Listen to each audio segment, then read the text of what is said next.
संविधान संशोधन होता है, इसमें गण की आपूर्ति अलग होती है और जो कानून होता है उसमें गण की आपूर्ति अलग होती है। सदन के बहुमत के जो रूल्स है, जो नियम बने हैं, वो अलग अलग हैं, इसलिए इस पर साथ में विचार नहीं हो सकता।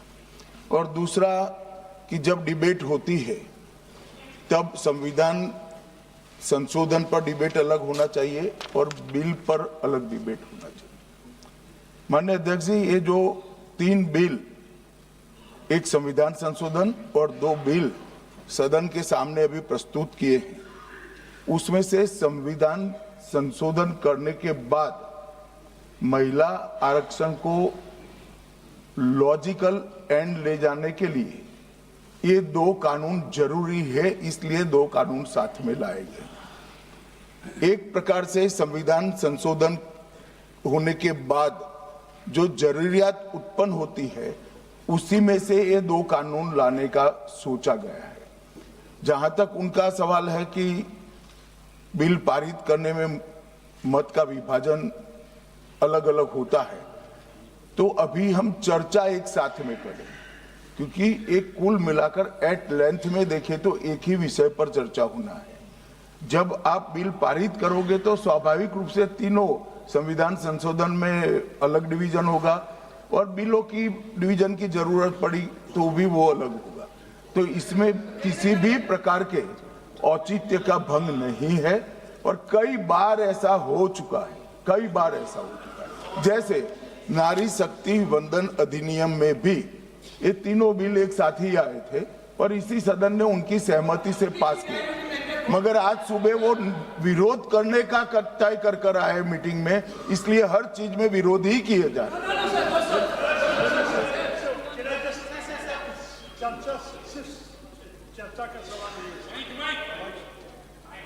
नहीं, मैंने उनको अलाउ थोड़ी किया है।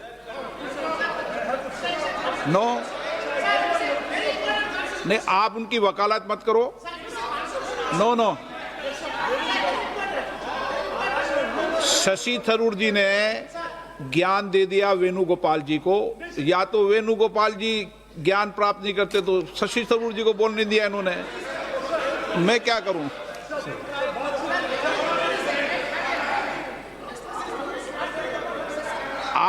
आपको बोलना है क्या? आप बोलो, ये राजा जी बोलो। Sir, there are 2 bills. One is constitutional bill. One is delimitation bill. It is a statutory bill, well within the domain and scope of the parliament.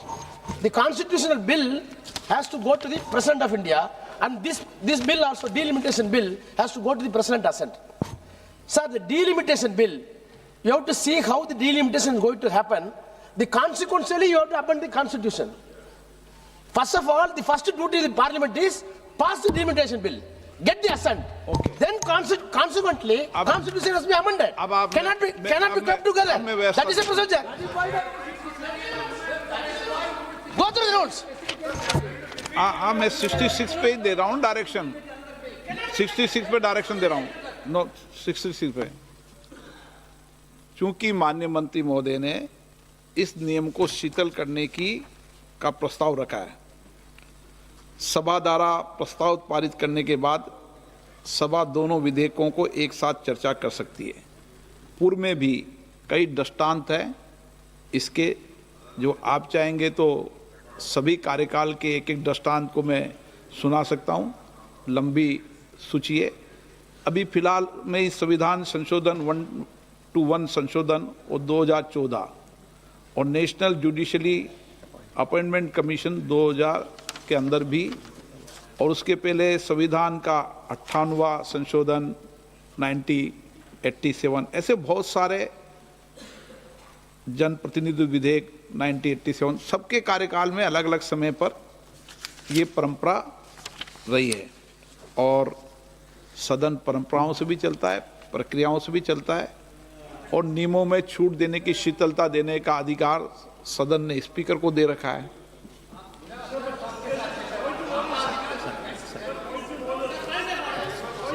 Point of order इसमें नहीं है। प्रश्न ये है कि माननीय मंत्री जी द्वारा प्रस्तुत प्रस्ताव को स्वीकृत किया जाए। जो सदस्य प्रस्ताव के पक्ष में हाँ कहे हैं, जो सदस्य प्रस्ताव के विरोध में ना गए, मेरे विचार में निर्णय हाँ वालों के पक्ष में हुआ। हाँ वालों के पक्ष में हुआ, प्रस्ताव स्वीकृत हुआ। लॉबी खोल दी जाए। अब माननीय सदस्य, सदन की मैं मत लेना चाहता हूं कि इस पे कितने घंटा चर्चा चाहते हैं आप।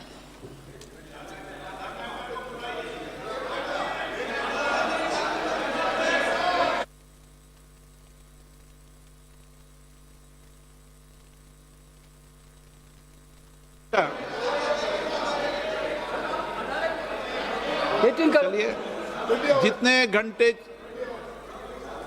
रात को अकेले बैठे रहोगे आप। हाँ, संसदीय कार्य मंत्री जी।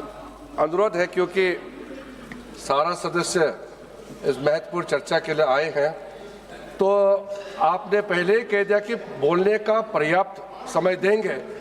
हमारा सरकार की ओर से हम एक बात रखना चाहते हैं कि क्योंकि 2 दिन का चर्चा है, आज सुविधा अनुसार आज और कल मिला करके अभी फिलहाल हम 12 घंटे का हम चर्चा का टाइम तय करें, और 12 घंटे के बाद समय एक्सटेंड करने का हम अथॉरिटी हम स्पीकर को दे दें तो भी ठीक है, क्योंकि कल 4 बजे मतदान करने का भी निर्णय है। तो स्पीकर साहब को ऊपर छोड़ देते हैं आज कितना देर तक चर्चा करना है, कि सारा मेंबर देर रात तक बैठेंगे तो हम लोग तो सरकार तो सुनने के लिए, जवाब देने के लिए भी तैयार है।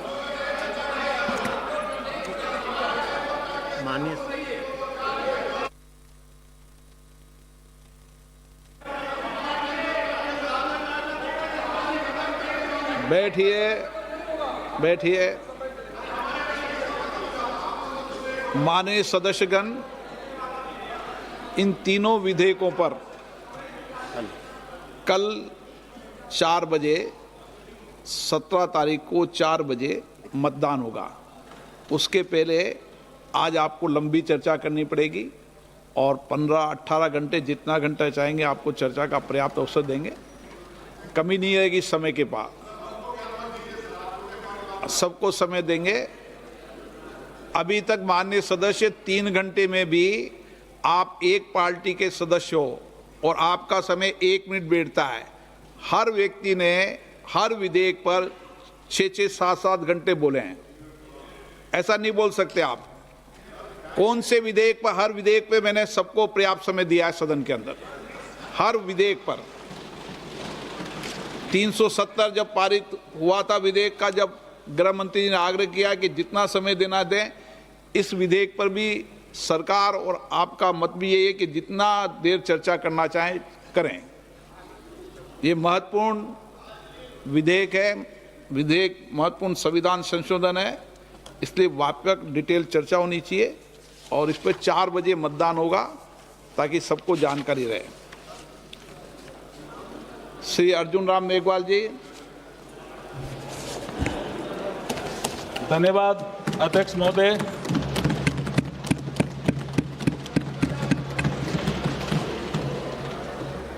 आज आपके माध्यम से इस महान सदन के समक्ष बोलते हुए मुझे गर्व, हर्ष और रोमांच की अनुभूति हो रही है। आज का दिन संसदीय इतिहास के पृष्ठों पर स्वर्णिम अक्षरों से लिखा जाएगा। इसी गरिमा में सदन ने सितंबर 2023 में नारी शक्ति वंदन अधिनियम 2023 को पास कर हमारी मातृशक्ति के लिए लोकसभा और राज्य विधानसभाओं में 33% सीटों के आरक्षण की व्यवस्था की थी और आज उस ऐतिहासिक निर्णय को लागू करने का समय आ गया है। अध्यक्ष जी, अध्यक्ष महोदय, इतिहास में कुछ अवसर ऐसे आते हैं जो इतना प्रभाव छोड़ जाते हैं कि सदियों तक उनको याद किया जाता है और आज का दिन ऐसा ही पावन दिवस है। अध्यक्ष महोदय, अध्यक्ष जी, हमारे संविधान निर्माताओं ने संविधान के आर्टिकल 368/2 माननीय सदस्य प्लीज, माननीय सदस्य,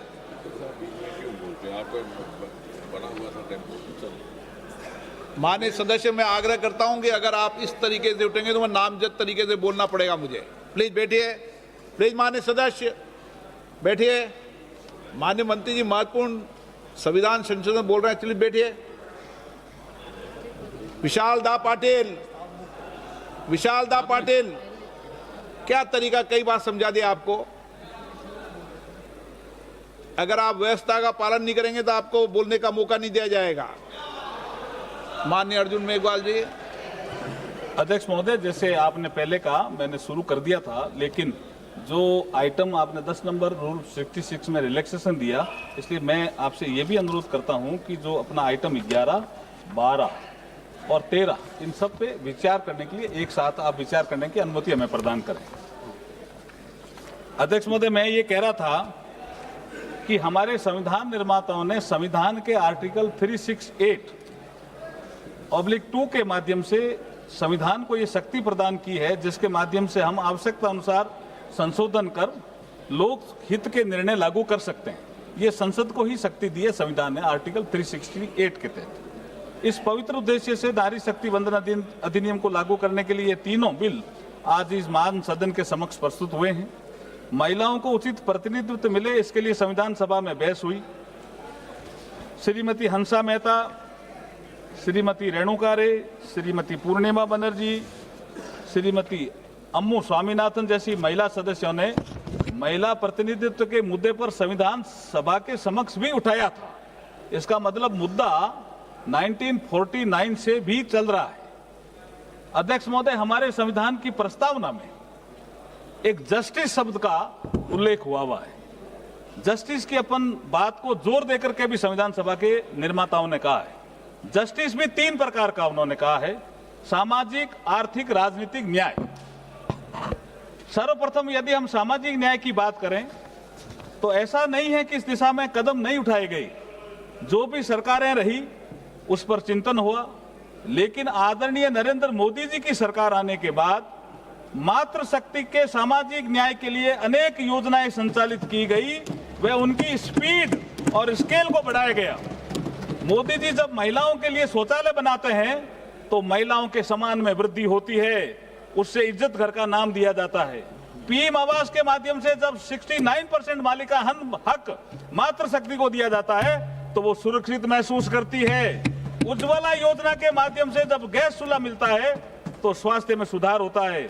धुएं भरी रसोई से लेकर गरिमापूर्ण जीवन तक, यही हमारा सामाजिक न्याय, जिसकी कल्पना कभी बाबा साहब बी आर अम्बेडकर साहब ने की थी कि हमें नागरिकों को, समस्त नागरिकों को सामाजिक न्याय, आर्थिक न्याय, राजनीतिक न्याय देना होगा।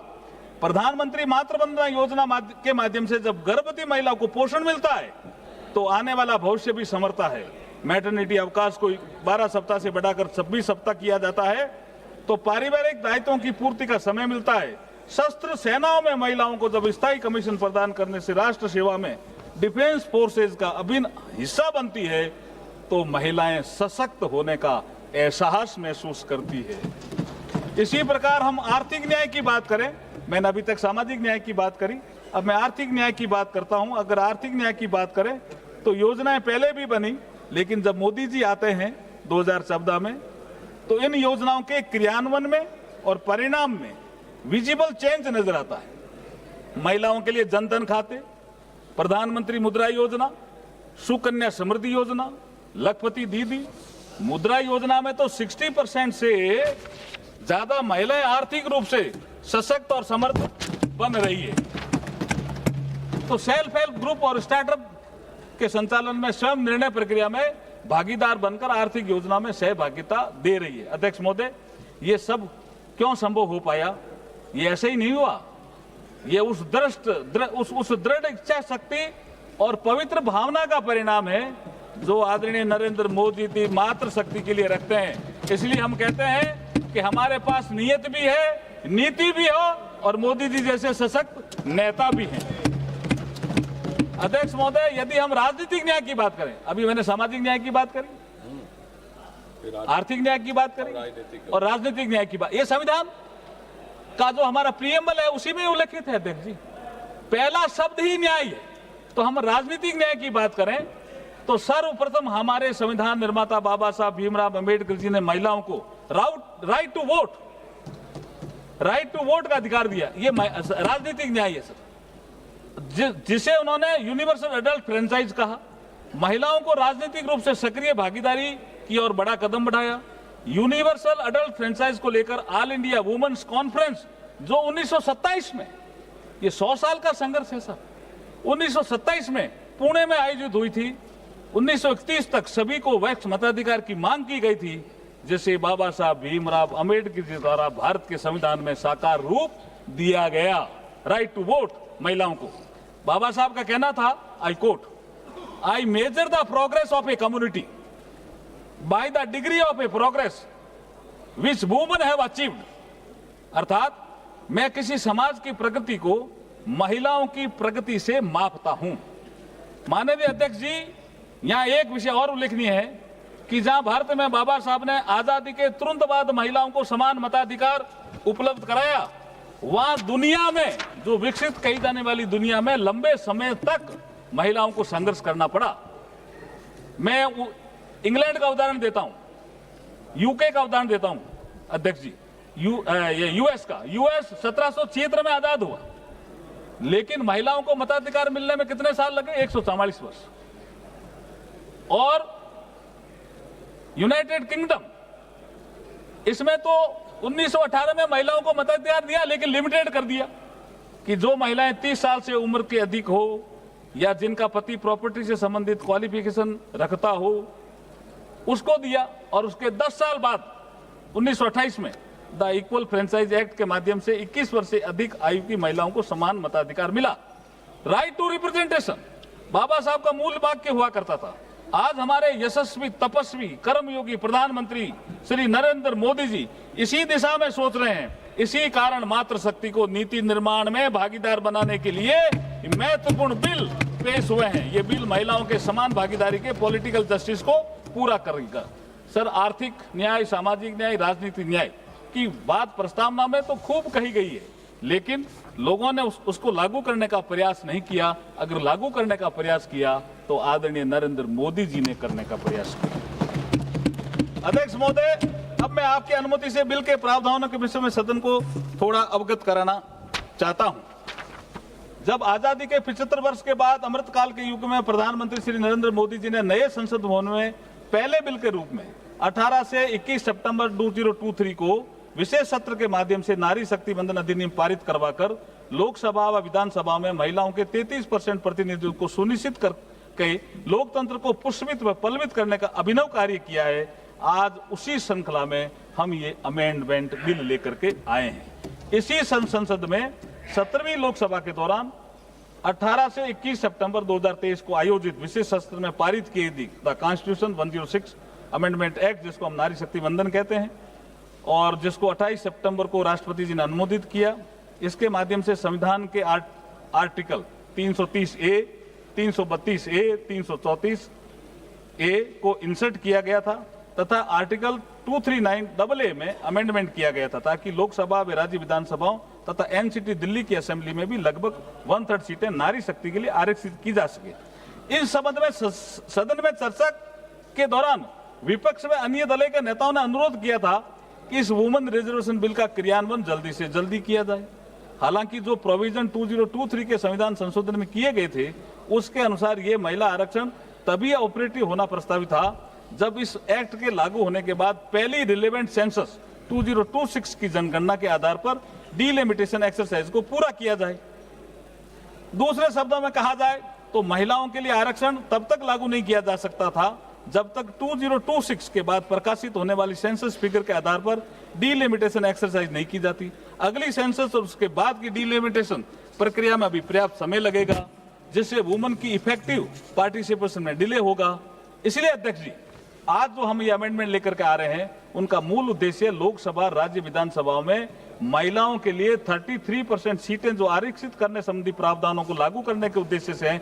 इसके लिए संविधान के आर्टिकल 55, आर्टिकल 81, 82, 172, 330, 332 और 33A में संशोधन का प्रस्ताव है, जो बिल में साफ साफ उल्लेखित है।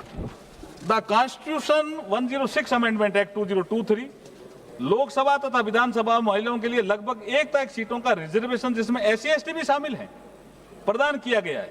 ये उल्लेखनीय है कि सरकार का उद्देश्य महिलाओं के लिए आरक्षित सीटों का वर्तमान में उपलब्ध सीटों के अतिरिक्त इन एडिशन टू और ओवर एंड अबव रखना है, न कि वर्तमान एलोकेशन ऑफ सीट को प्रभावित करना।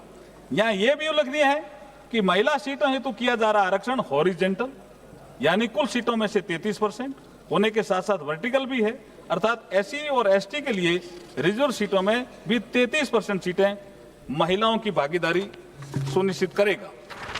पूरे देश में एक समान और न्याय संगत तरीके से महिलाओं के लिए 1/3 सीटों के रिजर्वेशन को प्रभावी बनाने के लिए ये आवश्यक होगा कि लोकसभा में वर्तमान सीटों के अतिरिक्त कुल सीटों की संख्या में समान रूप से 50% की वृद्धि की जाए। लोकसभा की वर्तमान सीटों में 50% की वृद्धि की जाती है तो सदन की नई स्ट्रेंथ 815 सदस्यों की होगी। इसमें से 272 सीटें महिलाओं के लिए आरक्षित होगी, जो कुल 815 सीटों का 1/3 है। तो ये सिंपल सा एक फॉर्मूला है और इसमें सबको कोई नुकसान नहीं हो रहा है, किसी भी पुरुष वर्ग को भी नुकसान नहीं हो रहा है और किसी राज्य को कोई नुकसान नहीं हो रहा। जो ताकत इस राज्य की है उतनी ही ताकत आने वाले समय में रहेगी। वर्ष 2011 की सेंसस के जनसंख्या के आंकड़ों के संबंध में यही उपलब्ध नवीनतम सेंसस फिगर है और वर्ष 25 में अधिसूचित वर्तमान जनगणना प्रक्रिया के परिणाम किसी भी स्थिति में 2027 के उत्तरार्ध या 28 के प्रारंभ से पहले उपलब्ध नहीं होंगे। 2011 की जनगणना का उपयोग रीएडजस्टमेंट या डिवीजन ऑफ टेरिटोरियल कॉन्स्टिट्यूएंसी तथा SC/ST के लिए सीटों के अलोकेशन के लिए किया जाएगा। ये हमने हमारा जो उद्देश्य है बिल का उसमें भी लिखा है। आज इस ऐतिहासिक अवसर पर मैं देश के पूर्व राष्ट्रपति मिसाइल मैन, करोड़ों युवाओं के प्रेरणा स्रोत भारत रत्न डॉक्टर अब्दुल कलाम साहब को भी याद करना चाहूंगा। जब 3 अक्टूबर 2005 को कलकत्ता, मद्रास और मुंबई विश्वविद्यालय के कंबाइंड इनॉग्रल एड्रेस के दौरान जब मुंबई यूनिवर्सिटी के एक छात्रा ने APJ अब्दुल कलाम साहब को पूछा, इंडियन पॉलिटिक्स में महिलाओं की भागीदारी को लेकर के एक सवाल किया। अध्यक्ष जी, आपकी अनुमति हो तो वो सवाल मैं पढ़ जाता हूं। एक महिला ने, लड़की ने पूछा, what is the future of woman in Indian politics when all the political parties are opposing the women's bill. ये सवाल पूछा। APJ अब्दुल कलाम साहब ने क्या जवाब दिया? Definitely the reservation of 33% short will come. It is only a matter of time. Success generally does not come without encountering problem. This is what women have to do collectively for getting the bill passed. ये समय आज आ गया है। APJ Abdul Kalam साहब ने उस समय कहा समय आएगा, आ गया, और ये समय आ गया है। नरेंद्र मोदी जी के नेतृत्व में ये सदन इसको पास कर रहे हैं। इसी श्रृंखला में वो ये भी कहते हैं sir, if women get into the assembly, they would bring some order.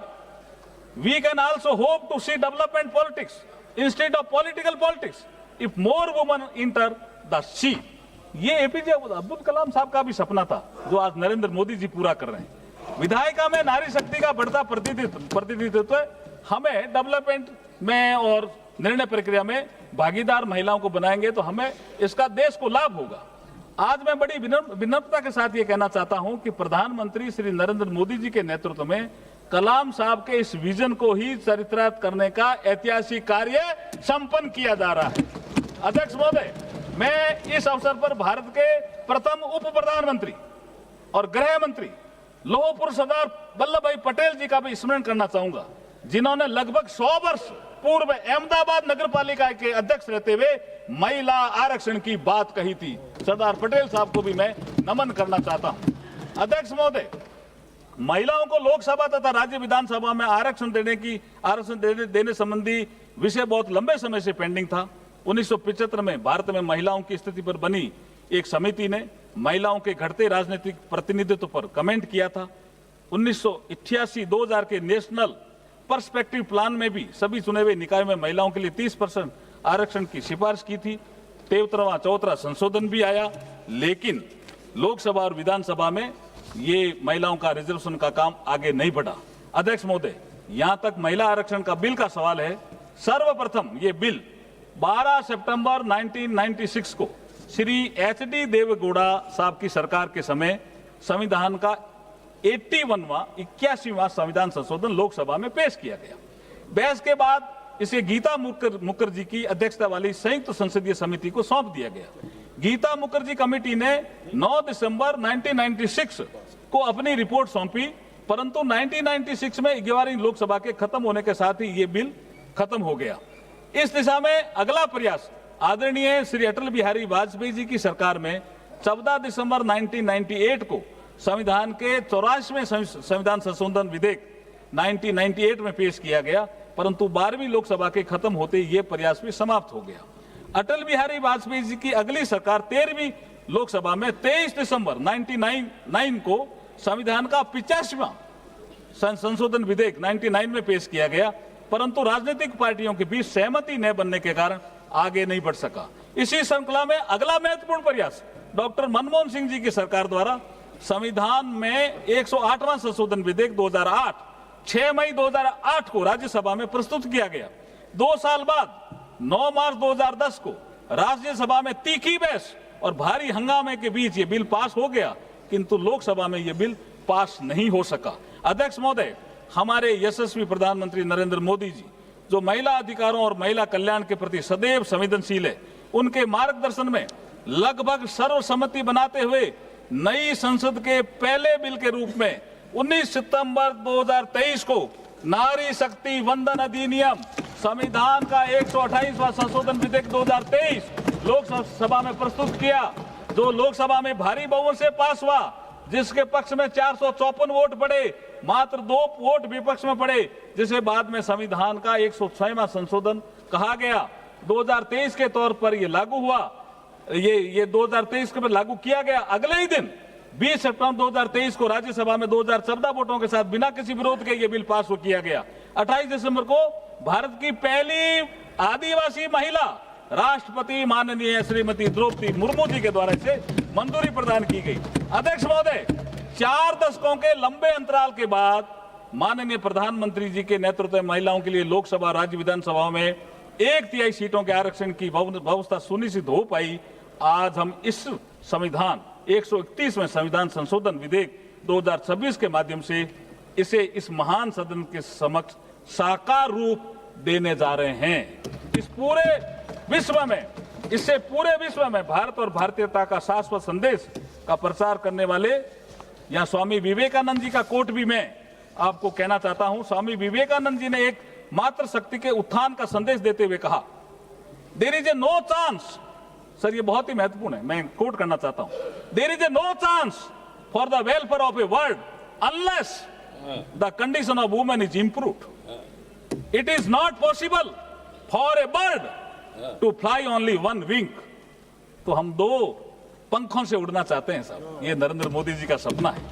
मुझे विश्वास है कि ऐतिहासिक संविधान संशोधन के लागू होने से भारत, जिसे कभी वैभव भारत के नाम से भारत को जाना जाता था, हमारे विधायिका में भागीदारिता बढ़ेगी और भारत विकसित भारत बनेगा।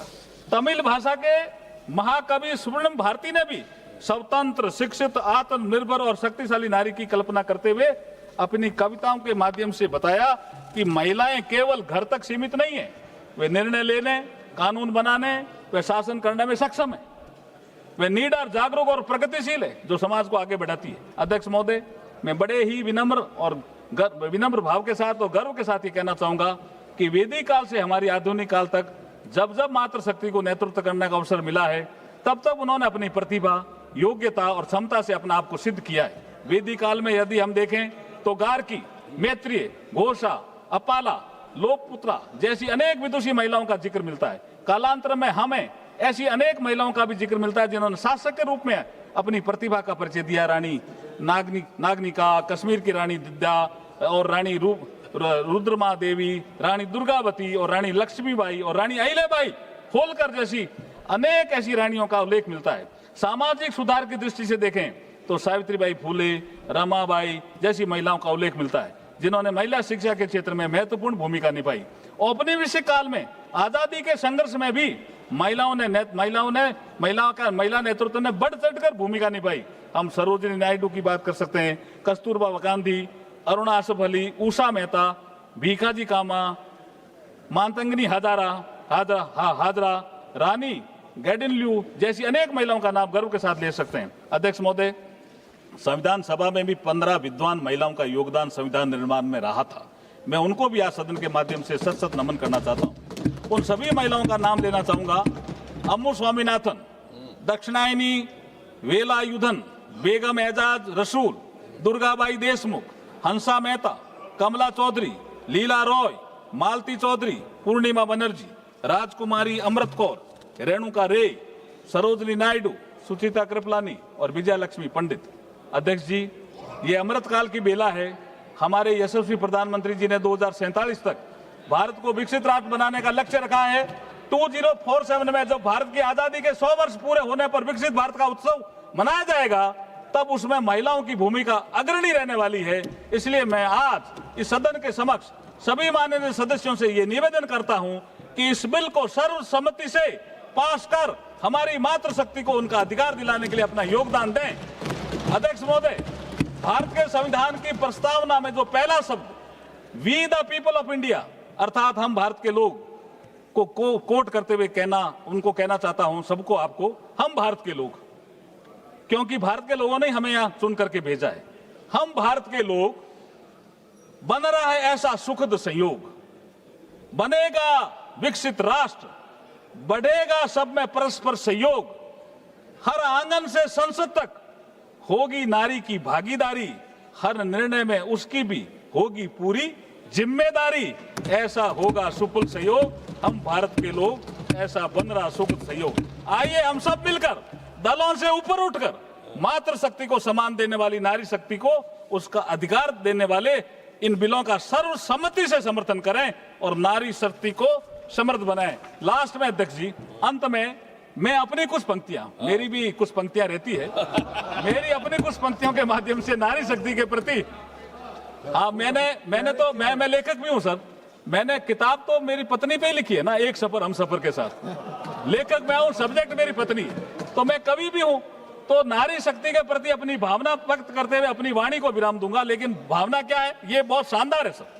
हमारी आन है नारी और हमारी शान है नारी, विकसित हो रहे भारत की ये पहचान है नारी। अमृतकाल का उत्सव है, शक्ति समान का उत्सव है, पूरा विश्व देखेगा आज नारी उत्थान का उत्सव।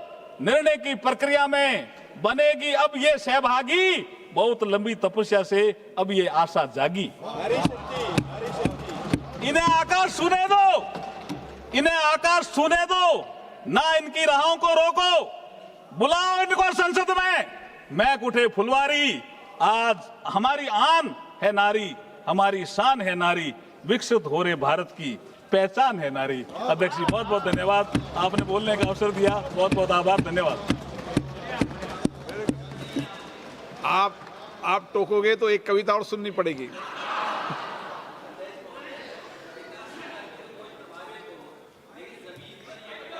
आपको एक दो कविता सुननी पड़ेगी, 2 बार बोलोगे तो।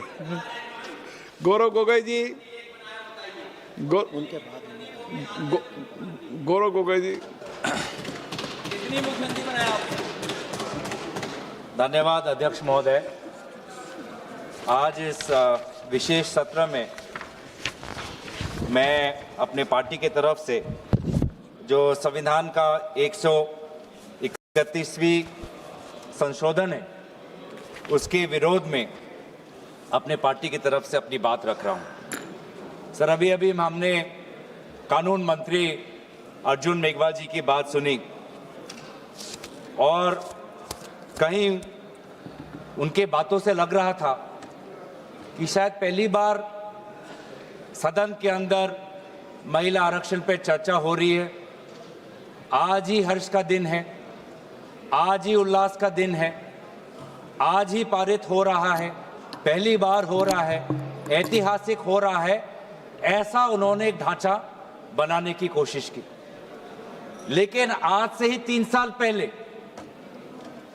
तब आदरणीय गृह मंत्री जी उस समय भी ऐसी ही बातें उन्होंने की। और अगर आप दोनों के वक्तव्यों को सुनेंगे तो मुझे लगता है कि 90% आदरणीय गृह मंत्री जी ने उस समय जो कहा वही आज कानून मंत्री जी ने पढ़ के हमको दोबारा सुनाया। उस समय भी आदरणीय गृह मंत्री जी ने हम सबको श्री गणेश करने के लिए आह्वान जलाया था कि आइए, इससे 2023 से पहले 5 बार महिला आरक्षण पर विभिन्न प्रकार के कानून लाए गए हैं। इस बार तो प्रधानमंत्री मोदी जी उन्होंने एक सशक्त कदम लिया है, इस बार हो जाएगा। उस समय भी ऐसी बातें थी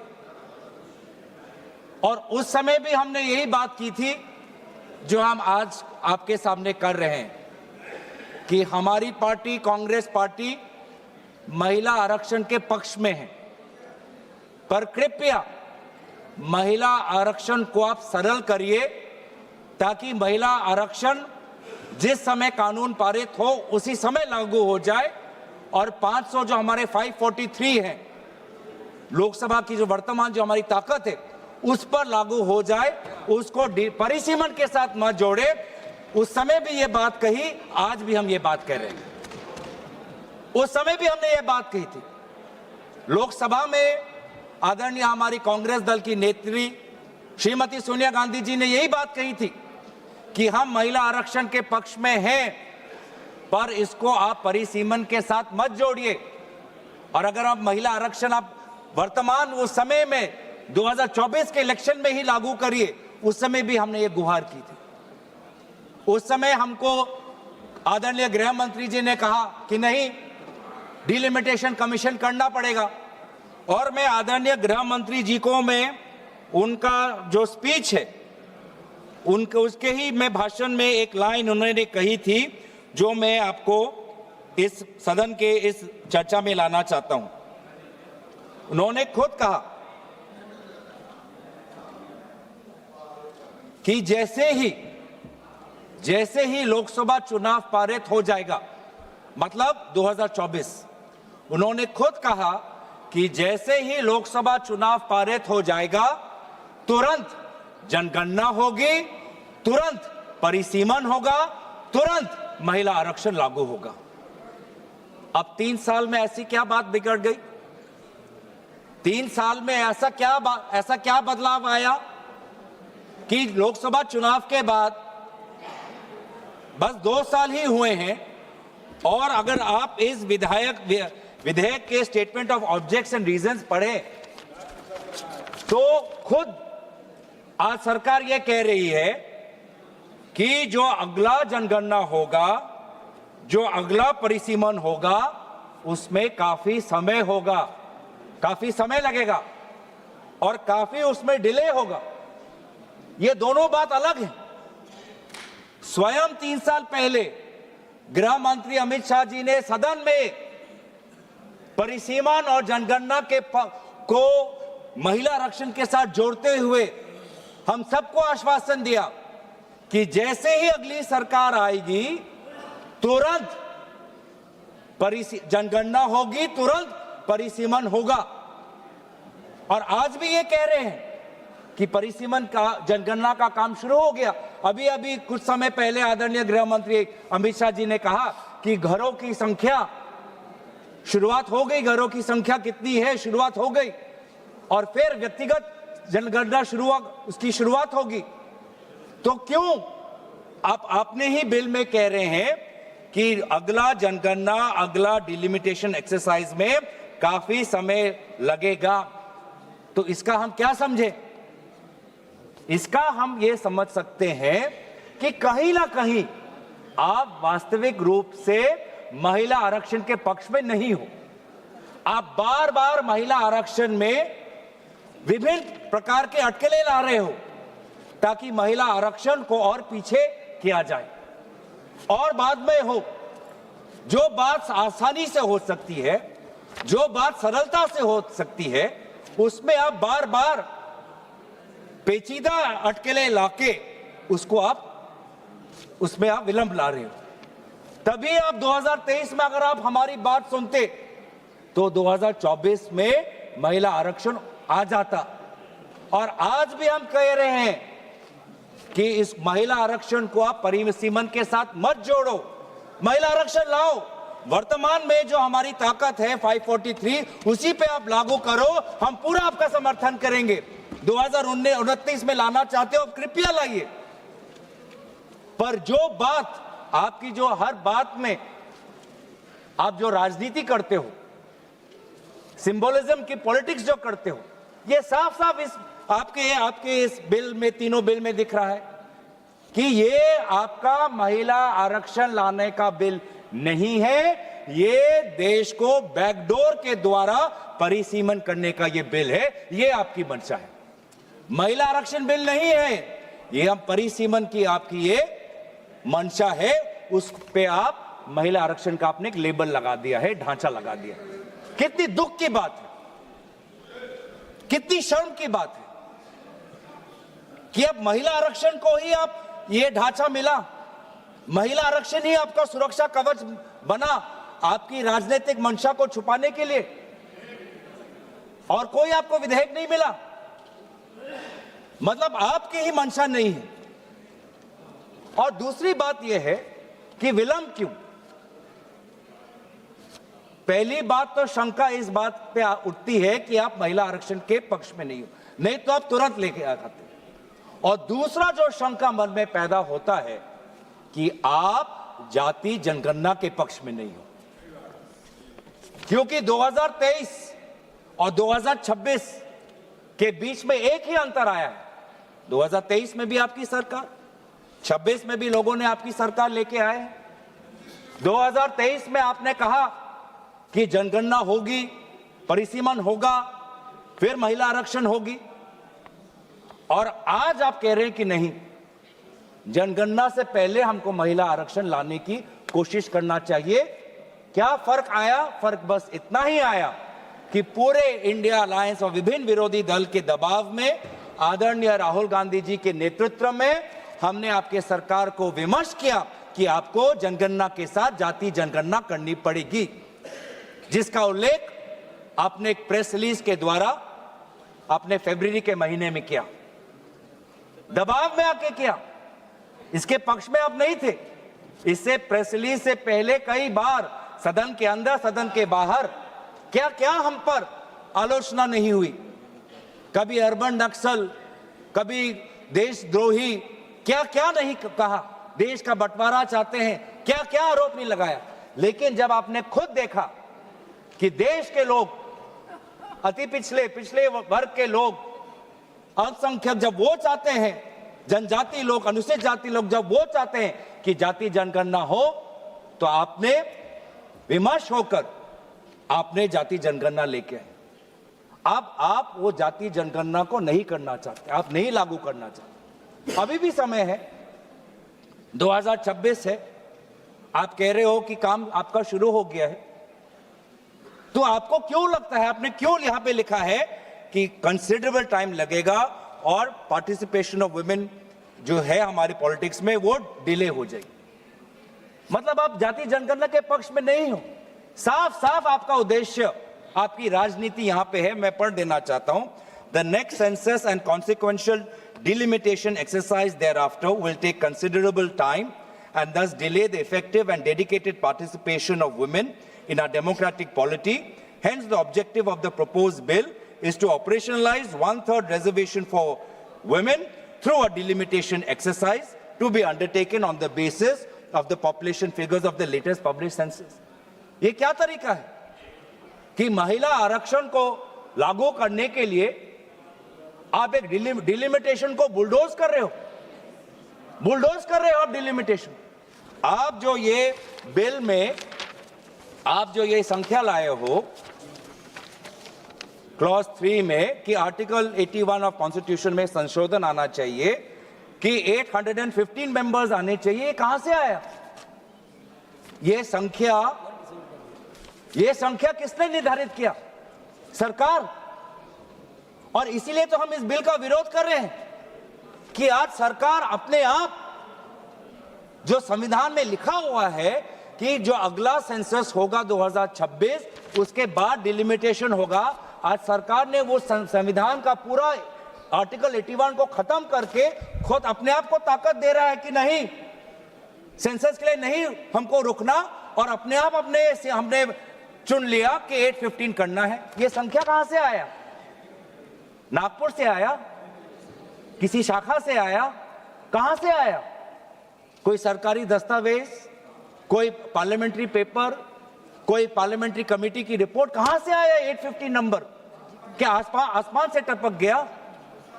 कहां से आया? यही तो हम जानना चाहिए। इसलिए तो हम कह रहे हैं कि सरकार के पास इस विधेयक को इंट्रोड्यूस करने की लेजिस्लेटिव कॉम्पिटेंस है ही नहीं कि वो सरकार अपने आप कैसे तय कर ले कि पार्लियामेंट की सदन की संख्या कितनी बढ़नी चाहिए अपने आप, बिना सेंसस के। तो बार बार ये हमको पता चलता है कि आप डिलिमिटेशन को एक राजनीतिक अस्त्र के रूप से, आप इसको एक हथियार के रूप से आप इसको व्यवहार करना चाहते हैं, जो मंशा नहीं थी।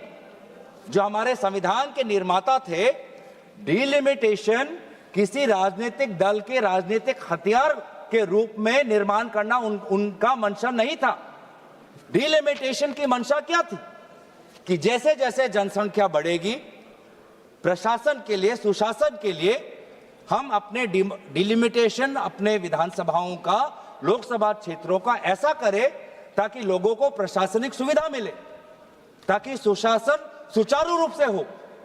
इस उद्देश्य से डिलिमिटेशन हुआ था। लेकिन हमने देखा है कि इस सरकार के द्वारा किस प्रकार से डिलिमिटेशन को, किस प्रकार से एक निजी और काफी निम्न स्तर की राजनीतिक अस्त्र इसको बनाया गया है। मैं 2 प्रदेशों का उदाहरण देना चाहता हूं कि कैसे आज डिलिमिटेशन का व्यवहार किया जा रहा है। एक जम्मू कश्मीर, दूसरा असम, दोनों प्रदेशों में डिलिमिटेशन, दोनों प्रदेशों में।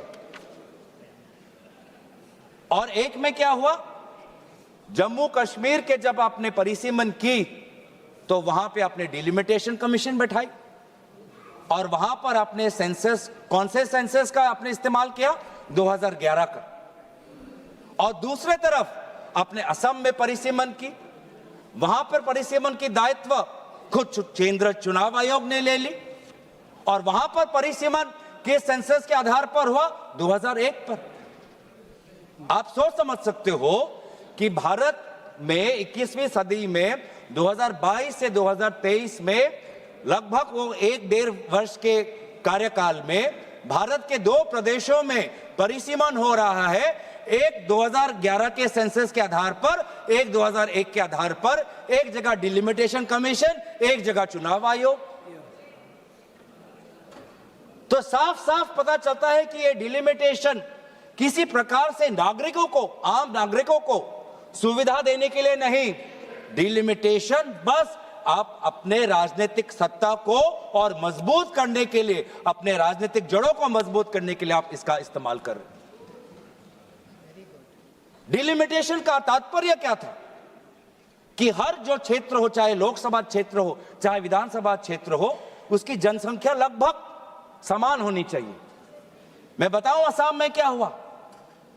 असम में एक लोकसभा है 14 लाख लोगों का और एक लोकसभा है 26 लाख लोगों का। 26 लाख लोगों का। ये किसकी सुविधा देख रहे हो? किसकी सुविधा देख रहे हो आप?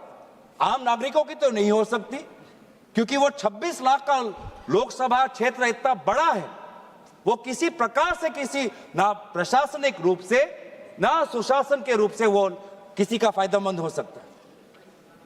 ऐसा डिलिमिटेशन हुआ है सर कि एक विधानसभा में कहीं 4 जिला परिषद और कहीं 2 जिला परिषद।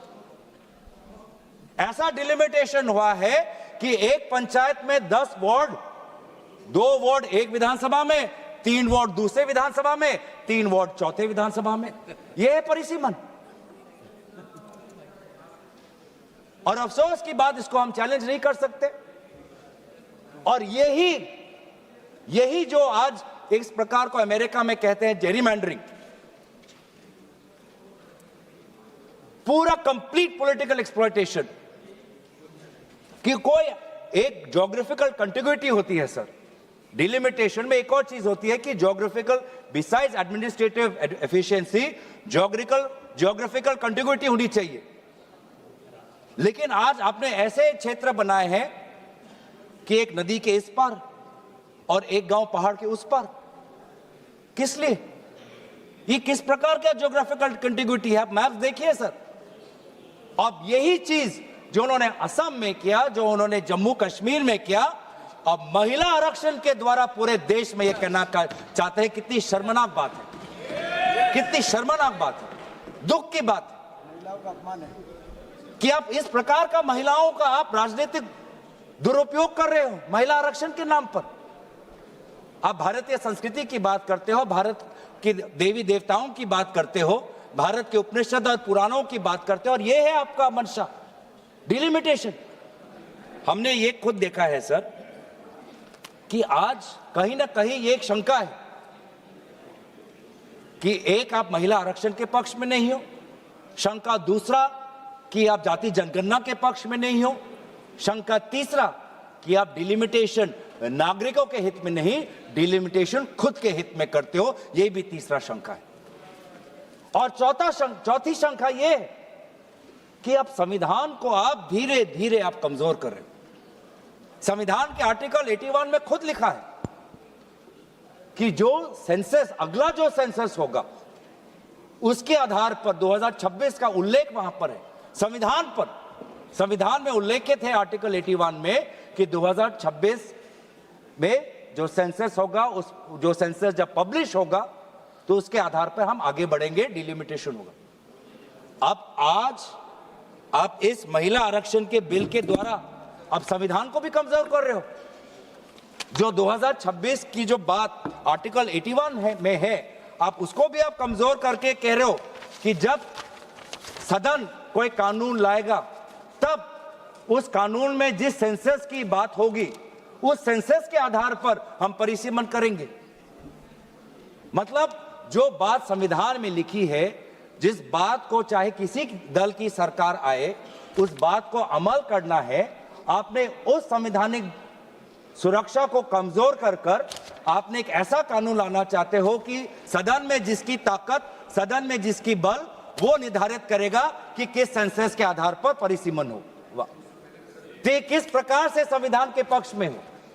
ये बिल महिला विरोधी है, ये बिल जाति जनगणना विरोधी है, ये बिल संविधान विरोधी है, ये बिल जो हमारे पूरे प्रदेश का, पूरे देश का जो फेडरल स्ट्रक्चर है उसके विरोध, फेडरल स्ट्रक्चर के विरोध।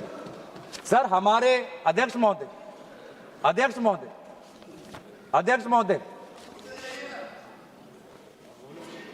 हमारे प्रदेश जब हमारे देश में जब राज्यों का जन्म हुआ तो उस समय जनसंख्या नहीं देखी गई थी, भाषा देखा गया था।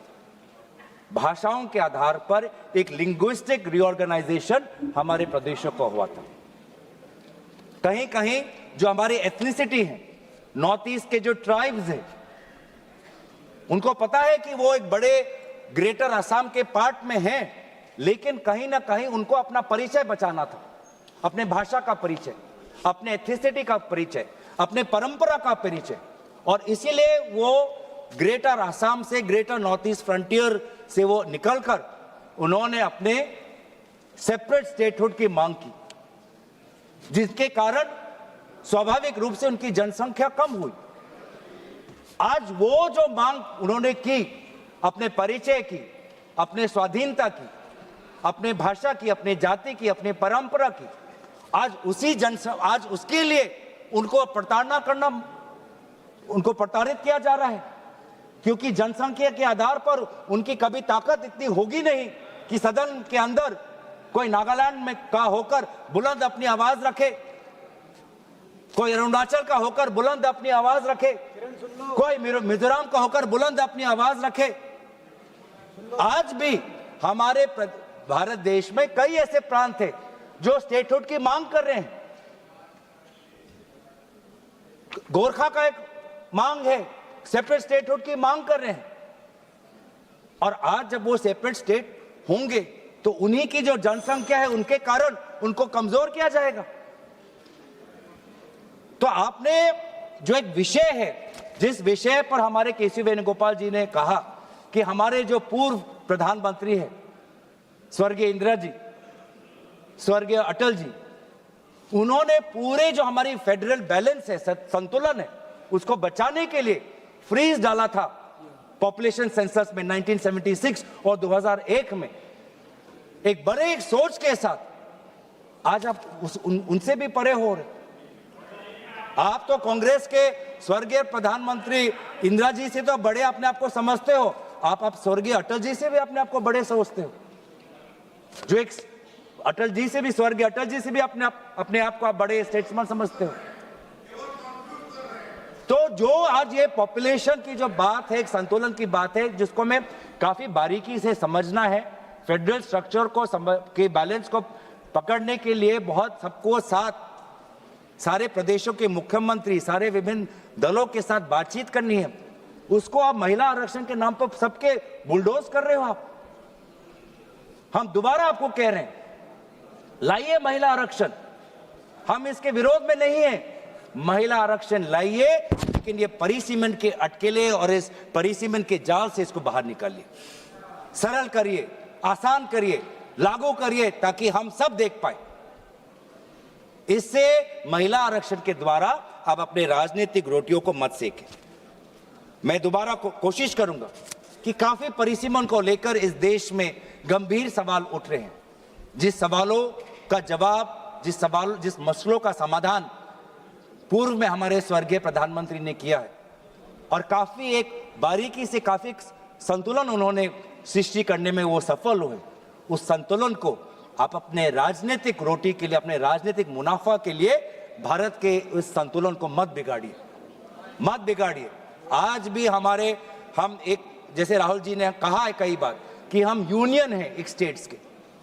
इस यूनियन में चाहे स्टेट की जनसंख्या बड़ी हो या स्टेट की जनसंख्या कम हो, जनसंख्या के आधार पर उनको राजनीतिक रूप से उनकी ताकत को आप कम मत करिए या बढ़ाइए मत। सबको तवज्जो मिले, भारत की जो हमारी अखंडता है वो अमल रहे और भारत हमेशा सशक्त रहे। इसीलिए परिसीमन पर गंभीर चर्चा हो और इस प्रकार से बुलडोज ना करे। महिला आरक्षण पर आप उसको इस ढांचे से निकाल एक सरल बिल लाइए, जो आप हमारे सुझाव को कबूल करिए। इसलिए आपने इस प्रकार के गैर संवैधानिक, गैर महिला, गैर जाति जनगणना, गैर जो हमारे संघीय ढांचे के खिलाफ बिल लाने के कारण हम पुरजोर तरीके से इस बिल का विरोध करते हैं। धन्यवाद। Tejasvi Surya.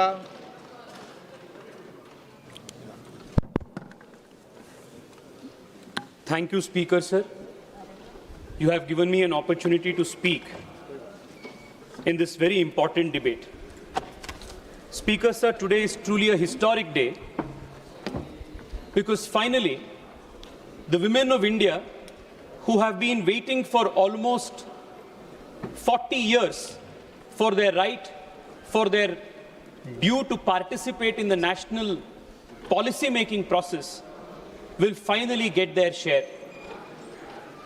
The Narendra Modi government, by the 3 bills that have now been introduced, is not only going to fast-track the Women's Reservation Bill and its applicability from 2029, it is also going to write a new chapter in the development journey of India by for the first time giving the Nari Shakti of this country a vocal, visible, credible, tangible representation in the nation building process.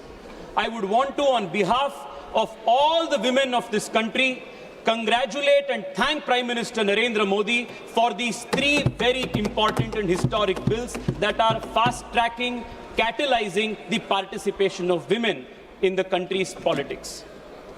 Speaker, sir, the journey of the Women Representation Bill, the Women Reservation Bill that started in 1996 and is finally now seen crucial in 2026. This 30-year journey has seen a checkered history. At least a half a dozen times the bill was introduced, and on one pretext or the other, especially parties who are now in the opposition, delayed, disrupted, and ensured that the bill does not see the light of day. We still remember when earlier the bill was introduced in the earlier government's tenure, leaders from Samajwadi Party and the RJD tore up the bill in this house and said this women reservation bill will pass only over my dead body. The country remembers this kind of emphatic opposition that they gave to the women reservation bill at that time. ये अटके रहा था, 30 साल के लिए अटके रहा था। आज नारी शक्ति वंदन अधिनियम जो पारित हुआ है, वो सिर्फ और सिर्फ भारतीय जनता पार्टी और नरेंद्र मोदी जी के कारण से वो पारित हो चुका है। अध्यक्ष जी, even today, the opposition has now come up with a new argument, a new pretext to further stall and further disturb and oppose the application of the women reservation bill.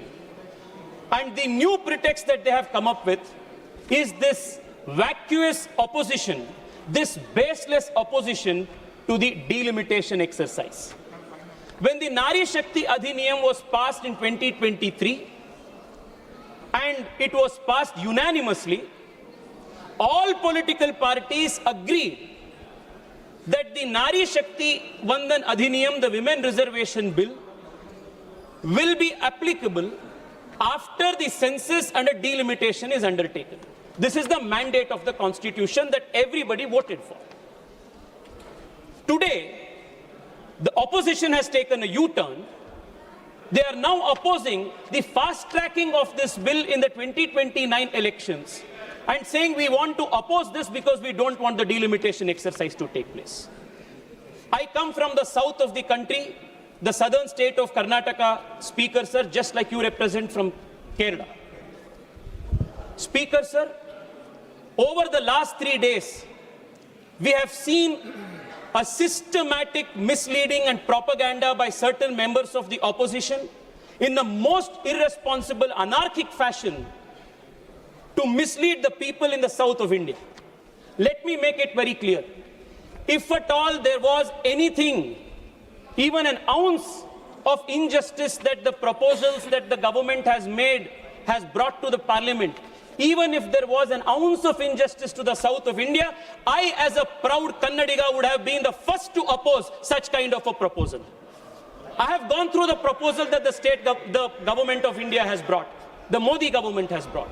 I am saying this not as a member of the BJP, but I am saying this after thoroughly examining all the 3 proposals, that other than the practical proposal that the Modi government has brought for delimitation of seats in the country, the south of India and the smaller states of India that have controlled our population, we could not have got a better deal than this. This is the best deal that the Narendra Modi government has provided. Very briefly, I want to explain to you, through you to the House and the country, Speaker sir, the constitutional framework that governs the delimitation exercise. My learned friend Gaurav Gogoiji was in his speech mentioning that we are bringing the delimitation exercise through the back door.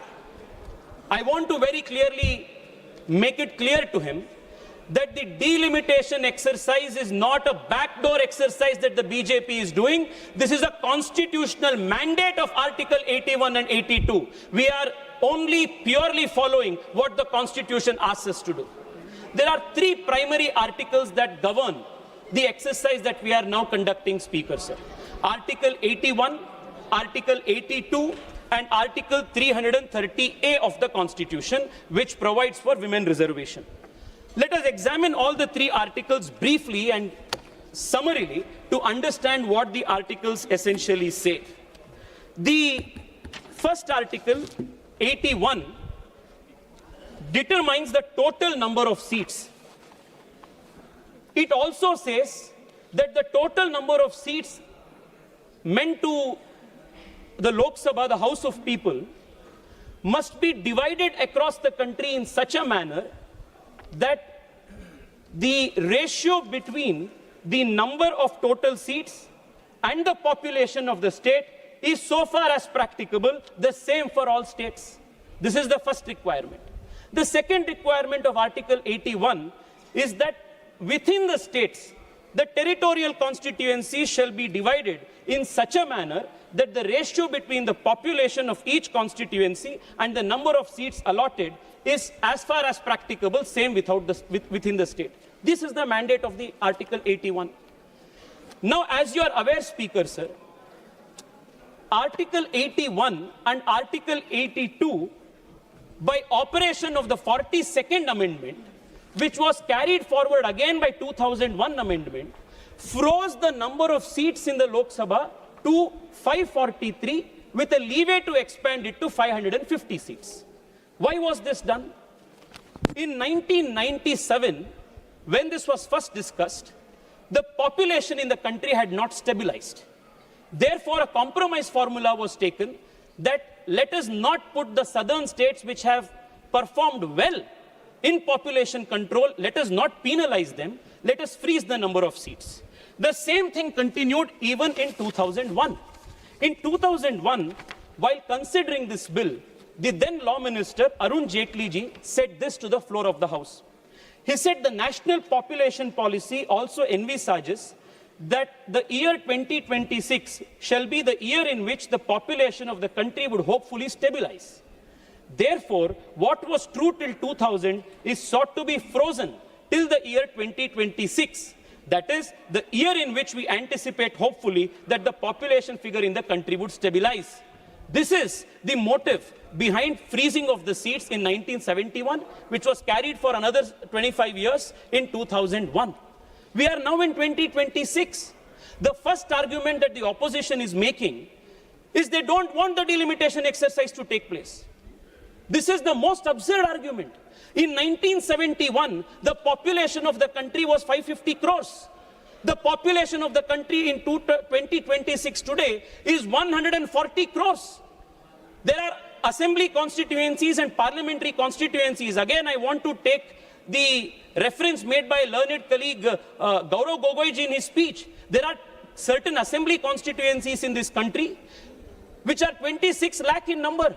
There are certain constituencies where one single MP is representing close to 38 lakh people in the country. The population of almost a small nation in Europe. How is this democratic? How is this accountable governance? How can the number of seats that was frozen in 1971 still cater to a population of 140 crore in 2026? For better governance, for better accountability and accessibility of elected representatives, Speaker, sir, delimitation is not a mere democratic imperative, it is also a constitutional duty that finally Narendra Modi government is performing today. Speaker, sir, I want to contrast this with the proposals that the Congress and the opposition is giving. The opposition says, why can't you implement women reservation as it is on the 543 seats? Why don't you freeze the number of seats? Now, were we to freeze the number of seats, it will defeat the principle in Article 81 of one person, one vote and one value. This is a very important constitutional principle that the founding fathers of the Constitution have protected. You cannot be having a seat where 8 lakh or 9 lakh people will be one parliamentary constituency and another constituency with around 30 lakh people represented by one MP. It defeats the very purpose, which is why Constitution mandated that 2026 shall be the year where delimitation of the seats shall take place. All that the government is now trying to do is fulfill this constitutional mandate. There is a difference between other governments and the Modi government, Speaker, sir. Other governments, especially the governments of the Congress party, have always believed and practiced the politics of postponement.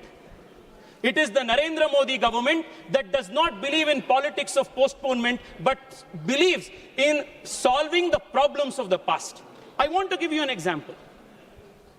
OROP was pending from 40 years. What did earlier Congress governments do?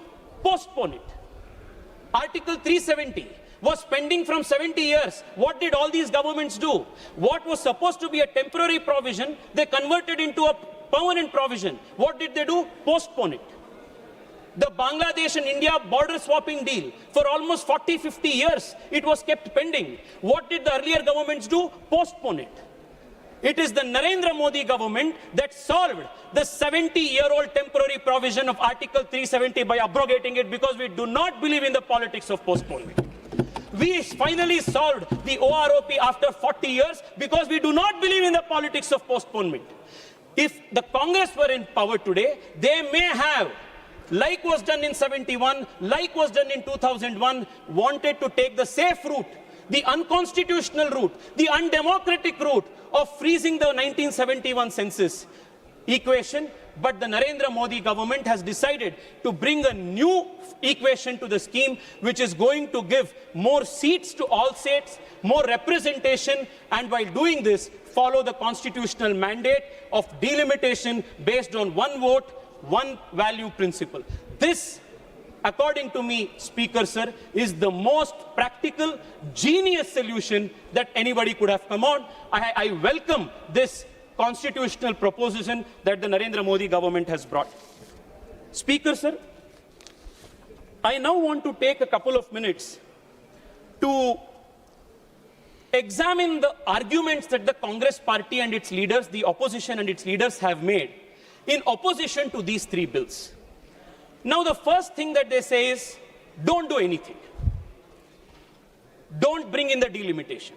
Why are you bringing delimitation and connecting it with the women's reservation bill? Now, let me for a minute assume what will happen if we don't do anything today. Article 81, Article 82, and the Nari Shakti Adhiniyam under 330A will trigger. Now, what will that do? 2027, the moment the new census data is published, the delimitation exercise will get triggered. And because as of today, Article 82 and 81 freezes the number of seats in the country at 543, all across the country, delimitation will have to take place to redistribute the 553 seats among the existing states of the country based on the 2027 population. Now, what is this scenario going to do? Speaker Sir, because you come from Kerala, I want to draw the attention of the country with an instance, an example of Kerala. Now, suppose the government today does not go ahead with delimitation and 330A comes into play by force of law, 2027 census gets published. What will happen then? Look at these numbers, Speaker Sir. Today, Kerala has 20 parliamentary seats. If you will divide based on 2027 projected population, the population of the country and population of Kerala, and divide the 553 seats across the country from north to south, then Kerala will lose 6 seats. Kerala will have only 14 seats. Now, on these 14 seats, bring 1/3 representation for women that 330A Nari Shakti Adhiniyam brings. Now, what is going to happen? In that case, Venugopalji will not have a seat. In that case, all those people who are representing the Congress here and opposing this will not have a seat. What the present proposal of the Narendra Modi government is to not only protect the existing seats from encroachment, it is also a proposition to ensure that Kerala does not lose out on 6 seats. Now, for a minute, I want to assume, let us not take the 2027 census, but let us divide the country's parliamentary seats on the basis of 2011 census. Now, what will happen? 2011 census ke aadhar par, if we are going to divide the number of seats, again 543 because Article 81 freezes is at 843, again Kerala will lose 5 seats. If you take 2011 seat number, Kerala will lose 5 seats. If you take 27 number, Kerala will lose 6 seats. What Narendra Modi government is today offering is additional 10 seats to Kerala. This is only gain and no loss. This is why I say this is the best proposal that one can bring. Speaker, sir, let me take the example of Tamil Nadu. I am glad that Rajaji has come here. Now they are making the most loudest opposition. 1 second. How can you convince the House how this 10 seats will be increased? By which provision? How? By which provision this 10 seats will be Yes. I'm coming there, Speaker. Sir. Please. Yes. Thank you, Speaker, sir. You have asked a very pertinent question. Many questions from the opposition in the last few days is the delimitation bill, the constitution amendment bill, both do not speak of this 50% increase. On what basis are you saying there is going to be a 50% increase? This is the question. Is this the question, Speaker, sir? Yes. Speaker, sir, I would want to draw your attention. Not the Speaker, Chairman, sir. Chairman, sir, sorry. I would want to draw your attention to Article 81 of the Constitution again. What does the Constitution Article 81 say? Article 81 says, as it reads today, not more than 530 states chosen by direct election from territorial constituencies in the state, not more than 20 members to represent union territories in such manner as Parliament may provide. In essence, 81.1 and 2, 81.1a, b, essentially gives 550 seats as the total seats that is now frozen. The interesting part is 81.2, where the mandate is that the above said seats, the 550 seats mentioned above, shall be allotted to each state in such a manner that the ratio between the number of population of seats and the total seats and the population of the state shall, as far as practicable, be same across the states. This is the provision that operates the 50% argument. Today what we have done, instead of 530 members, we have now increased it to 815 members for the House of People seats from the states and increased another 30 for the union territories. A 50% increase is what we have given. Now, how will this be operated? When Article 81.2 is applied and the Delimitation Commission will have to conduct the delimitation and the apportionment exercise exactly on the basis of 81.2 because it's the constitutional mandate, then they will have to reapportion the states. They reapportion the seats in the only manner possible, that is a 50% increase for every state. This is the argument. Chairman, sir, the problem is the opposition does not come prepared for debates, and even if they do come prepared for debates, they behave in a manner as though that they don't understand, because the object is not to understand, the object is to oppose for the sake of opposing. I hope I have made myself clear, Chairman, sir. Chairman, sir, now let us examine the second argument.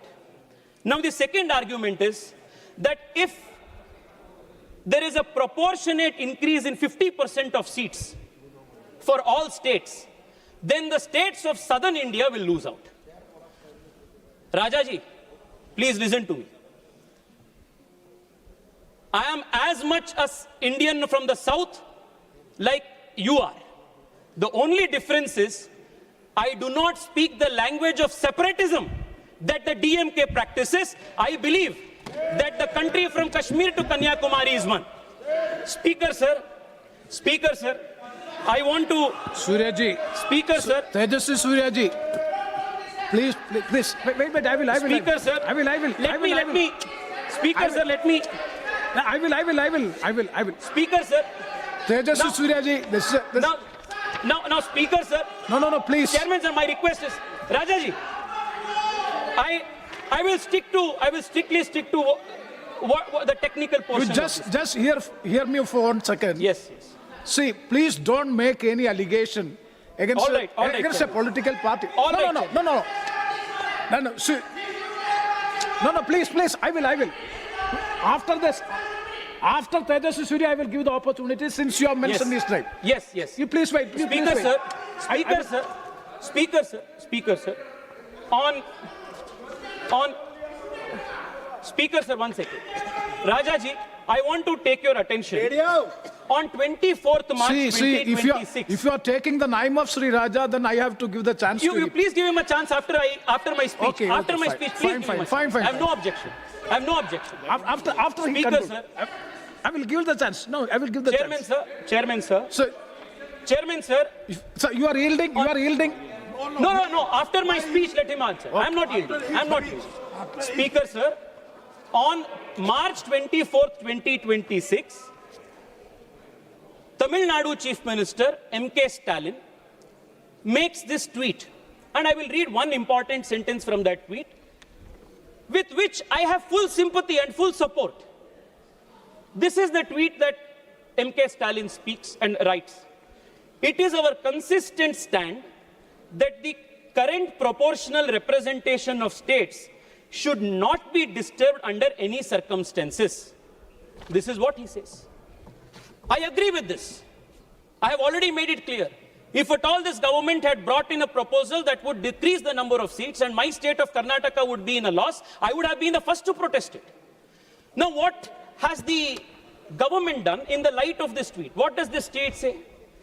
The current proportional representation of states should not be disturbed under any circumstances. I will take you back to this chart. Now, Speaker, sir, if... Chairman, sir. Now what is going to happen? We have increased the number of seats to 815, 850 in total. Every state is getting 50% proportionate increase. As a result of this, Tamil Nadu, which is now at 39, is going to get 59 seats. Karnataka, which has 28, is going to get 42 seats. Andhra Pradesh, which has 25, will get 38 seats. Telangana, which has 17, will get 26 seats. Kerala, which has 20, will get 30 seats. And what is the proportionate increase? Andhra Pradesh, 52%. Telangana 52%, Karnataka 51%, Tamil Nadu 51.5%, Kerala 50%. The total share of the South Indian states, which as it stands today, in the total scheme of things in the parliament, in the floor of the parliament, which is 23.9, will continue to remain 23.9 after this is passed. I don't understand where is this objection coming from. This is exactly what the Modi government has done by protecting the proportional representation of state which should not be disturbed. The argument, the demand that Stalin had made, this is the same thing that the Narendra Modi government has done, but today they are out there in Tamil Nadu doing drama by burning this constitution amendment bill. Let there be a limit to your hypocrisy, Rajaji. Let there be a limit to the hypocrisy of the DMK. Now, Speaker, sir, now the question is, what will be the scenario if we do not increase the seats proportionately by 50%? One of the arguments that has been proposed, advanced, is why don't you simply stick to 2011 census numbers, and based on 2011 census, without the 543 limit, increase the number of states. Now, if we were to increase the number of seats purely on the basis of 2011 census, by not providing... He's not yielding. By not providing a 50% increase, Chairman, sir, this will be the scenario. Tamil Nadu today has 39 seats. If delimitation were to be conducted purely on the basis of 2011 census, it will be 49 seats. What Narendra Modi government is giving to Tamil Nadu today is 59 seats, 10 seats more than what the opposition is arguing for. Kerala has 20. If only by 2011 census, if we had done the gerrymandering or the demarcation of the seats, Kerala will get only 3 seats in rice, 23 seats. Kerala today is getting 30 seats in rice. Karnataka today has 28. If only by the population, if we were to do for 2011 population, Karnataka will get 41. Karnataka is now getting 42. Andhra Pradesh is 25. If only by 2011 you do, it would be 33. Today, Andhra Pradesh is getting 37. Whichever way you look at it, if you look at it from the way of 27 census, if you look at it from the way of 2011 census, if you look at it by 543 as redistribution, or by taking away all of these things and only basing it on population, none of these permutations and combination is going to give the southern states as best a deal as what Narendra Modi government has now given by this 50% proportionate increase in the population, in the seats formula. Now, Speaker, sir, now this is the second question. Chidambaram Saab yesterday has put a long article, a tweet, and said that the proportionate voice of the South Indian states will get diluted if there is a 50% rise in the number of seats. My question is, today, the share of the South Indian states in the overall scheme is 23.7%. It will continue to be 23.7%. How will the voice of the South get diluted? Second, the majority margin, the halfway mark today is at 272. If there is going to be a 50% increase in the total number of seats, naturally the halfway mark also will jump by 50%.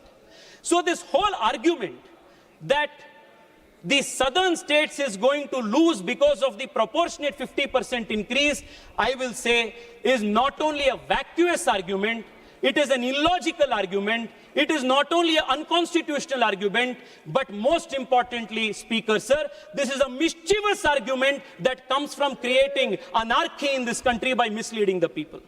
Speaker, sir, now I would want to take a few minutes of the time allotted to me to examine the alternatives that the Congress party and the opposition has proposed. Now, there are broadly three alternatives that the Congress has proposed. The first alternative is, don't increase the 543 number of seats. Let the delimitation exercise or the Nari Shakti Adhiniyam come into existence, come into force on the 543 seats. I have already explained that one, it is constitutionally impermissible because Article 81, 82 demands the value of one vote, one value. Second, if we were to redistribute 543 seats based on 2027 census or 2011 census, the proportion of the seats that the southern states today have is going to further get reduced. Therefore, this first argument, the argument of postponing of delimitation exercise or the argument to freeze the number of seats as per 1971 absolutely holds no constitutional value and therefore must be rejected.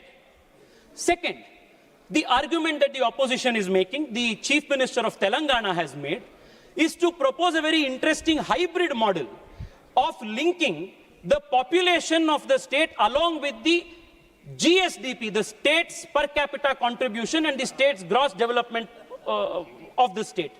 Now this argument, I don't know, Speaker, sir, who has advised the Chief Minister of Telangana. Either I can only say that they don't wish him well because this proposal is laughable at the best and impractical at the worst. Let me explain why. First, if you will say that the vote of a common citizen in Telangana has more value than the vote of a common voter in Bihar, then you are defeating the constitutional principle of one value, one vote. आप किसके आधार पर देश में ये delimitation और exercise करना चाहते हैं? जो अमीर है क्या उनके लिए ज्यादा वोट होगा? जो गरीब है क्या उनका वोट नहीं है? उसके लिए वैल्यू नहीं है? ये किस प्रकार के आर्गुमेंट है? अध्यक्ष जी, if you will take this argument further forward, Mukesh Ambani will have 1 lakh vote and somebody like us will have only 1 vote. Is this the kind of logic that the Congress wants to build? Speaker, sir, this argument by this alternative by Telangana Chief Minister of linking delimitation and number of seats to the GSDP of the state is the most foolish argument anybody can prosper. This is unconstitutional. This defeats the value of one man, one vote, one value that the Constitution promises. Second, Speaker, sir, there is another very important dimension to this. GSD देश के GDP हो या प्रदेश के GDP हो, ये 10 साल 15 साल वो stagnant नहीं रहता है. It is not going to remain constant. Every 6 months GDP can go up, GDP can come down. 1 year GDP will be high, another year GDP will be low. Now suppose you are going to link delimitation and number of seats with the GSDP of a state. Will Telangana's and other states' number of seats keep getting fluctuated? Today, this year was a good monsoon. GDP was good. So Telangana will have 2 extra seats. Next year, Tamil Nadu had bad rainfall. Therefore, GDP fell down. So Tamil Nadu will lose 2 seats. Is this the argument? These are the kind of laughable alternatives that the Congress party is proposing, and on the basis of this, they are misleading the people of this country. Now, the second alternative that they have proposed, the third alternative. The first is not do anything. The second is, which they are experts at. क्योंकि जब आप Congress party के politics को देखते आते हैं, they are the practitioners of politics of postponement. हर चीज जो देश के सामने बड़ा मुद्दा आता है, आ जाता है, when they cannot address it, what do? Postpone कर दो उसको. That is their first reaction. Their first proposal is postpone it, कुछ मत करो, इसको freeze करो, which is unconstitutional. Second, the Telangana CM's proposal linking GSDP to number of seats, which again, like I demonstrated, Speaker, sir, is the most ludicrous argument. Third argument that they have given, that I read, Honorable member, learned friend Shashi Tharoor ji has made. He has said that there should be a digressive proportionality model as per the European Union Parliament. Now, while this, true to Shashi ji's nature, sounds very sophisticated, actually does not make sense in the Indian context. Because the moment you are going to introduce this principle of digressive proportionality, it once again violates the principle of one man, one vote, one value. Second, larger states in the south of India, like Tamil Nadu, like Karnataka, which are today the 6th most populous state, 8th most populous state in the country, are going to again get a raw deal because of this digressive proportionality argument. Therefore, my submission, Speaker, sir, other than this 50% equal proportionate increase to all states alternative that Narendra Modi ji has proposed, there is no alternative that serves everybody, that is gain for everybody and no loss for everybody. Therefore, the country as a whole, and especially the opposition, must welcome this with all responsibility. Speaker, sir, the other argument that has come in criticism of this 800 plus seat increase is that if you increase this number of seats of the Lok Sabha to 800 plus seats, then it will become an unwieldy Lok Sabha. That the Lok Sabha will be so big that you will not have healthy debates, healthy discussions. ये बहुत बड़ा ये unwieldy हो जाएगा. This is the argument that Manish Tiwari ji has advanced. Now I want to ask myself, Speaker, sir, the productivity or the quality of outcome of a Lok Sabha or the body like this depends not just on the number of people, but on the quality of the debates that take place, the number of sittings that we do.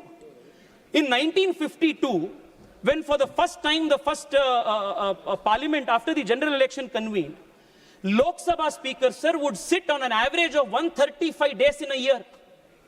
In the last few years, the average sittings of Lok Sabha has gradually come down.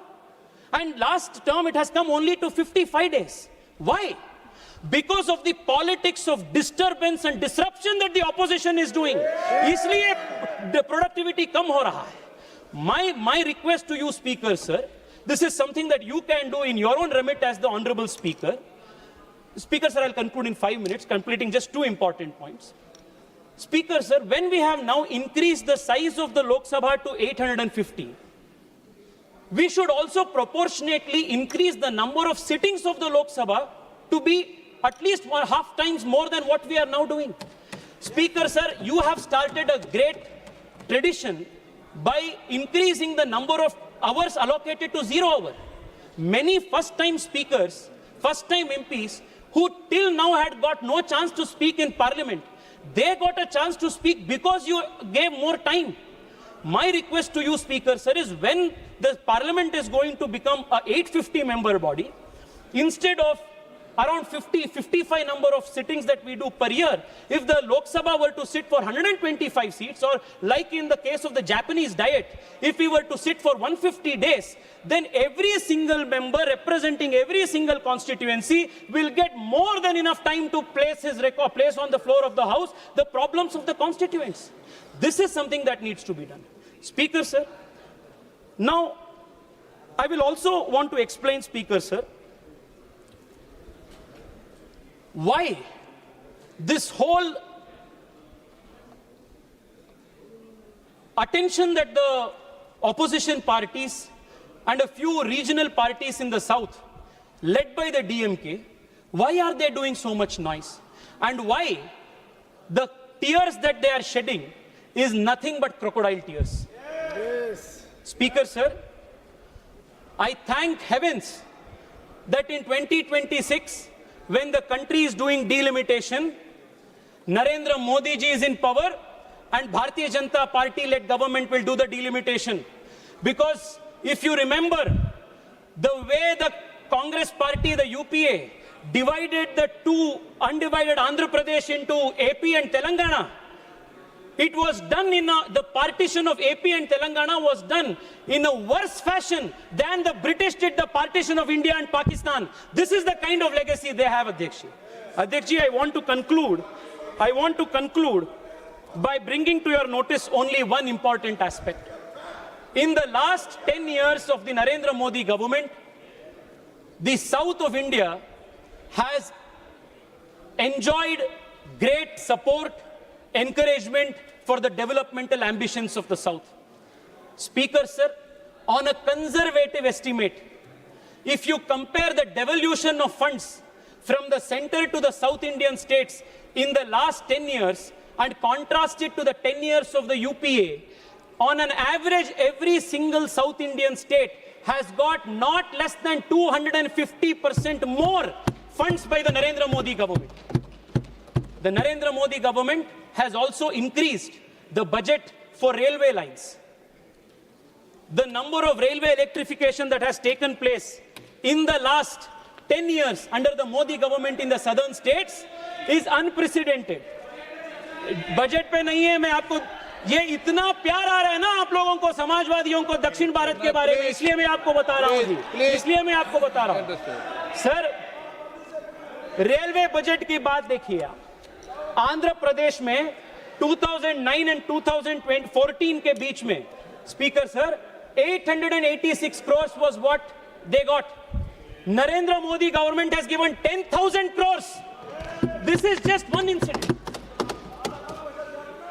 Number of metros to the southern states has increased. Electrification has increased. Number of rails has increased. Number of airports has increased. The total devolution of funds to the South Indian states has increased. Most importantly, Speaker sir, we have not only given the southern states more money, more rail, more infrastructure, but most importantly, for the first time in the country's history, more than 25 national institutions today allow for regional language examination. If I want to apply for CRPF, I can do it in writing examination in Kannada, in Telugu, which was not the case when the Congress party was ruling. We have respected language, we have provided more development, and today Narendra Modi is also providing more seats and more proportion allotment to the southern Indian states by protecting the South's voice in the total parliament, the floor of the House. Speaker sir, I want to conclude by one last point that needs to be addressed. Speaker sir, the argument that has been repeatedly made is that the argument that is repeatedly made is that the Narendra Modi government is bringing in this proposal to somehow create a disadvantage for the southern Indian states. Nothing at all, Speaker Sir, can be farther more than truth than this particular assertion. Speaker Sir, I want to say that we come from the Bharatiya Janata Party. Bharatiya Janata Party sanskar, our culture, is not to see this nation as tukde tukde. The culture of this party is not to side with those who chant the slogan of Bharat ke tukde honge, inshallah, inshallah. This is not the culture of the Bharatiya Janata Party. The culture of the Bharatiya Janata Party is, the culture of the Bharatiya Janata Party, Speaker Sir, is, the culture of the Bharatiya Janata Party, Speaker Sir, is Himalayat samarabhya yavat Indu sarovaram tam deva nirmitam desham Hindustanam prachakshate. जो देश ऊपर हिमालय से नीचे भारत के इंदु सरोवर तक है, वो पूरा देश जो अखंड है, अविच्छिन्न है, वो भारत है. This is the commitment of Bharatiya Janata party. वो कन्याकुमारी हो, वो कश्मीर हो, वो कच्छ हो या कामाख्या हो, we will support for the integrity, sovereignty, unity of this country, because that is not only a constitutional mandate, but most importantly, the Bharatiya Janata Party's Karyakarta believes that it is our civilizational duty to protect this country. This is what differentiates us from the parties like the Congress that sides with tukde parties, and like the DMK, which speaks the language of separatism. We abhor your politics, we reject your politics. In conclusion, I want to say, if the UPA and the opposition today, Speaker Sir, is going to vote against these most practical, most constitutional, most inclusive proposition, then for years to come, the history of the country will remember the opposition and all of you sitting here as not only opposition to the women of the country, but also to the interests of the southern Indian states of the country. I want to emphatically say again, if you will reject this, if you will vote against this, the people of this country, the women of this country will never forgive you. The people in the south of India will never forgive you, because your politics is not a politics of inclusion, your politics is a politics of anarchy. I really hope that you will honestly examine the merit of this proposition and also honestly examine the hollowness of your own arguments and finally vote in support of this historic bill. I once again thank Prime Minister Narendra Modi for not only giving voice, finally after 40 years, to the women of this country, but most importantly for protecting the interests of all southern states and all important small states of the country. Thank you, Prime Minister, sir. Thank you for what you have offered to the South. This is the best deal ever possible. Thank you, Speaker, sir. Shri Akhilesh Yadav.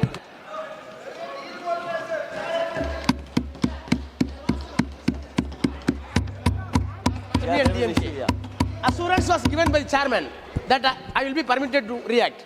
Sir, I may be permitted. Sir, Tejasvi Surya, honorable member, made a clear allegation that DMK stands for separatism of the country. Sir, in 1971, when Pakistan launched a war, we gave 6 crore, which was not matched by any other state, to maintain this nationalism of the country. In 1999, when Vajpayee was the Prime Minister, Tamil Nadu government, led by Dr. Kalaignar Karunanidhi, gave 100 crores for the Kargil war. He should not teach nationalism for us. We are for the nationalism. The only thing is we want to keep separate identity when you are imposing Hindi, when you are imposing Sanskrit. When you are not giving due respect for state autonomy. That's all. Correct your record. Shri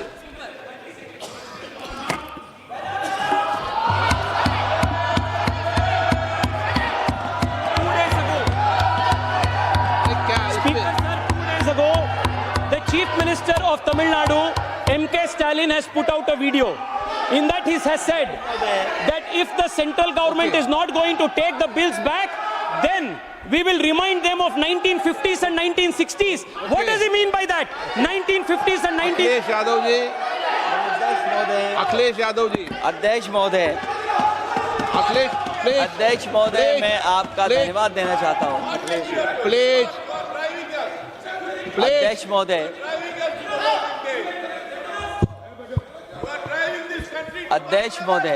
अध्यक्ष महोदय, अध्यक्ष महोदय, मैं आपका धन्यवाद देना चाहता हूं। आज मुझे एक बहुत महत्वपूर्ण समय पे मुझे बोलने का मौका मिल रहा है। अध्यक्ष महोदय, मैं अभी भारतीय जनता पार्टी के माननीय सदस्य को भी सुन रहा था, उनके वरिष्ठ सदस्यों को भी और माननीय मंत्री जी को मैंने सुना है, और इस महत्वपूर्ण विषय पर उन्होंने अपनी बात रखी है।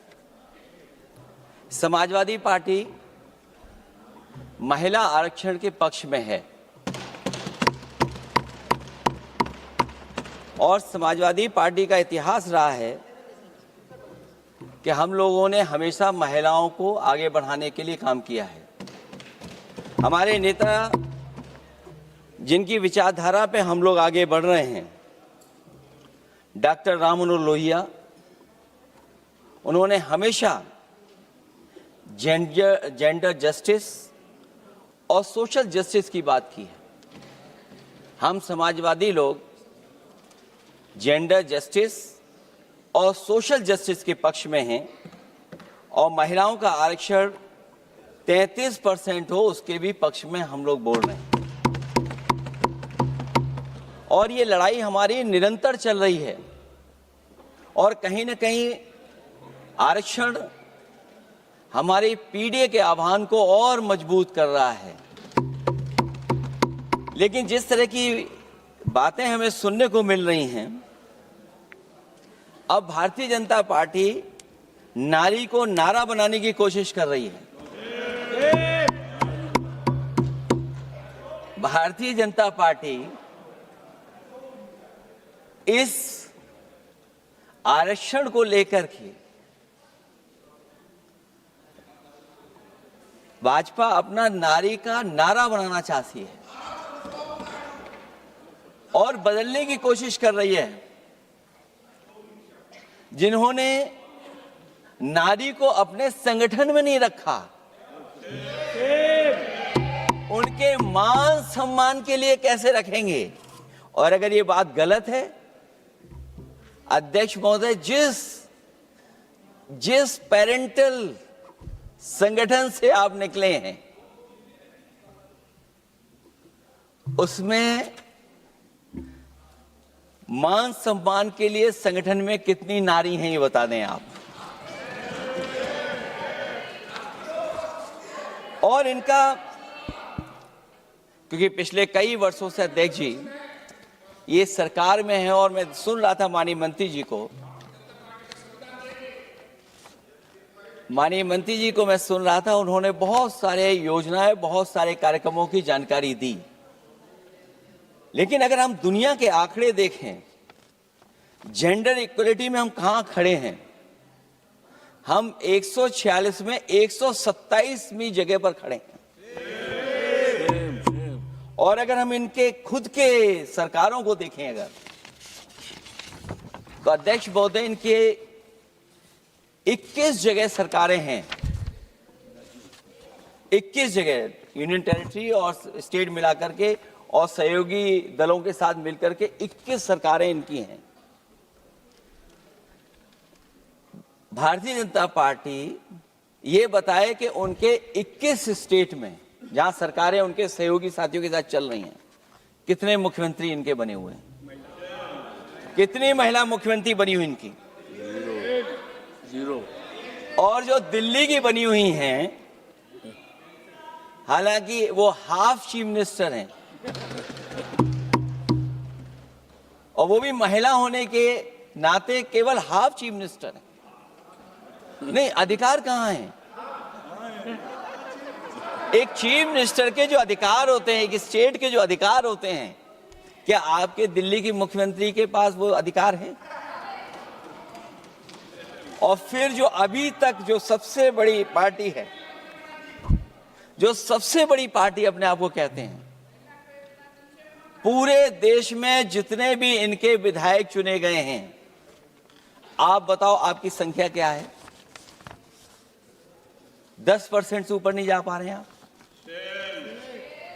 क्या 10% से ऊपर हैं आप? और फिर लोकसभा की गिनती में अगर हम देखें तो लोकसभा की गिनती में कितने संख्या में आप हैं? इसलिए अध्यक्ष महोदय, जहां हम ये कहते हैं कि हम महिला आरक्षण के पक्ष में हैं, वहीं कुछ सवाल हमारे भी आपके लिए हैं। मैं उससे पहले याद दिलाना चाहता हूं कि कई बार लोग ये कहते हैं कि समाजवादी पार्टी विरोध करती है। अगर हम अपनी बात कहना चाहें तो डॉक्टर राममनोहर लोहिया, जिनकी विचारधारा पर हमारी समाजवादी पार्टी का आधार है, उनके द्वारा हमेशा महिलाओं को पुरुषों के बराबर की हिस्सेदारी हर क्षेत्र में देने की बात कही गई। और मैं उनको कोट करना चाहता हूं कि संस्कार का आरंभ महिला से होता है। यदि महिला जागृत है तो पूरा समाज जागृत हो जाता है। ये लोहिया ने हमारे जिस विचारधारा पे हम लोग चल रहे हैं वो हम आपको बताना चाहते हैं। जब तक महिलाएं राजनीति में नहीं आएंगी, सामाजिक क्रांति अधूरी रहेगी। लोहिया जी ने निरंतर महिलाओं की राजनीति में महत्वपूर्ण भूमिका पर बल दिया है और समाज में वास्तविक परिवर्तन उनके योगदान से ही आ पाएगा। इसलिए मैं याद दिलाना चाहता हूं अध्यक्ष महोदय, उत्तर प्रदेश में पंचायत में सबसे पहले आरक्षण महिलाओं के लिए लागू करने का काम समाजवादी पार्टी ने किया। तो जहां महिलाओं के पक्ष में है उनके आरक्षण के, वहीं हमारा सवाल यह भी है कि जल्दीबाजी क्यों है? आखिरकार महिला आरक्षण के नाम पर जल्दीबाजी क्यों है भाजपा के अंदर? सच तो यह है कि भाजपा जनगणना को टालना चाहती है, और जनगणना को टालने का मतलब है कि जाति जनगणना को टालना चाहते हैं। और जाति जनगणना इसलिए टालना चाहते हैं क्योंकि वो आरक्षण का सवाल उठेगा। जो भाजपा, उनके संगी साथी कभी भी देना नहीं चाहते हैं आरक्षण। भाजपा को यह भी अच्छी तरह याद है कि पीडीए में ए का मतलब आधी आबादी है, मतलब महिलाएं भी पूरी की पूरी उसमें गिनती में आती। एक बड़ा चुनावी सच ये भी है कि भाजपा की चुनावी घपलेबाजी अब पूरी तरह से भंडाफोड़ हो गई है। जो एसआईआर आप लेकर के आए थे अध्यक्ष महोदय, उत्तर प्रदेश में हम लोगों ने बड़े करीब से देखा एसआईआर। वो कहने को तो एसआईआर था, लेकिन सच्चाई में वो एनआरसी का रूप था। और एसआईआर के मामले में जिस तरीके से वोट काटने का काम शुरू हुआ, मैं बधाई देना चाहता हूं अपने पीडीए प्रहारी और संगठन के लोगों को जिन्होंने वोट बचा लिया। जब पहली गिनती में हम लोग बचाने में कामयाब हो गए तो अध्यक्ष महोदय, भारतीय जनता पार्टी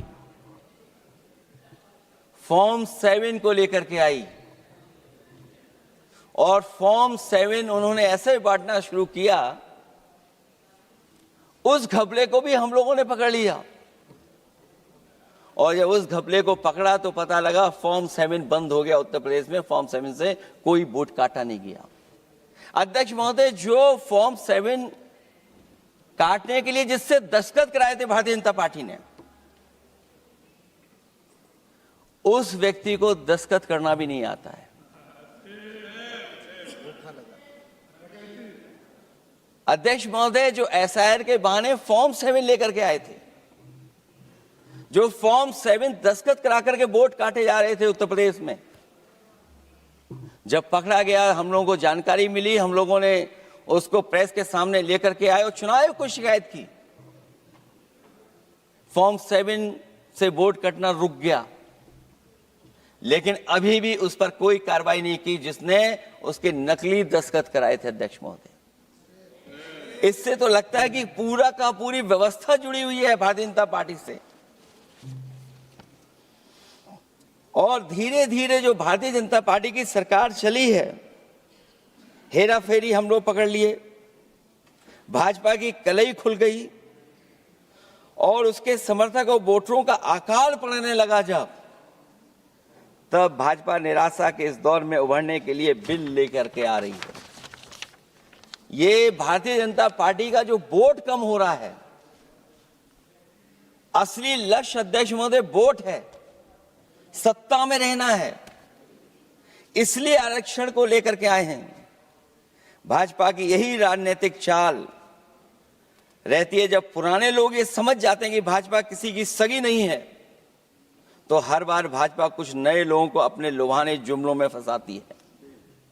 इस बार भाजपा महिलाओं को लेकर ये पुरानी चाल चल रही है, लेकिन सफल नहीं होगी, क्योंकि सबसे ज्यादा दुखी तो महिलाएं ही हैं। भाजपा की कमीशनखोरी और चंदा वसूली की वजह से जो महंगाई बढ़ी है, उससे उनकी रसोई सूनी हो गई है। रही सही कसर सिलेंडर की, बेतहाशा बढ़ती कीमतों ने पूरा कर दिया है। ये अध्यक्ष महोदय, मैं इसलिए कह रहा था कि माननीय मंत्री सिलेंडर की याद दिला रहे थे। उन्होंने इज्जत घर को भी याद दिलाया, जिसको कभी प्रधानमंत्री जी ने कहा कि ये इज्जत घर होंगे। गांव गोद लिए गए, जाकर के सरकार देखे उन गांव को अनाथ अगर किसी ने छोड़ा है तो भारतीय जनता पार्टी ने छोड़ा है। हर महिला अपने बच्चों को पढ़ाना चाहती है, लेकिन भाजपा की शिक्षा विरोधी सोच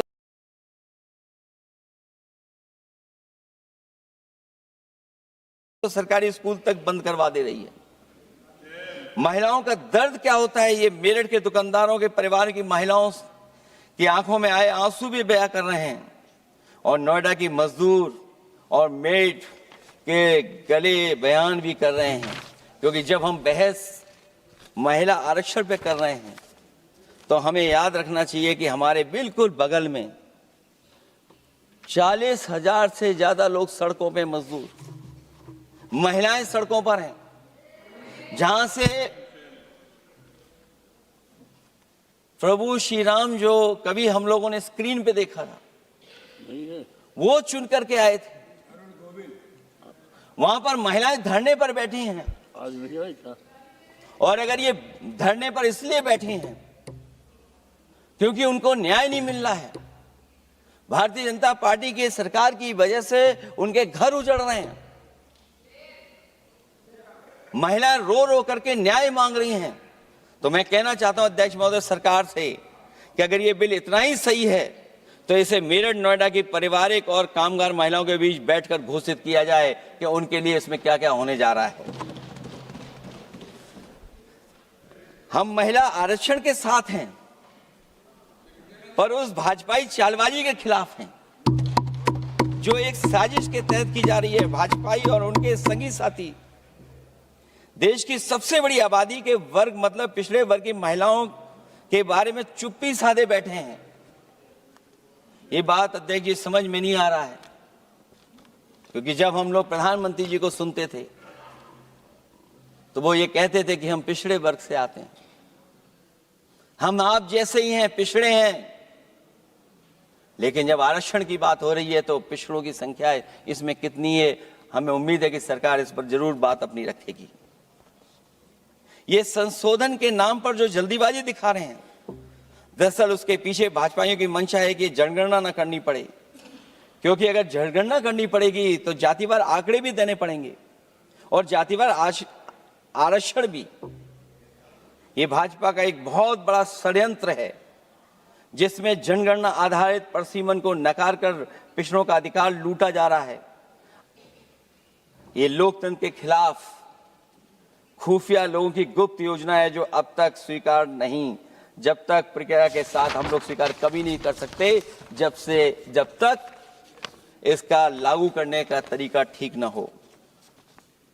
अगर पिछड़ों की आबादी कम से कम अगर हम गिन लें कि 70%, 80% से ज्यादा है, अध्यक्ष महोदय, अगर हम उनको 66% मान लें, तो इनकी आबादी कम से कम पिछड़ों की 33% होगी, आधी आबादी की जनसंख्या, जिनके हक की बात तो है ही नहीं इसके अंदर। इसका मतलब यह हुआ कि पिछड़े वर्ग की 33% महिलाएं, उनको हक देना नहीं चाहते ये लोग, हक उनका छीनना चाहते हैं। और फिर जो डिलिमिटेशन का साथ साथ लेकर के आए हैं, ये डिलिमिटेशन क्या है अध्यक्ष महोदय? ये डिलिमिटेशन है कि इलेक्टोरल मैप को बदल दें। हमारे पूर्व में कांग्रेस के सदस्य ने ठीक कहा है कि जब डिलिमिटेशन की बारी आई, तो इन्होंने पूरी रणनीति बना करके कि किस तरीके से लोकसभाओं के क्षेत्र बनाए जाएं, क्षेत्र कैसे बने जिससे कि उन्हीं को पॉलिटिकल लाभ मिले। वो हम लोगों ने आसाम में भी देखा और जम्मू कश्मीर में भी देखा है। इसलिए हम चाहते हैं कि पहले जनगणना हो और जनगणना जब आंकड़े सही आ जाएंगे अध्यक्ष महोदय, तब जाकर के डिलिमिटेशन ठीक होगा। और अगर आंकड़े ही ठीक नहीं हैं तो फिर आरक्षण कैसे ठीक होगा? क्योंकि आरक्षण का आधार ही हमारा जनसंख्या पर है। कहीं ऐसा तो नहीं कि आधी आबादी में ये मुस्लिम को भी ना गिनते हो, मुस्लिम महिलाओं को। इसलिए हमारी मांग होगी कि आधी आबादी में पिछड़े और मुस्लिम महिलाओं को भी जोड़ करके इस आरक्षण को पूरा किया जाए। एक जो हमें आशंका है कि जब आरक्षण होगा और डिलिमिटेशन होगा और जब संख्या बढ़ेगी तो उत्तर प्रदेश की संख्या विधानसभा की 500 से ऊपर होने जा रही है। और अगर 500 से ज्यादा होने जा रही है तो उसमें सरकार क्या विचार कर रही है? कहीं कोई ऐसा षड्यंत्र तो नहीं है जो हम महिला आरक्षण के बहाने उस षड्यंत्र को छिपा करके आगे बढ़ रहे हों? क्योंकि उत्तर प्रदेश में 120 सीटें तो लोकसभा की होने जा रही हैं और विधानसभा की सीटें तो अगर 600 हो रही हैं, अगर 600 हो रही हैं तो कहीं ऐसा तो नहीं अध्यक्ष महोदय उसमें भी कोई साजिश षड्यंत्र हो? जो षड्यंत्र हम लोगों को समझ में नहीं आ रहा हो। और अगर षड्यंत्र रहेगा तो जैसे अयोध्या हारे आप, एक बार फिर उत्तर प्रदेश आप हार जाएंगे। और 33% सीटें कौन सी होंगी? आप अगर सीट रिजर्व कर देंगे, कॉन्स्टिट्यूंसी रिजर्व हो जाएगी, तो अध्यक्ष महोदय ये महिलाओं के बीच ही कंपटीशन करा देंगे। अगर कॉन्स्टिट्यूंसी रिजर्व होंगी तो अध्यक्ष महोदय महिलाओं के बीच ही कंपटीशन हो जाएगा। क्योंकि वो अध्यक्ष महोदय वो माननीय सदस्य कह रहे हैं कि वो तो होना चाहिए। वो सास बहू वाली तो हार गई हैं आपकी।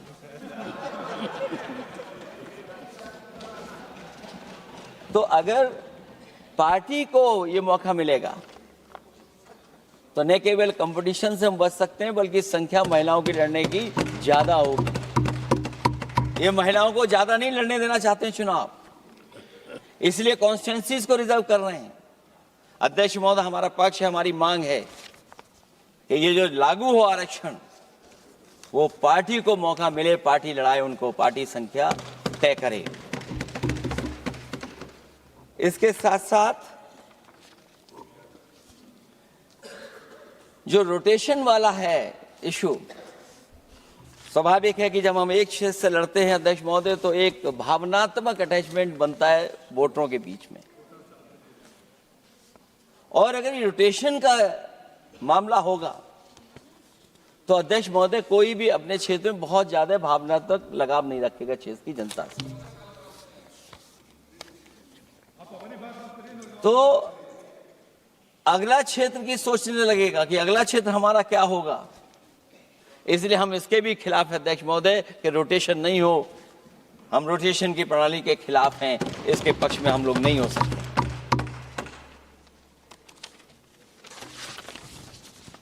इसलिए अध्यक्ष महोदय हमारी मांग होगी कि पहले सेंसस कराए, जनगणना कराई जाए। और अगर ये जनगणना नहीं कर रहे हैं तो इसका मतलब धोखा दे रहे हैं।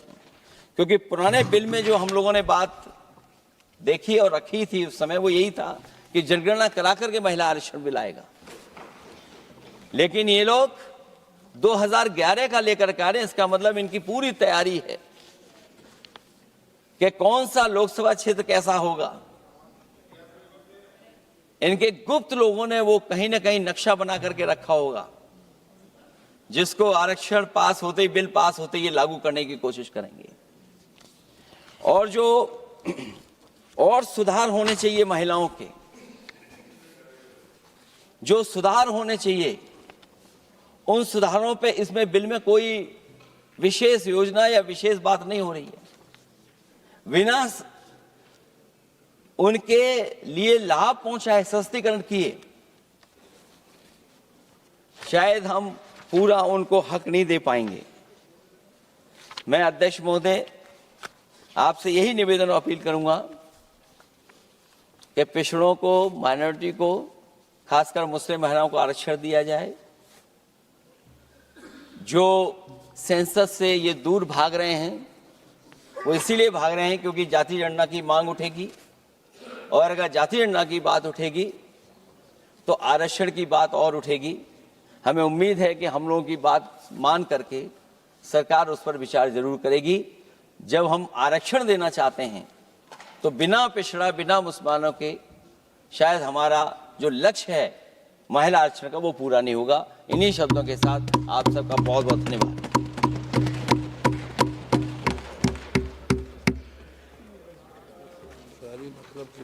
श्रीमती काकोली घोष।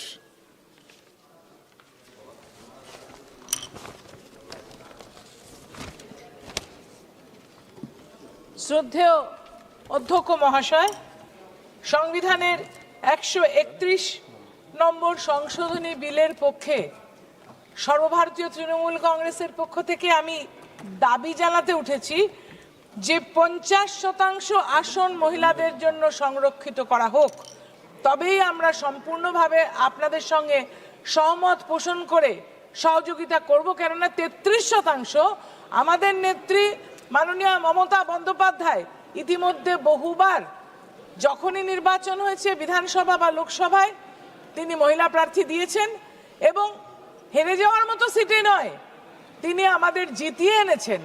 আমরা বর্তমানে এই সংসদ ভবনে রাজ্যসভা লোকসভা মিলে 41% মহিলা রয়েছি। ভারতবর্ষের কোনো রাজনৈতিক দল যেটা করে দেখাতে পারেনি। এই আইন আমরা মনে করি একটি ছদ্মবেশী আইন, কেননা নারী সশক্তিকরণের স্বার্থে এবার আইন আনা হয়নি। এই আইন তার সাথে সাথে এলাকা পুনর্বিন্যাস জুড়ে দেওয়া হয়েছে, যাতে করে মহিলাদের ভাগ্য পুরুষতান্ত্রিক ব্যবস্থার মধ্যে আটকে যায়। আমরা সশক্তিকরণে মহিলাদের বিশ্বাস করি, ক্ষমতায়নের বিশ্বাস করি, এবং তার জন্যই কিন্তু বরাবর আমাদের নেত্রী মমতা বন্দ্যোপাধ্যায় লড়ে এসেছেন।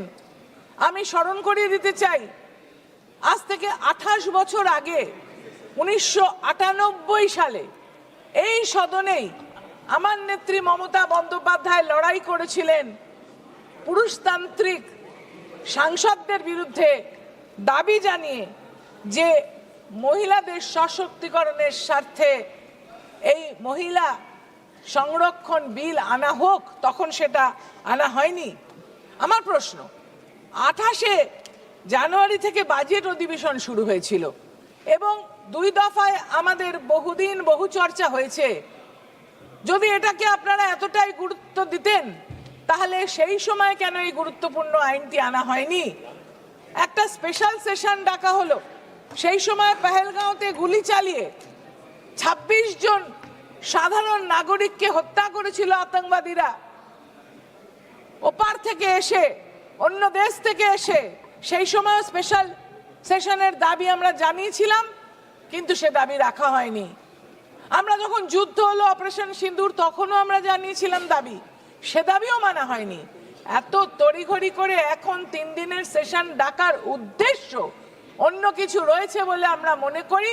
এই ছদ্মবেশী আইনের পিছনে লুকিয়ে আছে আসলে নির্বাচনী প্রক্রিয়া, যেটা খুব সুস্পষ্টভাবে মাননীয় সাংসদ সূর্যা প্রকাশ জি বললেন যে নির্বাচনী প্রক্রিয়া শুরু হচ্ছে, যার জন্য উনি বলছেন দক্ষিণ ভারতের কথা। যে দক্ষিণ ভারতে তিনি বলছেন যে খুব 250 গুণ বেশি অর্থ সেখানে গেছে, যেখানে বাংলার ভুকা শ্রমিক, বাংলার 100 দিনের কাজের মজদুর, তাদের 2 লক্ষ কোটি টাকা এই সরকার বাংলাকে দেয়নি, বঞ্চনা করেছে। পুরোটাই নির্বাচনী প্রক্রিয়া। এই যে আসন সংরক্ষণ যখন জড়িয়ে যাচ্ছে এলাকা পুনর্বিন্যাসের সঙ্গে, তার প্রতি আমাদের সন্দেহ জাগে। আমরা বলি যে সংসদ কখন বসবে সেটা যখন ঠিক করার দায়িত্ব সরকারের, তাহলে সরকার কেন এর আগে এই বিল না এনে, এই সংশোধনী না এনে, হঠাৎ করে নির্বাচন প্রক্রিয়া যখন ভারতবর্ষের বিভিন্ন রাজ্যে চলছে তার মধ্যে এটা আনলো? এটা নিয়ে কিন্তু আমাদের একটা সংশয় আছে যে এটা শুধুমাত্র নির্বাচনকে বৈতরণী পার করাবার জন্যই তাদের এই প্রয়াস। যেসব ক্ষেত্রে অপরাধীদের প্রাতিষ্ঠানিক পৃষ্ঠপোষকতা স্পষ্ট, যেমন 2017-তে উন্নাও আমি গিয়েছি, 2018-তে কাঠুয়া সেখানে গিয়েছি, 2020-তে হাতরাসে একটি মেয়ে দলিত সমাজের হত্যা করা হয়েছে সেখানে গিয়েছি। আমরা দেখেছি মণিপুরে নারীদের যৌন নির্যাতনের নীরবতা, এই সরকার নীরব থেকেছে। আজকে হঠাৎ এই সরকার খুব নারীদের সংরক্ষণের জন্য ব্যস্ত হয়ে পড়েছেন, এরকম কথা কিন্তু আমরা বিশ্বাস করতে পারছি না। আইনটি এমনভাবে করা হয়েছে যাতে কোনো পুরুষকে তার বর্তমান আসন ছাড়তে না হয়। এটাও পুরুষতান্ত্রিক একটা ব্যবস্থা, যেখানে ভারতীয় জনতা পার্টির প্রার্থী দিয়েছে 11%, তৃণমূল কংগ্রেসের কিন্তু আমাদের এখানে 52 মহিলা লড়াই করছেন। সবসময় আমরা কিন্তু 33% আছি, তাই 50% সংরক্ষণের দাবি জানাতে চাই।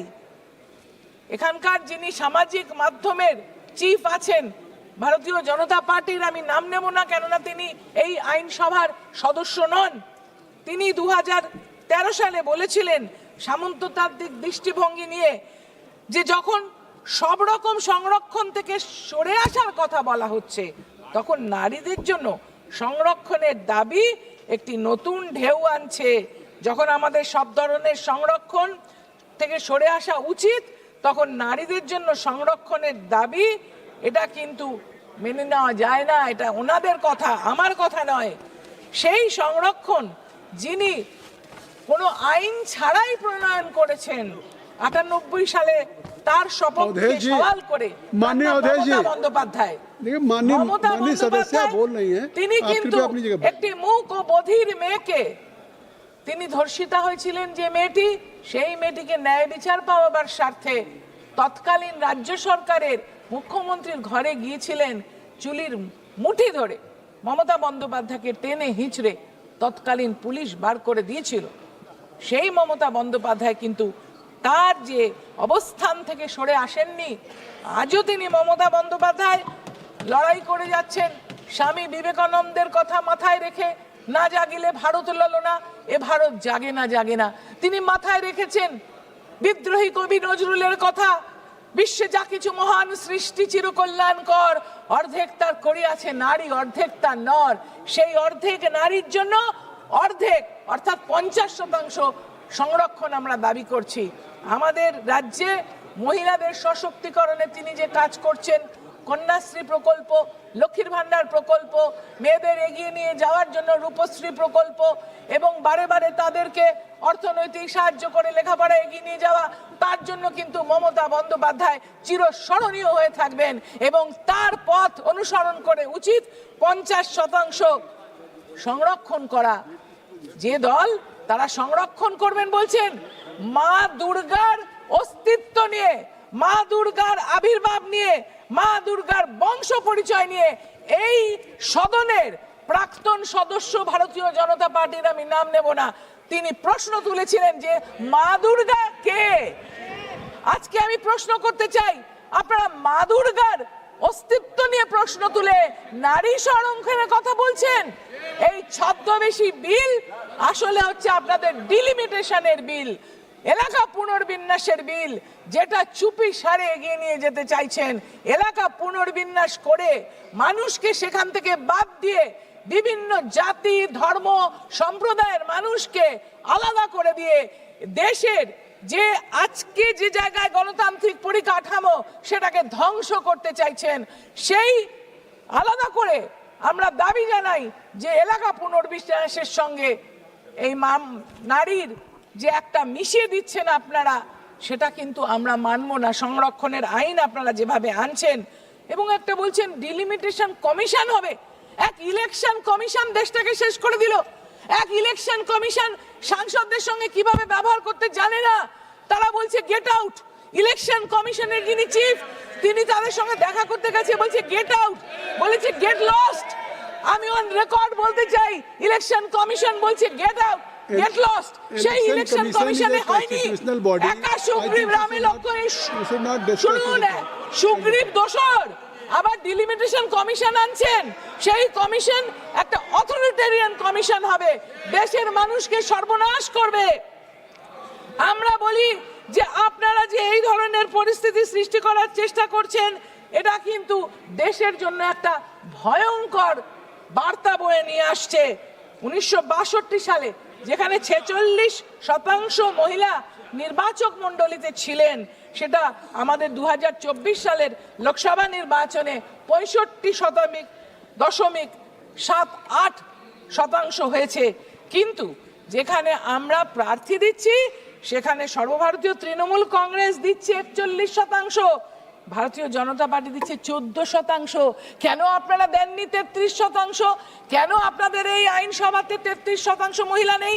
আমাদের তো আছে, অল ইন্ডিয়া তৃণমূল কংগ্রেসের রাজ্যসভায় আছে, লোকসভায় আছে, পশ্চিম বাংলার রাজ্য আমাদের যে রাজ্যে মন্ত্রীরা রয়েছেন মহিলা, সেখানে আদিবাসী রয়েছে, সেখানে সংখ্যালঘু রয়েছে।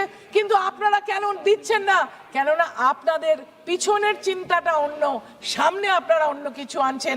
তাই আমি বলছি যে এটা হচ্ছে ছদ্মবেশী আইন। এই ছদ্মবেশী আইনকে কিন্তু ভীষণ চিন্তা করে তারপরে আমাদেরকে বক্তব্য রাখতে হচ্ছে যে 50% দিলে আমরা আপনাদের সাথে আছি। আপনারা এটাকে এই সময় এসেছেন, সারা ভারতবর্ষে নির্বাচন হচ্ছে, যাতে করে কোন রকমের প্রশ্ন তুললে বলতে পারেন যে অল ইন্ডিয়া তৃণমূল কংগ্রেস নারী বিদ্বেষী। অল ইন্ডিয়া তৃণমূল কংগ্রেস কিন্তু করে দেখিয়েছে, যেটা ইংরেজিতে বলে ওয়াক দ্য টক। আমরা করে দেখিয়েছি 33%, আমরা 50% দাবি করছি। আমাদের রাজ্য সরকার মহিলা নিগ্রহের বিরুদ্ধে দোষীর শাস্তির দাবিতে অপরাজিতা বিল রাজ্য থেকে পাঠিয়েছে এখানে পাশ করে, সেটা এখনো আটকে আছে। অত্যন্ত দুঃখের সঙ্গে, পরিতাপের সঙ্গে, বেদনার সঙ্গে বলছি, আমাদের মহামান্য রাষ্ট্রপতি মহিলা, কিন্তু তিনি কিন্তু সেই বিলটা সই করে সেটাকে আইন করতে পারছেন না। অপরাজিতা বিল আমরা ধর্ষকের শাস্তির দাবি করেছি। আমরা যারা দুষ্কৃতী মহিলাদের পিছনে নিগ্রহ করে তাদের, কিন্তু আপনারা কিন্তু সেই বিলটা আটকে রেখেছেন। Person on conduct of honorable president of our country. You should not. You should not. Aparajita bill के बारे में बोल रहे हैं। No, you should not. Aparajita bill You have रुका just made हुआ a क्यों comment, है? I think. क्योंकि It is महिला not a part of लोग, मैं नहीं सुनती, महिला लोग अभी जिसके ऊपर बलात्कार हो रहा है, जो महिला के ऊपर अत्याचार हो रहा है, उसके खिलाफ हम अपराजिता बिल भेजा इधर, लेकिन ये बिल पास क्यों नहीं हुआ? ये मेरा प्रश्न है। ये बिल को जरूर जल्दी पास करना चाहिए। আমার এইটা আরো প্রশ্ন যে আজকে ভারতবর্ষে দাঁড়িয়ে বিভিন্ন জায়গায় যেখানে যে সকল মহিলারা কাজ করতে যাচ্ছে, সেই জায়গায় কিন্তু ইলেকশন কমিশন দেখুন একজনও মহিলা নেই। আমাদের যারা জজ সাহেব রয়েছেন সুপ্রিম কোর্টে, সেখানে একজন চিফ জাস্টিস মহিলা নেই। ইন্ডিয়ান ফরেস্ট সার্ভিস রয়েছে, সেখানে মাত্র 11 জন রয়েছেন। অ্যাম্বাসেডর বা হাই কমিশনার খুব কম রয়েছে। আইপিএস অনলি 0.4% মহিলা পুলিশে রয়েছেন, কিন্তু 19% আইপিএস অফিসার মহিলা রয়েছে। আমাদের ন্যাশনাল যে এখানে মহিলা কমিশন রয়েছে, সেই কমিশনে 53% সিট খালি রয়েছে। Women Minister Annapurna ji wanted to say something. Please. नहीं टोकने दो ना। Just wait. सभापति महोदय, मैं सिर्फ ये कहना चाहूँगी, माननीय सदस्य बोल रही हैं काकुली जी, वो अपराजिता बिल के बारे में चर्चा कर रही हैं। मैं उनसे कहना बहुत विनम्रता के साथ कहना चाहती हूँ कि वेस्ट बंगाल में महिला मुख्यमंत्री है, उसके बाद भी जो फास्ट ट्रैक स्पेशल कोर्ट की स्वीकृति मिली, आज तक वहाँ पर वो लागू नहीं किया गया। और स्पेशल कोर्ट के माध्यम से जो सुनवाई, फास्ट ट्रैक सुनवाई होनी चाहिए, आज तक सुनवाई नहीं होती है, वहाँ महिलाओं को न्याय नहीं मिलता है। वो नए नए कानून की बात कर रही है, जो कानून आज है उस पर भी वो काम नहीं कर रही है, वो भी वहाँ लागू नहीं है। हम तो पहले चाहेंगे कि उसको लागू करे वो। श्रीमती गुमराह मत कीजिए, मैं आपको इज्जत करती हूँ अन्नपूर्णा दी, प्लीज गुमराह मत कीजिए। আমি যেটা বলছিলাম যে আমাদের এনসিডব্লিউতে 53% সিট খালি রয়েছে, সেগুলো কিন্তু মহিলা দিয়ে ভর্তি করা হচ্ছে না এবং মহিলারা কিন্তু কাজের জায়গায় গিয়ে অনেক অসুবিধা, এই কেন্দ্রীয় সরকারের অধীনে রয়েছে all India institute of medical science, সেখানে তারা রিজাইন করতে বাধ্য হচ্ছেন। আপনারা জানেন যে 15% মহিলা ডাক্তার তারা রিজাইন করছেন, ভুবনেশ্বরে 12%, পাটনাতে 7%। কিসের জন্য তারা সে জায়গা পাচ্ছে না? কিন্তু আজকে দাঁড়িয়ে পশ্চিম বাংলাতে যেভাবে মহিলাদের পাশে দাঁড়িয়ে লড়াই করছেন মমতা বন্দ্যোপাধ্যায় এবং তিনি যেভাবে মহিলাদেরকে এগিয়ে নিয়ে যাওয়ার জন্য পরিশ্রম করছে, নিশ্চিতভাবে আমরা মহিলাদের আসন সংরক্ষণ চাই, আমরা করেছি। কিন্তু তার সঙ্গে যে যে রাজ্য ভালো কাজ করে পপুলেশন কন্ট্রোল করে রাজ্যটাকে নিয়ে গেছে এগিয়ে উন্নয়নের পথে, তাদের উপর কোপ দিয়ে আপনারা সেখানেই ডিলিমিটেশন করে সিট কমিয়ে দেবেন, এটা কিন্তু যুক্তরাষ্ট্রীয় কাঠামোর পরিপন্থী নয়, এটা কিন্তু আপনাদের অন্যায়। এবং এইভাবে মা দুর্গার পরিচয় নিয়ে প্রশ্ন করা পার্টির কাছ থেকে আমরা নিশ্চয়ই জ্ঞান নেব না। বা যারা আমাদের মহিলা কুস্তিগির তাদের গায়ে হাত দিয়ে শ্লীলতাহানি করা সেই সাংসদকে এখানে আপনারা প্রোটেকশন দিয়েছেন, আমরা সেটাও কিন্তু ভুলে যাইনি। তাই আমরা বলবো যে এই বিলটা সঠিকভাবে আনুন এবং এলাকা পুনর্বিন্যাসের থেকে আলাদা করুন এবং মহিলাদেরকে সঠিক সম্মান দিন, তবেই আমরা আপনাদের সাথে আছি। নমস্কার, জয় Hind. Thank you. It means Kokila, you are supporting 33% now because you are demanding for more. Dr. B. Sabri ji. Dr. B. Sabri.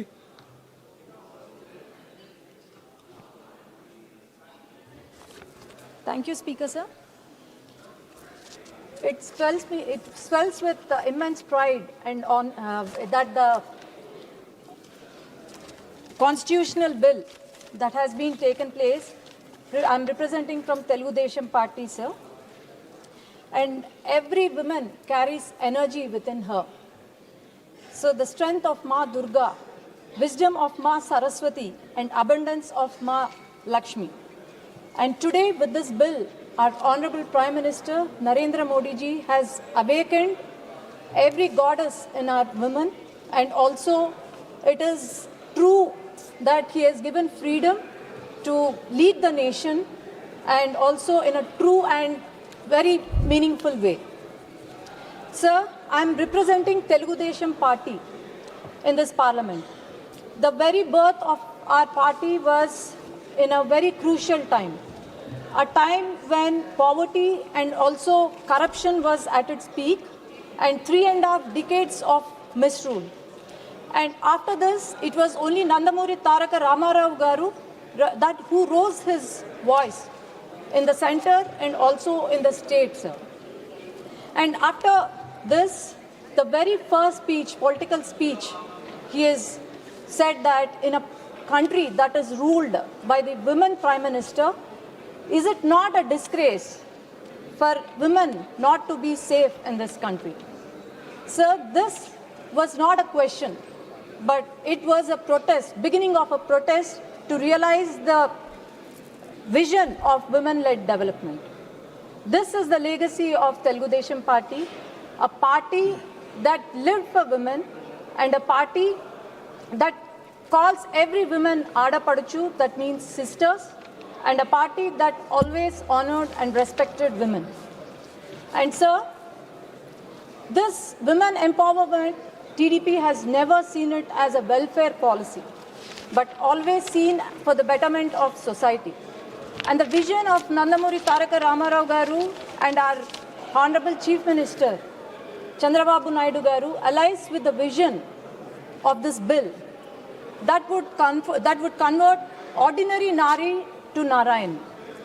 And the reforms that Nandamuri Taraka Ramarao Garu brought in the early 1980s were now the templates for the national policy that has been taking place from the decades and also days. One of the historic decisions that Telugu Desam Party has taken place when country was debating still about the BC reservation, it was the first party to announce 30% women reservation in all government jobs and also the local body elections. This has liberated women, and also this has given them freedom and given a special place in our society.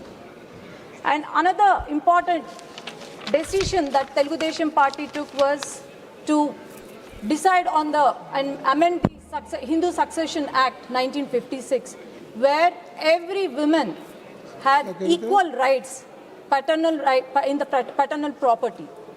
And so one of the very important administrative decisions that took place during 1980s was the Assigned Land Act, where all the government assigned lands were registered under the name of women. And this has promoted ownership.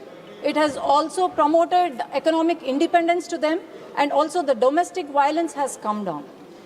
And those were the days when women wanted to pursue education, higher education, but then they were taunted and they were asked to get married and have kids. And it was N.T. Ramarao Garu who has established the first Mahila University in Tirupati, that is Sri Padmavati Vishwavidyalayam. And here women could stand on their own legs, and most of the women of that generation now are the successful women and are the products of this university, sir. And we were far ahead of the fast-track courts to give safe environment to and non-threatening environment to the women. We were the first party to establish Mahila courts and to give speedy justice and also give proper justice to women in a proper way. And sir, another important decision was the Dwakra policy, that was in the national policy, which started in 50 districts. Under the leadership of our Honorable Chief Minister Nara Chandrababu Naidu Garu, the only state that was successful in the entire country in Dwakra program was Andhra Pradesh. And I'm proud to say that the Dwakra group from my constituency, that in Orvakal, is the biggest Dwakra group, and United Nations has come, the team of them has come to visit our group to study the success of this Dwakra group. And also, sir, when women were not even allowed to go buy groceries, women, the Dwakra group in our constituency traveled from Kashmir to Kanyakumari just to train the women of other states. And I'm proud to say that Andhra Pradesh stands first in highest self-help groups, and also it covers more than 90.75 rural population, and we have about 8.17 self-help groups. And also it stands first in the Lakpati Didis in the entire country, where we have about 13.65 lakh Lakpati Didis. And sir, our Honorable Chief Minister Nara Chandrababu Naidu Garu's vision, which is one entrepreneur, one household.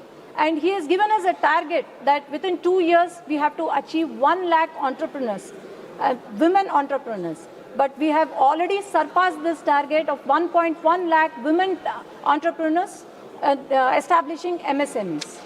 And our motto, Telugu Desam Party motto was Prajale Devullu, that means people are God to us. And also the responsibility of Telugu Desam Party is Prajala Vaddake Palana, which means welfare to the governance to the doorstep.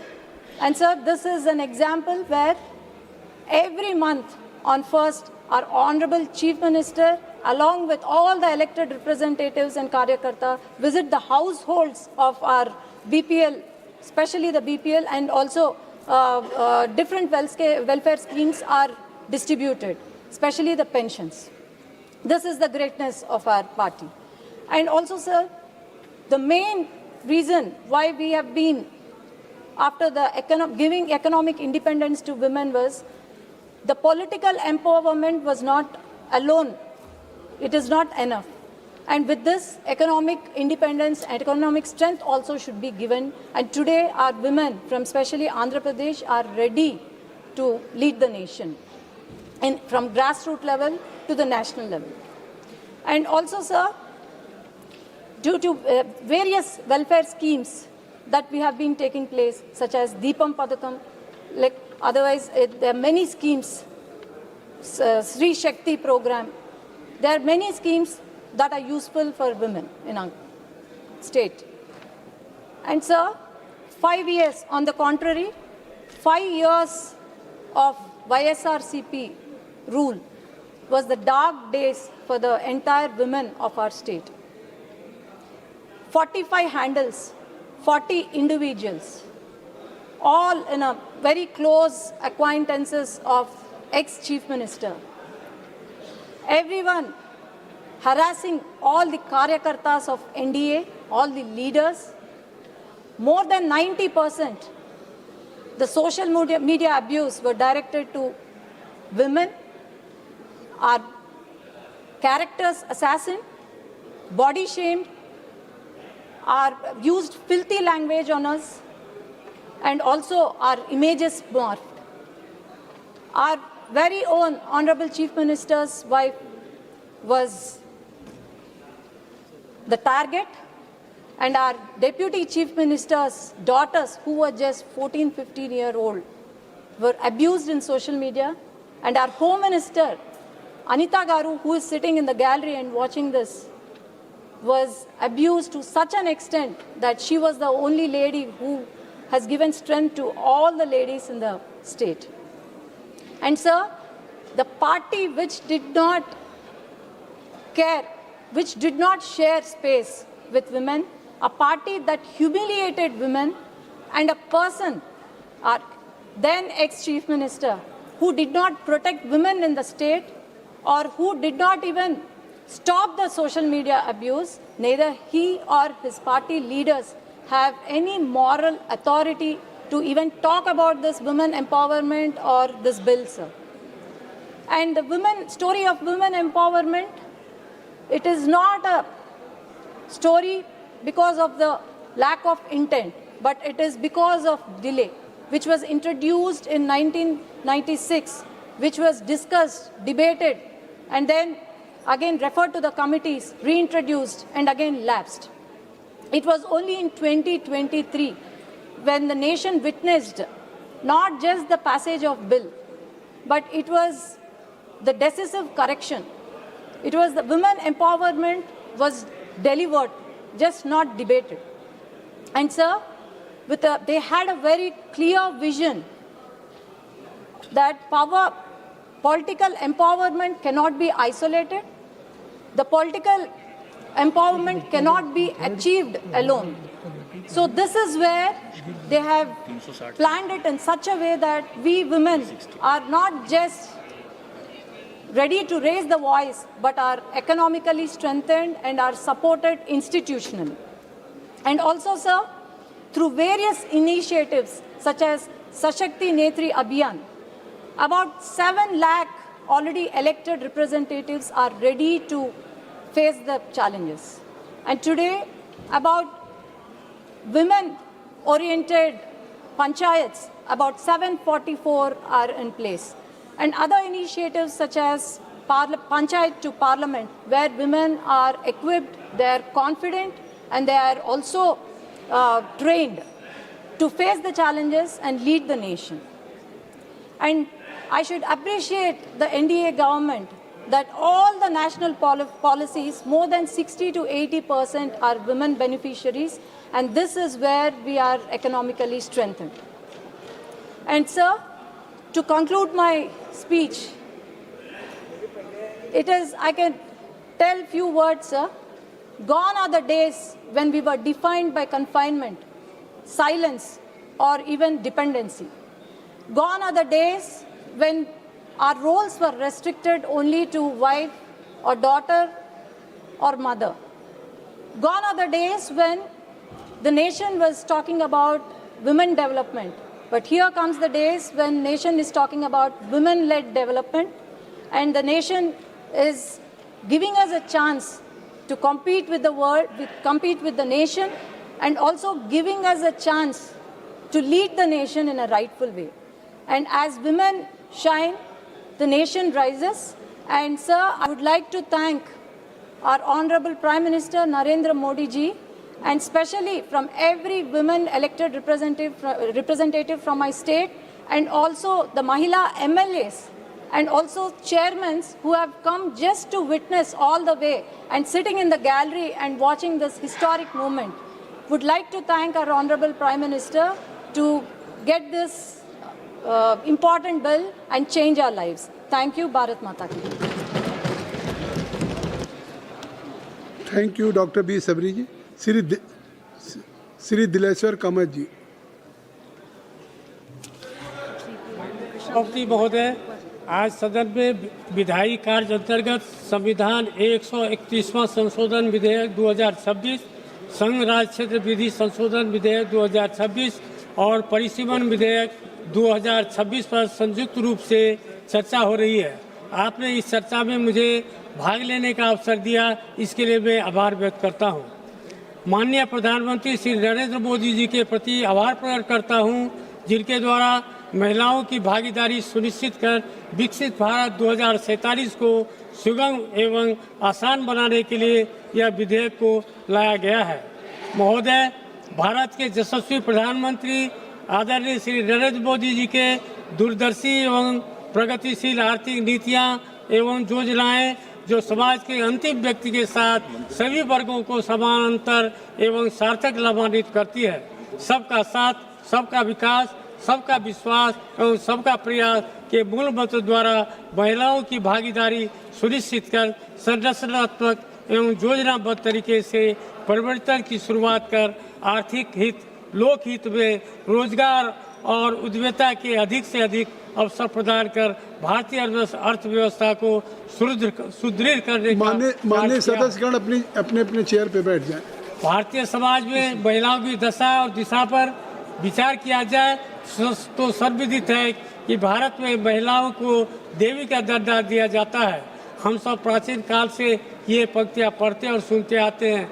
जत्र नार्यस्तु पूज्यन्ते रमन्ते तत्र देवता, अर्थात जहाँ नारियों की पूजा होती है वहाँ देवता निवास करते हैं। प्राचीन काल में अपाला, घोषा, लोपामुद्रा, गार्गी जैसी विदुषियों ने वर्चस्व कायम किया था। यदि आधुनिक युग की बात की जाए तो हमारे देश में ही सरोजिनी नायडू, कल्पना चावला, सानिया मिर्जा, मेरी काम, मदर टेरेसा जैसी महिलाओं ने अलग अलग क्षेत्रों में अपना नाम रोशन कर समस्त मानव जाति के लिए अनूठी मिसाल कायम की है। जब भी किसी महिला के असमानता की बेड़ियों को तोड़ा है, उसने तभी इतिहास रच दिया। महोदय, कोई भी समाज तभी आगे बढ़ता है जब वहाँ महिलाओं को आगे बढ़ने, निर्णय लेने और नेतृत्व करने का अवसर मिलता है। देश ने विकसित भारत का जो संकल्प किया है उसकी सिद्धि के लिए आवश्यक है इस यात्रा में नारी शक्ति अपनी पूरी क्षमता और पूरी भागीदारी के साथ जुड़े। हमारी बहनें, बेटियां की भागीदारी निरंतर बढ़ रही है। भारत की बेटियां स्पेस से लेकर स्पोर्ट्स और सशस्त्र बलों से लेकर स्टार्टअप तक हर क्षेत्र में अपनी पहचान बना रही है। अपनी बड़ी सोच और पूरे जज्बे के साथ वे कई मेहनत करती है और खुद को साबित कर रही है। वर्ष 2023 में संसद में सभी दलों के सांसदों ने एक साथ आकर नारी शक्ति बंधन अधिनियम का समर्थन किया था। ऐसा करके हमने देश की नारी शक्ति के प्रति अपने वचन को पूरा किया था। नारी शक्ति हमारी आबादी के करीब आधे हिस्से का प्रतिनिधित्व करती है। इस कदम के द्वारा राजनीति में उनकी ज़्यादा से ज़्यादा भागीदारी पर हम सबने अपनी सहमति जताई थी। नारी शक्ति बंधन अधिनियम पर चर्चा में सदन के सभी सदस्यों का योगदान रहा था और जब ये चर्चा चल रही थी तब उस समय इसे लागू करने के समय पर भी विचार हुआ था। तब सबने सहमति से ये विचार रखा था कि नए कानून के प्रावधान जल्द से जल्द लागू हो जाने चाहिए। सभी दलों के नेताओं ने मुखर होकर इस विचार का समर्थन किया था। महोदय, अब समय आ गया है कि नारी शक्ति बंधन अधिनियम अपनी पूर्ण भावना के साथ देश में लागू हो। यह उचित होगा कि 2029 का लोकसभा चुनाव और सभी विधानसभा चुनाव महिला आरक्षण को पूरी तरह लागू हो। इससे भारत की लोकप्रियता इससे भारत की लोकतांत्रिक संस्थाओं में नई ऊर्जा का संचार होगा और जन विश्वास गहरा होगा। इसके साथ ही शासन व्यवस्था में सबकी भागीदारी और प्रतिनिधित्व सुनिश्चित होगी। इसी के लिए यह संशोधन बिल लाया गया है। यह नारी शक्ति और आने वाली पीढ़ियों के लिए हमारी जिम्मेदारी भी है। नारी शक्ति बंधन अधिनियम में संशोधन का समर्थन देश की माताओं, बहनों और बेटियों के प्रति असीम दायित्वों का निर्वहन है।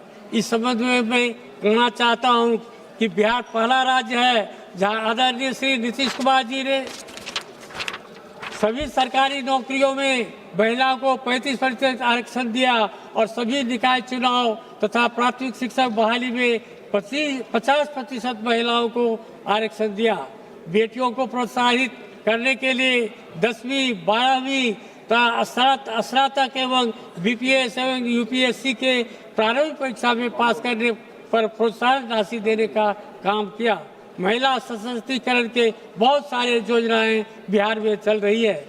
महोदय, संविधान 136वां संशोधन अधिनियम 2023 जिसका लोकप्रिय नाम नारी शक्ति बंधन अधिनियम है द्वारा संविधान में अनुच्छेद 239 कोका का संशोधन किया गया और अनुच्छेद 330 को, अनुच्छेद 332 को और अनुच्छेद 334 को अंतर स्थापित किया गया, जिससे लोकसभा, किसी राज्य की विधानसभा या दिल्ली राष्ट्रीय राजधानी राज्य क्षेत्र की विधानसभा में महिलाओं की अधिक भागीदारी को बढ़ाने के उद्देश्य से लोकसभा और विधानसभाओं में महिलाएं, जिसके अंतर्गत अनुसूचित जातियों और अनुसूचित जनजातियों की महिलाएं भी है, उनके लिए लगभग 1/3 स्थानों के आरक्षण का उपबंध किया जा सके।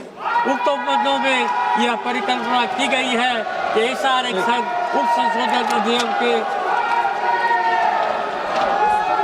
प्रारंभ के पश्चात की गई सुसंगत जनगणना के आधार पर किए गए पहले परिश्रम के पश्चात परिवर्तनीय होगा। महोदय,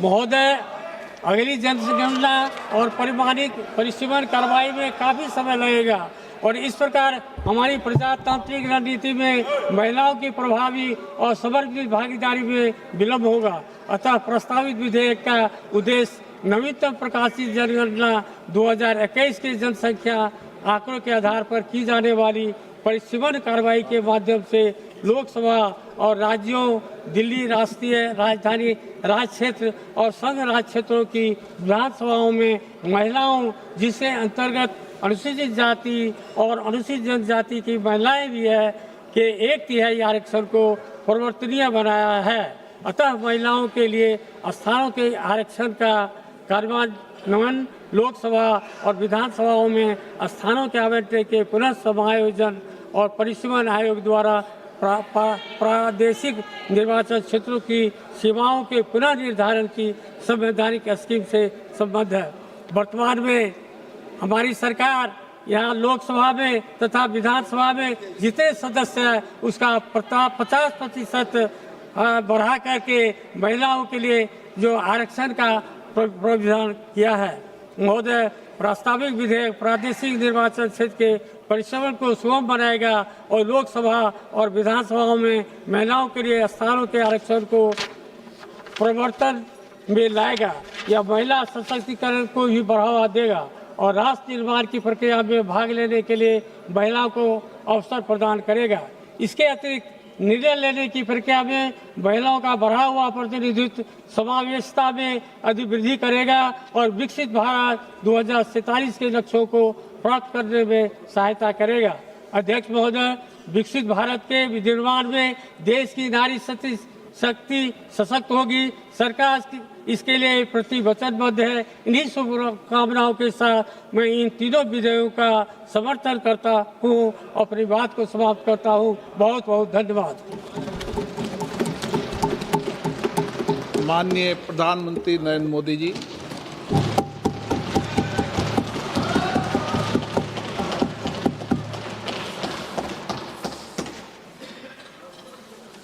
आदरणीय अध्यक्ष जी,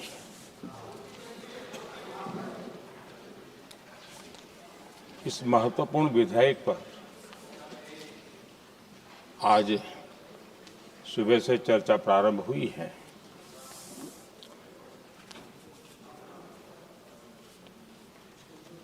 काफी साथी यहां से भी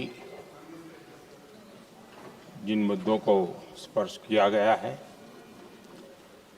उसको तथ्य से और तर्क से सदन को जरूर जानकारी देंगे और इसलिए मैं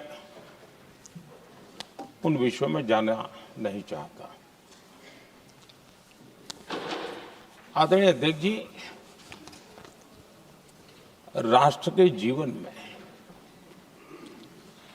कुछ महत्वपूर्ण पल आते हैं और उस समय की समाज की मनस्थिति और नेतृत्व की क्षमता उस पल को कैप्चर करके एक राष्ट्र की अमानत बना देती है, एक मजबूत धरोहर तैयार कर देती है। मैं समझता हूं कि भारत के संसदीय लोकतंत्र के इतिहास में ये वैसे ही पल है।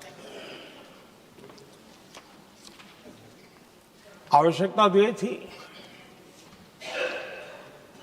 कि 25-30 साल पहले जब से विचार सामने आया, आवश्यकता महसूस हुई, हम इसको लागू कर देते और हम आज उसको काफी परिपक्वता तक पहुंचा देते हैं और आवश्यकता के अनुसार उसमें समय समय पर सुधार भी होते हैं और यही तो लोकतंत्र की ब्यूटी होती है। हमारी मदर ऑफ डेमोक्रेसी है। हमारी हजारों साल की लोकतंत्र की एक विकास यात्रा रही है और उस विकास यात्रा में एक नया आयाम जोड़ने का एक शुभ अवसर सदन के हम सभी साथियों को मिला है और मैंने प्रारंभ में कहा है कि हम सब भाग्यवान हैं कि हमें ऐसे महत्वपूर्ण और देश की आधी आबादी को इस राष्ट्र निर्माण की नीति निर्धारण प्रक्रिया में हिस्सेदार बनाने का सौभाग्य मिल रहा है।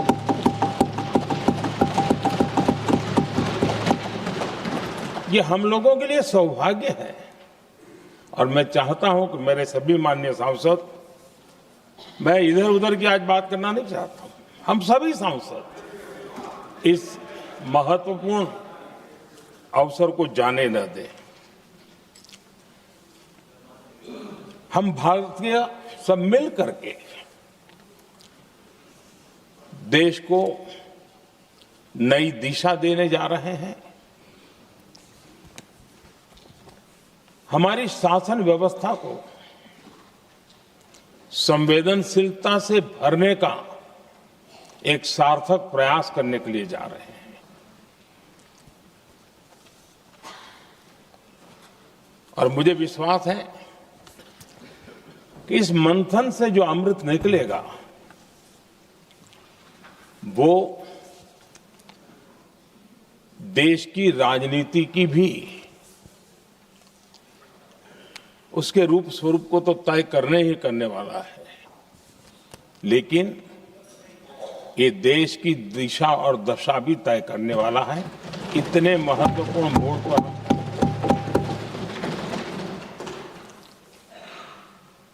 आदरणीय अध्यक्ष जी, 21वीं सदी में भारत एक नए आत्मविश्वास के साथ आगे बढ़ रहा है।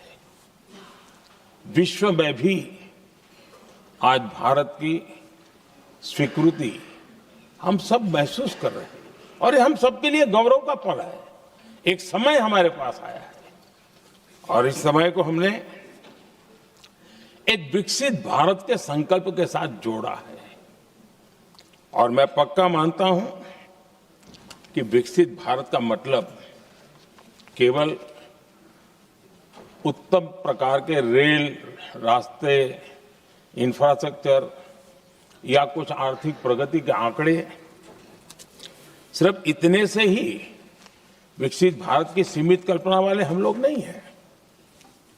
हम चाहते हैं कि विकसित भारत जिसके नीति निर्धारण में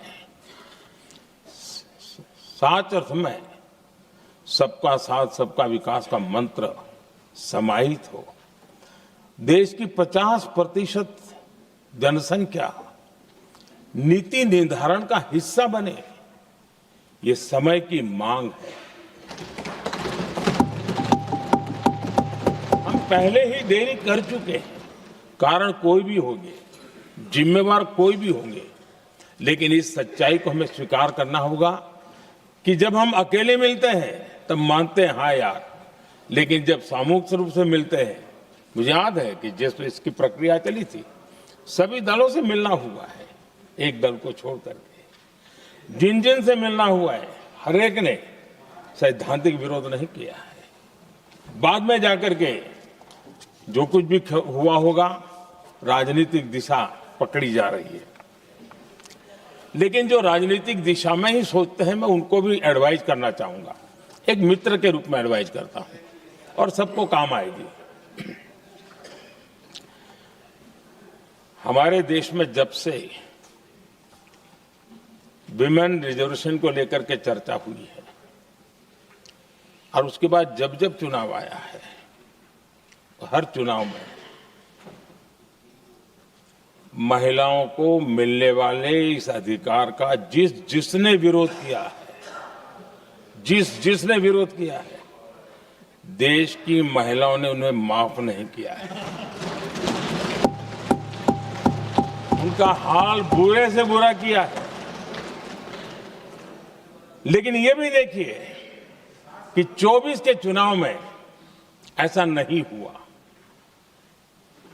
क्यों नहीं हुआ? ये इसलिए नहीं हुआ कि 24 में सबने सहमति इसको पारित किया, तो ये विषय ही नहीं रहा। किसी के पक्ष में पॉलिटिकल फायदा नहीं हुआ, किसी का नुकसान भी नहीं हुआ। सहज रूप से जो मुद्दे थे, उन मुद्दों के आधार पर चुनाव लड़ा, क्योंकि 24 में सब साथ में थे। कुछ लोग यहां हैं, कुछ लोग नहीं है, लेकिन सब साथ में थे। आज भी मैं कहता हूं, अगर हम सब साथ में जाते हैं तो इतिहास गवाह है कि किसी एक के राजनीतिक पक्ष में नहीं जाएगा। ये देश के लोकतंत्र के पक्ष में जाएगा, देश के सामूहिक निर्णय शक्ति के पक्ष में जाएगा और हम सब उसके यश के हकदार होंगे। न ट्रेजरी बैंक उसका हकदार रहेगा, न मोदी उसका हकदार रहेगा, यहां बैठे हुए सब हकदार रहेंगे। और इसलिए जिन लोगों को इसमें राजनीति की बू आ रही है, मैं चाहूंगा कि वो खुद के परिणामों को पिछले 30 साल में देख ले। फायदा उनका भी इसी में रास्ता दिखाता हूं, इसी में फायदा है कि जो नुकसान हो रहा है उसे बच जाओगे। और इसलिए मैं समझता हूं कि इसको राजनीतिक रंग देने की जरूरत नहीं है। आदरणीय अध्यक्ष जी, मुझे याद है तब तो मैं शासकीय व्यवस्था की राजनीति में नहीं था, मैं एक संगठन के कार्यकर्ता के नाते काम करता था, उस समय एक चर्चा सुनने को मिलती थी गलियारों में कि देखिए ये कैसे लोग हैं,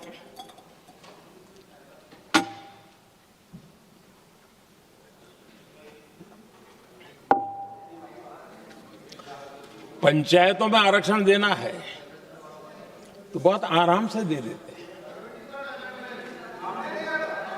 लेकिन आप कह रहे हैं तो कह रहे हैं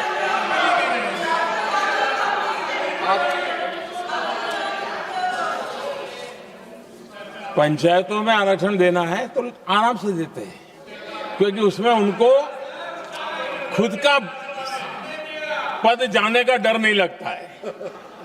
उसको लगता है हम सुरक्षित यार वहां दे दो। ये उस समय गलियारों में बहुत चर्चा थी कि बोले कभी नहीं करेंगे यहां बैठे हुए, क्यों? क्योंकि उनका कुछ जाएगा, और इसलिए और बगे पंचायत का हो जाता है, 50% तक पहुंच गए। मैं राजनीतिक दृष्टि से और भी एक बात समझाना चाहता हूं साथियों। आज से 25 साल 30 साल पहले जिसने भी विरोध किया तो विरोध राजनीतिक सतह से नीचे नहीं गया था। आज ऐसा समझने की गलती मत करना। पिछले 25-30 साल में ग्रास रूट लेवल पे पंचायती चुनाव व्यवस्थाओं में जीत करके आई हुई बहनों में एक पॉलिटिकल कॉन्शियसनेस है। वे ओपिनियन मेकर हैं ग्रास रूट लेवल पे। 30 साल पहले वो शांत रहती थी, बोलती नहीं थी, समझती थी, बोलती नहीं थी। आज वो वोकल हैं, और इसलिए अब जो भी पक्ष विपक्ष होगा, वो जो लाखों बहनें कभी न कभी पंचायत में काम कर चुकी है, प्रतिनिधित्व कर चुकी है, जनता के सुख दुख की समस्याओं को गहराई से देखा है, वो आंदोलित है। वो कहती हैं कि झाड़ू कचरा वाले काम में तो हमें जोड़ देते हो, वो तो परिवार में भी पहले होता था, अब हमें निर्णय प्रक्रिया में जोड़ो। और निर्णय प्रक्रियाएं विधानसभा में और पार्लियामेंट में होती है।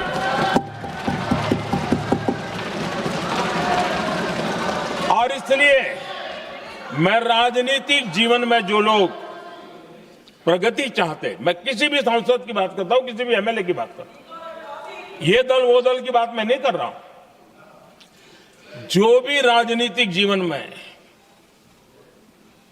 सफलतापूर्वक आगे बढ़ना चाहते हैं, उनको ये मान के चलना पड़ेगा कि पिछले 25-30 साल में लाखों बहनें ग्रास रूट लेवल पर लीडर बन चुकी हैं।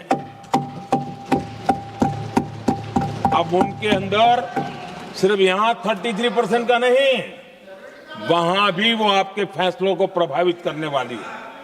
और इसलिए जो आज विरोध करेंगे उसको लंबे समय तक कीमत चुकानी पड़ेगी, लंबे समय तक कीमत चुकानी पड़ेगी। और इसलिए राजनीतिक समझदारी भी इसी में है कि हम ग्रास रूट लेवल पर महिलाओं की जो पॉलिटिकल लीडरशिप खड़ी हुई है, उसको आपने अब कंसीडर करना पड़ेगा। यहां मैंने सुना हमारे मुलायम सिंह जी थे, तब से एक विषय चला रहे हैं, उनके परिवार वाले पे भी चला रहे हैं। आप देश की बहनों पर भरोसा करो ना, उनकी समझदारी पर भरोसा करो। एक बार 33% बहनों को यहां आने दो, आकर के उनको निर्णय करने दो, किसको देना है, किसको नहीं देना है, इस वर्ग को देना, उस वर्ग को देना, करेंगे वो निर्णय। हम उनके सामर्थ्य पर आशंका क्यों करते भाई? एक बार आने तो दो, उनको आने तो दो। जब आएंगे तो 34 पे, और दूसरा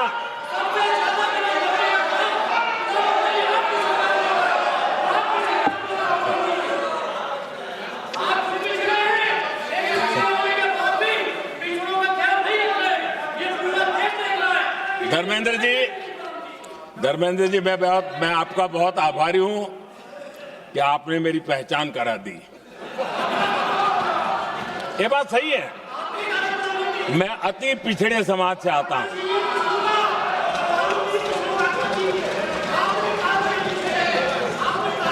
धर्मेंद्र जी, मैं आपका बहुत आभारी हूं, और अखिलेश जी मेरे मित्र हैं तो कभी कभी मदद कर देते हैं।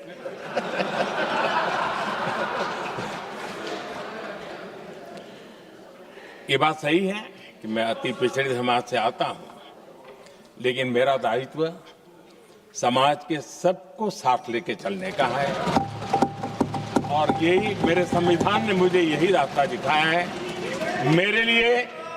मेरे लिए संविधान ही सर्वोपरि है, और इसलिए और ये संविधान की ताकत है कि मेरे जैसा अत्यंत छोटे समाज का, अति पिछड़े समाज के व्यक्ति को इतना बड़ा दायित्व देश ने दिया।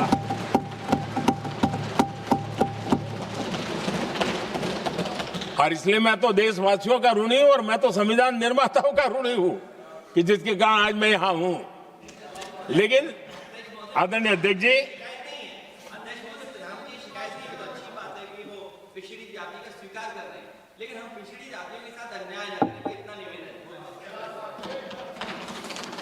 आदरणीय अध्यक्ष जी, आज जीवन के हर क्षेत्र में हम देखें कि नारी शक्ति देश के गौरव को बढ़ाने वाले, परचम लहराने में कहीं पीछे नहीं है जी।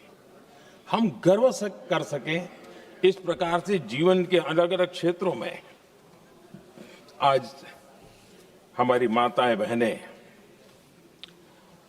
बहुत बड़ा योगदान, हमारी बेटियां तो कमाल कर रही है जीवन के हर क्षेत्र में।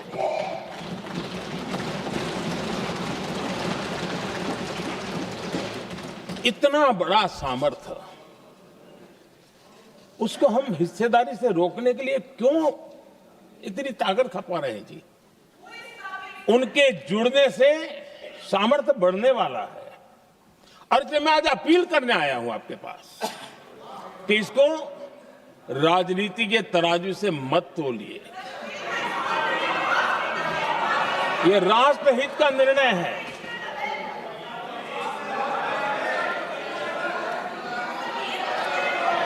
आदरणीय अध्यक्ष जी, आज का हमारे सामने अवसर एक साथ बैठ करके एक दिशा में सोच करके विकसित भारत बनाने में हमारी नारी शक्ति की भागीदारी को एक खुले मन से निर्णय करने का अवसर है, स्वीकार करने का अवसर है। और मैंने जैसा पहले ही कहा कि आज पूरा देश और विशेष करके नारी शक्ति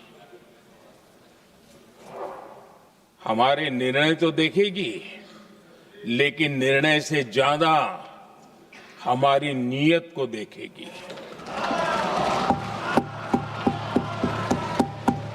और इसलिए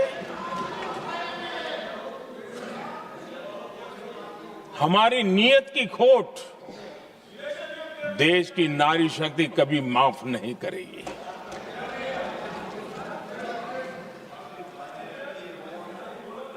आदरणीय अध्यक्ष जी, 2023 में इस नए सदन में हमने सर्वसम्मति से एक प्रकार से इस अधिनियम को स्वीकार किया था। पूरे देश में खुशी का वातावरण बना, उस पर कोई राजनीतिक रंग नहीं लगे, और इसलिए वो कभी राजनीतिक इश्यू भी नहीं बना। तो एक अच्छी स्थिति है। अब सवाल ये है कि हमें कितने समय तक इसको रोकना है। अब यहां जो लोग जनसंख्या वगैरह के विषय उठाते हैं, क्या आपको मालूम नहीं है? मैं चाहूंगा कि अमित भाई अपने भाषण में इन सारी चीजों का उल्लेख करेंगे, जब कि हमने जनगणना के संबंध में कब कब क्या क्या किया था, बाद में कोविड आया, उसके कारण क्या मुसीबत आई, कैसे रुकावटें आई, ये सारी बातें हम सबके सामने हैं, इसमें कोई विषय नहीं है। लेकिन पिछले दिनों जब हम 23 में चर्चा कर रहे थे, तब भी व्यापक रूप से बात ये थी कि इसको जल्दी करो। हर कोई कह रहा था जल्दी करो। अब 24 में संभव नहीं था क्योंकि इतने कम समय में करना मुश्किल था।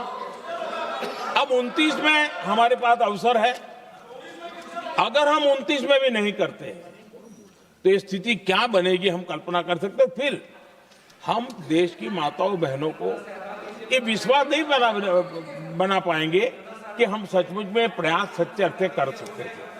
और इसलिए समय की मांग है कि अब हम ज्यादा विलंब न करें।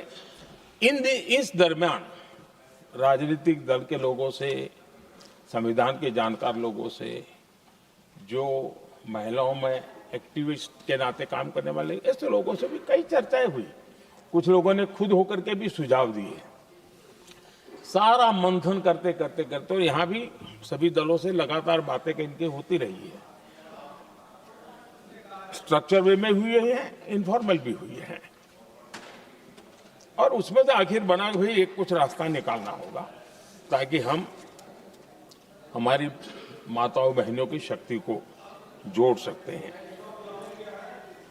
आदरणीय अध्यक्ष जी, मैं एक बात जरूर कहना चाहूंगा। यहां बैठकर के हमें किसी को संविधान ने देश को टुकड़ों में सोचने का अधिकार ही नहीं दिया है। जो शपथ लेके हम बैठे हैं ना, हम सबको एक राष्ट्र के रूप में विचार करना हमारा दायित्व बनता है। चाहे कश्मीर हो या कन्याकुमारी, हम टुकड़ों में न सोच सकते हैं, न टुकड़ों में हम निर्णय कर सकते हैं। और इसलिए निराधार रूप में, जिसमें कोई सच्चाई नहीं, रत्ती भर सच्चाई नहीं है, सिर्फ राजनीतिक लाभ लेने के लिए जो बवंडर खड़ा किया जा रहा है, मैं आज बड़ी जिम्मेवारी के साथ इस सदन में, इस पवित्र जगह से कहना चाहता हूं, चाहे दक्षिण हो, उत्तर हो, पूर्व हो, पश्चिम हो, छोटे राज्य हो, बड़े राज्य हो, मैं आज एक जिम्मेवारी से कहना चाहता हूं कि निर्णय प्रक्रिया किसी के साथ भी भेदभाव नहीं करेगी। ये निर्णय प्रक्रिया किसी के साथ अन्याय नहीं करेगी।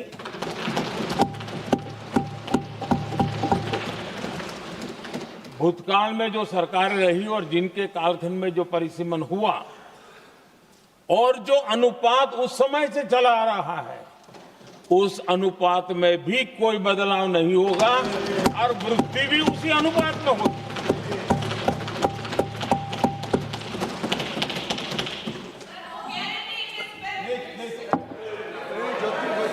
अगर गारंटी शब्द चाहिए तो मैं गारंटी शब्द उपयोग करता हूं।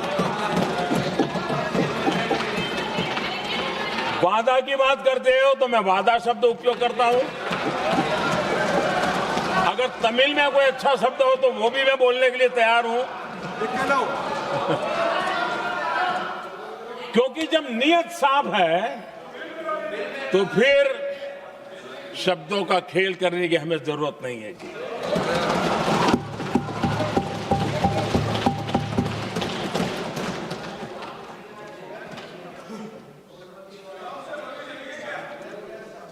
आदरणीय अध्यक्ष जी, मैं आज सदन के सभी साथियों को ये भी कहना चाहता हूं कि साथियों, हम भ्रम में न रहे।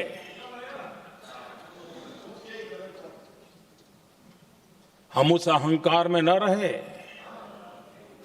और मैं हम शब्द प्रयोग कर रहा हूं। मैं और तुम की बात नहीं कर रहा हूं। हम इस भ्रम में न रहे कि हम देश की नारी शक्ति को हम कुछ दे रहे हैं। जी नहीं, उसका हक है। और हमने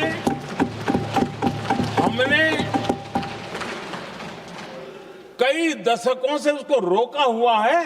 आज उसका प्रायश्चित करके हमें उस पाप में से मुक्ति पाने का यह अवसर है।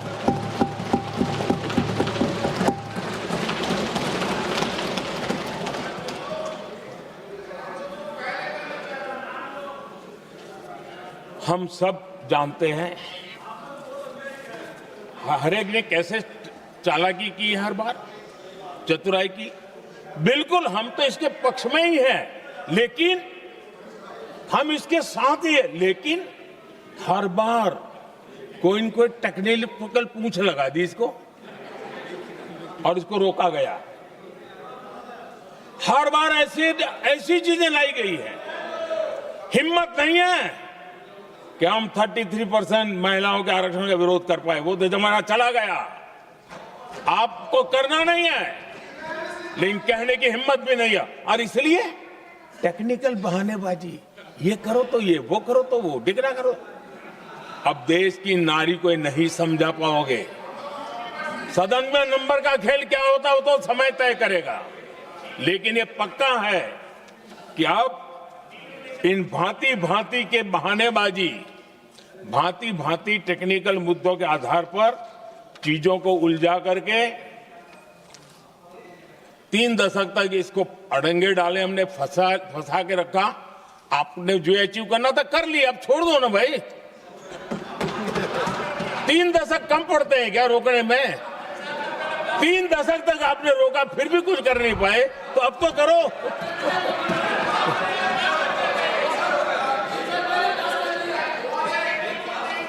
आदरणीय अध्यक्ष जी,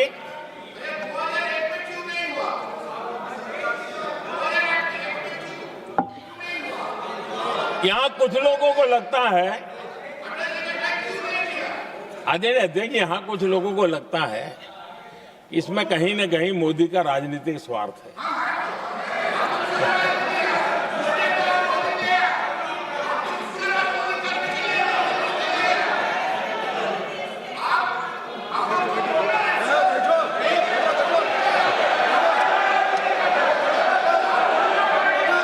अरे भाई, इनको बोलने दीजिए।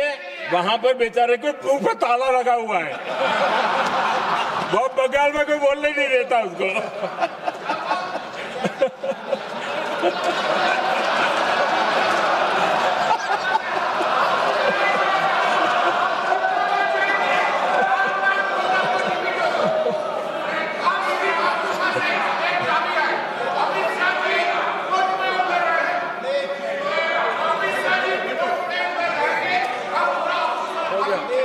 आदरणीय अध्यक्ष जी,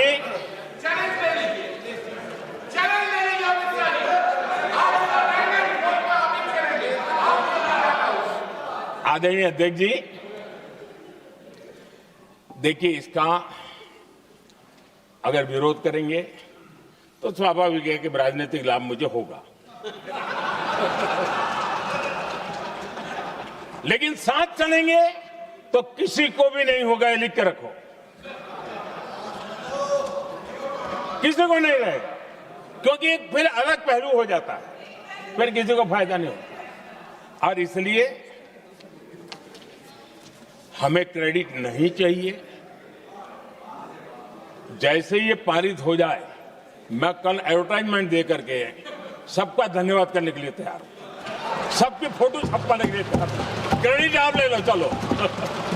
क्रेडिट की चिंता है क्या है जी, ले लो ना क्रेडिट। आपको जिसकी फोटो छपवानी है सरकारी खर्चे से हम करवा देंगे।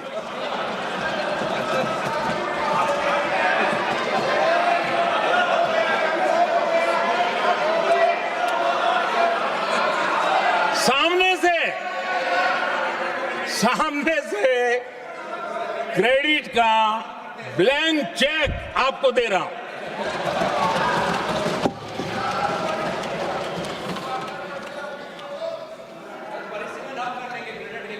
आदरणीय अध्यक्ष जी, हमारी संसदीय लोकतंत्र में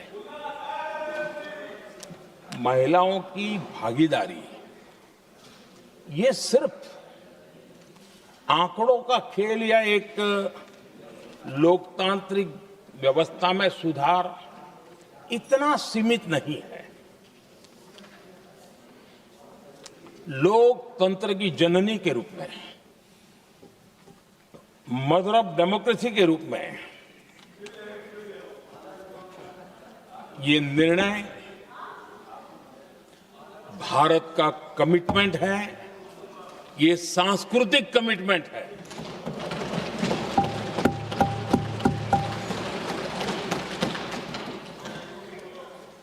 और इसी कमिटमेंट के कारण पंचायतों में ये व्यवस्था बनी और अब तो 20 से अधिक राज्य है जहां 50% हुआ है।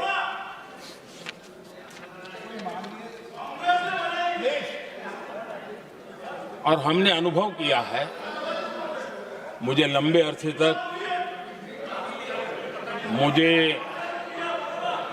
अरसे तक मुख्यमंत्री के रूप में सेवा करने का जनता ने अवसर दिया और उसी कालखंड में ग्रासरूट लेवल पर विमेन लीडरशिप को मैंने देखा है।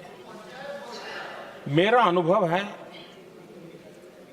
कि संवेदनशीलता के साथ समस्याओं के समाधान में उनका कमिटमेंट बहुत ही परिणामकारी रहते थे, विकास की यात्रा को गति देने में रहते थे। और उस अनुभव के आधार पर मैं कहता हूं कि इस सदन में उनकी आवाज नई शक्ति बनेगी, नई सोच जुड़ेगी, देश की दिशा में एक संवेदनशीलता जुड़ेगी। तथ्य और तर्क के आधारों पर अनुभव जब जुड़ता है तब मैं समझता हूं उसका सामर्थ्य अनेक गुना बढ़ जाता है और सदन कितना समृद्ध हो।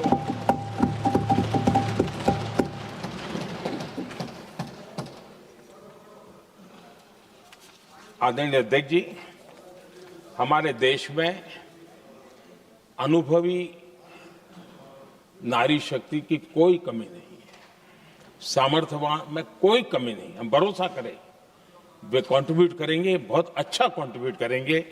और आज भी जितनी हमारी बहनें यहाँ हैं, जब भी उनको अवसर मिला है उन्होंने बहुत अच्छे ढंग से अपनी बात बताई है, सदन को समृद्ध किया है। आदरणीय अध्यक्ष जी, आज देश में वर्तमान में देश में 650 से ज्यादा पंचायतें, डिस्ट्रिक्ट पंचायत, करीब 250 महिलाएं उसका नेतृत्व कर रही और केंद्र के कैबिनेट मिनिस्टर से ज्यादा उनके पास जिम्मेवारी और धन और व्यवस्था होती है, काम करती है जी। करीब 6,700 ब्लॉक पंचायतों में 2700 से अधिक ब्लॉक पंचायत ऐसी हैं जिसका नेतृत्व महिलाओं के हाथ में। आज देश में 900 से अधिक शहरों में अर्बन लोकल बॉडीज की हेड के रूप में मेयर्स हो या स्टैंडिंग कमेटी का काम देखने वाली बहनें हैं, उनकी ताकत है। और मैं मानता हूं कि आज देश जो प्रगति कर रहा है उस प्रगति में इनका भी महत्वपूर्ण योगदान है। उस ऋण को हमें स्वीकार करने का ये अवसर है। और जब ये अनुभव सदन के साथ जुड़ेगा तब वो अनेक गुना ताकत बढ़ा देगा। आदरणीय अध्यक्ष जी, एक लंबी प्रतीक्षा एंड एक प्रकार से हम सबके लिए सवालिया निशान पैदा हो, ऐसी परिस्थिति हम ही लोगों ने पैदा की है। ये अवसर है कि हम पुरानी जो कुछ भी मर्यादाएं रही होगी, मुश्किलें रही होगी, उसे बाहर निकले, हिम्मत के साथ हम आगे बढ़े और नारी शक्ति का राष्ट्र के विकास में उनकी सहभागिता को हम सुनिश्चित करें। और मैं पक्का मानता हूं कि अगर आज हम मिलकर के निर्णय करते हैं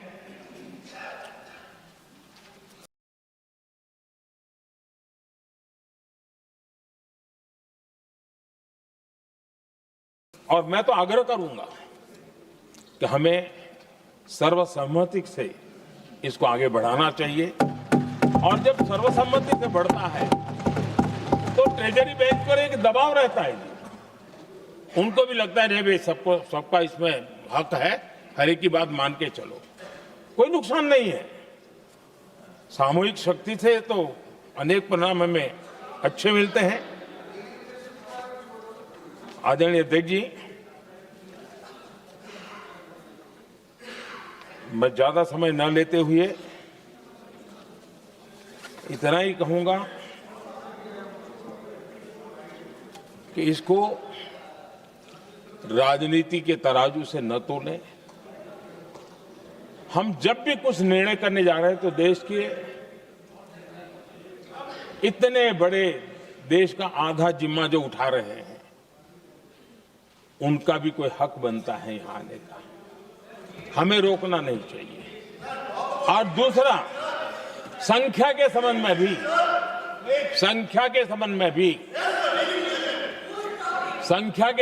भी एक मत पहले से बनता आया था, चर्चा थी कि साहब ये जो है इनका कम मत करो, अधिक कर दो तो जल्दी हो जाएगा। वो अधिक वाला विषय वो आया है कि चलो भाई पैसे जो संख्या थी 33% और बढ़ा दो, ताकि किसी को ऐसा न लगे कि मेरा हक चला गया।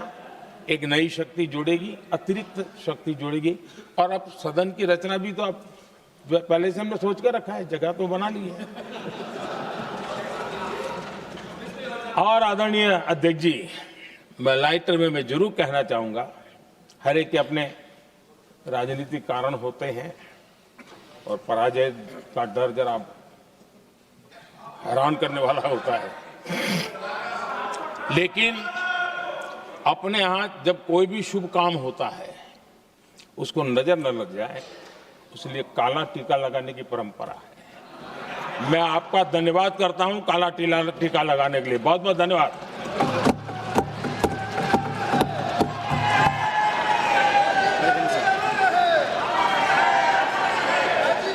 श्री अरविंद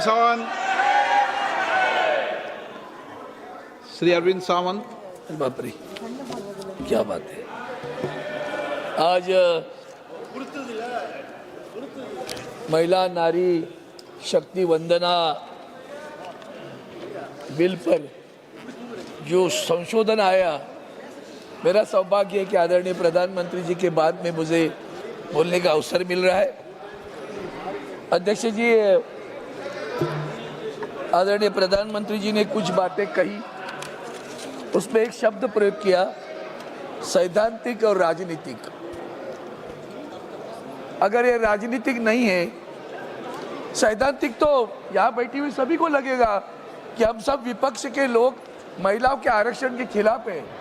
भैया, महिलाओं का आरक्षण का बिल 2023 में पास हुआ ना, किसने किया विरोध? क्यों बोल रहे हैं हम लोग कि महिलाओं के आरक्षण के बिल के लिए हम लोग विरोध कर रहे हैं? Please sir, let the house be in order.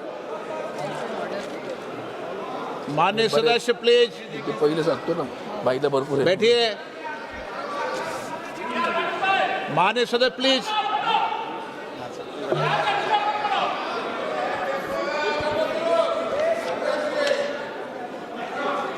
यहाँ बैठी हुई हमारी बहुत सारी बहनें आई है, जाई गई होगी पता नहीं, लेकिन उनके सामने ये बताया गया कि हम महिलाओं के आरक्षण के खिलाफ है। अध्यक्ष महोदय, हम महाराष्ट्र से आते हैं और महाराष्ट्र का इतिहास, छत्रपति शिवाजी महाराज जिसकी मां राजमाता जिजाऊ, उस जिजाऊ ने छत्रपति पर संस्कार किए।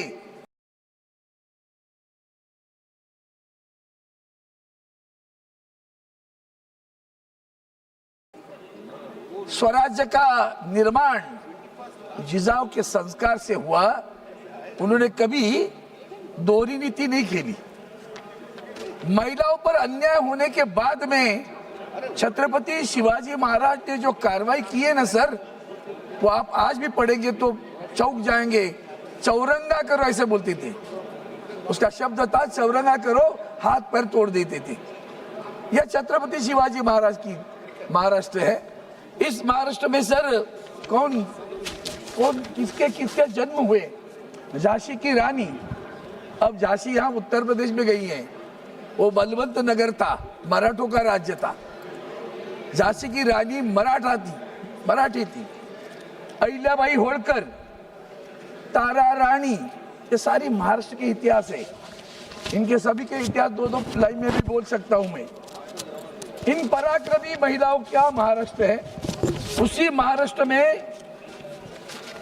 1219 में 89 में संत ज्ञानेश्वर, उनकी बहन मुक्ताबाई, वो मराठी में उन्होंने कहा था, मुंगी उडाली आकाशे तिने गळी गिळल्या सूर्याशी। सर वो ऐसी थी मुक्ताबाई, चांददेव, अभी भी बहुत चांददेव में दिखते हैं। चांददेव करके एक संत था, वो शेर पे बैठ के आ रहा था। वो सोचता था मैं बड़ा हूं, मैं सब कुछ भला कर रहा हूं। Sir please bring the house in the order. कृपया माननीय सदस्य का भाषण चलना। आप सभी से अपेक्षा है कि आप कृपया बैठ जाएं। छोटेलाल जी आप बैठ जाएं। अगर किसी को बाहर जाना है तो चले जाएं, लेकिन मेरा अनुरोध है कि माननीय सदस्य अरविंद सावंत जी बोल रहे हैं, सदन को सुचारू रूप से और व्यवस्थित करने के लिए आप सबसे आग्रह है कि आप बैठ जाएं। मैं आ गया। अच्छा आप भी आ गए? अच्छा ठीक, तो आगे वो रहेगा, हमेशा रहेगा। सर मुक्ताबाई ने चांददेव का गर्वहरण किया, उसे उपदेश दिया। ये महाराष्ट्र है। जनाबाई संत थी हमारी, परभणी डिस्ट्रिक्ट में से आई थी, मातंग समाज की थी। कानोपात्रा सर एक नर्तकी की थी, एक नर्तकी की। ललन जी संसदीय कार्य मंत्री जी, ललन जी, हनुमान बेनीवाल जी आप भी बैठ जाएं। हनुमान बेनीवाल जी आप भी बैठ। Tagore Madakkam ji, Tagore Madakkam, kindly take your seat, kindly occupy your seat. Mister chief whip of Congress, please kindly take your seat. I think so it is not fair to. Kalyan Banerjee ji बैठ जाएं, आप बैठ के बात कर लें। कोकिला जी आप बैठ जाएं, तो फिर चले जाइए। कल्याण जी आप या तो जाइए या बैठ जाइए। ठीक जाइए सर, जाइए। अरविंद सावंत जी, मैं मेरा टाइप नहीं करना कटना, मैं पहले बता रहा हूँ। अब इस बात पे मुक्ताबाई, जनाबाई, कानोपात्रा एक नर्तकी की कन्या थी जो जिंदगी भर पांडुरंग की सेवा करती रही, विट्ठल की, भगवान की। उसने जो अभंग लिखे हैं, ये महाराष्ट्र है। बहिणाबाई, वो तो उसका एक दो लाइन इनके लिए खास बोलता हूँ। अरे मानसा मानसा, अरे मानसा मानसा तुझा झाला रे कानूस। लोग ये बहिणाबाई ने कहा, अरे मानसा मानसा कधी होशी न माणूस, लोभाबाई मानसा तुझा झाला रे कानूस। ये मराठी में। लोभ क्या है? स्वार्थ है। ये स्वार्थ के लिए आपने अब ये विशेष अधिवेशन बुलाया है। क्या जरूरत थी बताओ हमें? हमने विरोध किया था महिला आरक्षण को? क्यों जमाने से कहते हो कि हमने महिलाओं को आरक्षण में विरोध किया था? 2023 में इसी सदन में मैं था सदस्य, उस वक्त ही मैंने बोला। महिलाओं के समर्थन में सारा विपक्ष खड़ा रहा, 2 सदस्य छोड़कर सभी ने समर्थन दिया था। भूल गए क्या आप? तो समर्थन तो हमने सभी दिया था ना तभी भी। वही महाराष्ट्र सावित्रीबाई फुले, ये महिलाओं को शिक्षा देने वाला है ना, जो शुरू हुआ। रूडी जी, कीर्तिवर्धन जी, माननीय कीर्तिवर्धन जी, कृपया आप लोग बैठ के बात करें। अगर सदन में किसी माननीय मंत्री सदस्य को बात करना हो तो कृपया बैठ के बात करें। Today I am being really disturbed. I don't know what is going on. Please. Sir, Savitribai Phule, आप जानते हो कि महिलाओं की शिक्षा के लिए सावित्रीबाई फुले आगे बढ़ी। उन्होंने किया, उनको क्या क्या संघर्ष करना पड़ा, ये वक्त नहीं है सभी का मैं नाम ले रहा हूं सिर्फ। आनंदी जोशी पहली, इस देश की पहली महिला डॉक्टर, डॉक्टर आनंदी जोशी, महाराष्ट्र। पंडिता रमाबाई, जन्म उसका हुआ कर्नाटक में, महाराष्ट्र, मराठी। फिल्म इंडस्ट्री में पहली महिला दुर्गा कामत, महाराष्ट्र, दुर्गाबाई कामत। और आज आप लोग इस बात पे कहते हैं कि अरे कितना मतलब मुझे समझ में नहीं आ रहा था कि इतने लोग बदल जाते हैं। भूल गए आप, आपने विशेष अधिवेशन बुलाया है। किस वक्त बुलाया सर? जबकि देश में 5 राज्यों में चुनाव शुरू है। कौन कहता है अभी भी आप बिल पास करने के बाद भी अगर शर्त भर के लिए मान लो तो अमल कब होगा? 2029 में ना, वर्षा का 17 आता ना अभी जुलाई में, जून जुलाई में। किसने कहा था बिल मना किया था किसी ने? वर्षा 17 बिल आते। विशेष अधिवेशन क्यों बुलाया? वहां चुनाव राजनीतिक नहीं है, सैद्धांतिक है क्या? आपका भाषण सैद्धांतिक है, राजनीतिक है। वहां बंगाल में हो सकता है, मद्रास डीएम के तमिलनाडु में हो सकता है, केरला में हो सकता है, पैरों तली मिट्टी हिल रही होगी जमीन। अभी क्या करे, कौन सा ढोल बजाए? तो ढोल बजाना है। देखो महिलाओं के लिए आरक्षण हम लेकर आए हैं और ये विरोध कर रहे हैं, हम विरोध नहीं कर रहे। आपने आरक्षण का बिल डिलिमिटेशन के साथ जोड़ा है, तब विरोध हो रहा है। करो आरक्षण का बिल अभी पास कर देते, छोड़ दो डिलिमिटेशन का बिल, छोड़ो अभी डिलिमिटेशन का बिल अभी पर छोड़ दो, आज भी पास कर देते हैं। आपके डिलिमिटेशन का बिल ये राजनीतिक बिल है सर। कैसे राजनीतिक है? तो महिलाओं क्या रहा? हमारे पास तो मुंबई महानगर पालिका में आदरणीय उद्धव जी ठाकरे साहब के नेतृत्व में महिलाएं हमारी मेयर बन गई। किशोरी पेडणेकर, विशाखा राहुल, श्रद्धा जाधव, अंबेडकर, बहुत सारी महिलाएं। उसमें महिलाएं ऐसी बनी जब आरक्षण नहीं था, खुला प्रवर्ग था, फिर भी शिवसेना ने उनको मुंबई का मेयर बनाया। ये हमारी महिलाओं के बारे में सम्मान रखने की बात है। आरक्षण नहीं था सर, महिला आरक्षण नहीं था, फिर भी हमने कर दिया। माननीय चेयरमैन सर, याद है मणिपुर कैसे भूल जाते हम? इतना महिलाओं के बारे में आपके मन में आदर है, आज भी मणिपुर में दोबारा अत्याचार शुरू हुआ है, हमले शुरू है। निर्भया हम नहीं बोले, हो सकता है आप भूले होंगे। मणिपुर शुरू है। हमारे महामहिम राष्ट्रपति जी को इसी सदन के उद्घाटन पर आपने नहीं बुलाया। कितना आदर्श है आपका, कितनी बड़ी आदर की भावना है महिलाओं के बारे में। प्रभु रामचंद्र जी के चरण में भी आपने मनु जी को नहीं बुलाया, और फिर भी जय श्री राम ढोंग है। इस ढोंग के खिलाफ आप खड़े। आपकी कथनी और करनी में जन्म तक हर वक्त फर्क है। आपने कहा कुछ, किया कुछ अलग, आज भी वही कर रहे हो। बिल लाया, आरक्षण का भार रोजाना। एक पत्र लिखा था माननीय प्रधानमंत्री जी का, एक लेटर अखबार में भी छपकर आया। उसमें मुझे तो बहुत सरप्राइज हो गया, उसमें समता शब्द था। हाँ, समता शब्द हमारे प्रधानमंत्री ने प्रयोग किया। कहाँ है समता, बताओ तो सही। हमारे महाराष्ट्र में महिलाओं पे अत्याचार हो रहे हैं, बहुत गंदी बात चल रही है वहां, कलंकित कर रहे हैं महाराष्ट्र के हमारे सभापति चेयरमैन सर। इस बिल में जब आपने बिल लाया तो फिर यही बात आती है मन में, वक्त समय की बात है। ये समय अभी क्यों? ये पहला सवाल। क्या जून जुलाई में नहीं कर सकते थे? आप कह रहे हम लोग उसमें अड़ा रहे आपको, करो ना भैया, जुलाई में लाते थे। चुनाव के समय क्यों? क्योंकि जानते हो तृणमूल कांग्रेस के लोग हाजिर नहीं हो जाएंगे या डीएमके के लोग हाजिर नहीं हो जाए। 2/3 करना है, कॉन्स्टिट्यूशनल अमेंडमेंट है, संविधान संशोधन है। 2/3 करने तो इनको अगर ये गैर हाजिर रहेगी तो हमारे लिए आसान हो जाएगा 2/3 करना। राजनीतिक सैद्धांतिक है, सैद्धांतिक है या राजनीतिक है? चेयरमैन सर, अभी हाल ही में हमारे सारे आईएएस ऑफिसर महिलाओं, इनका एक कार्यक्रम दिल्ली में हुआ।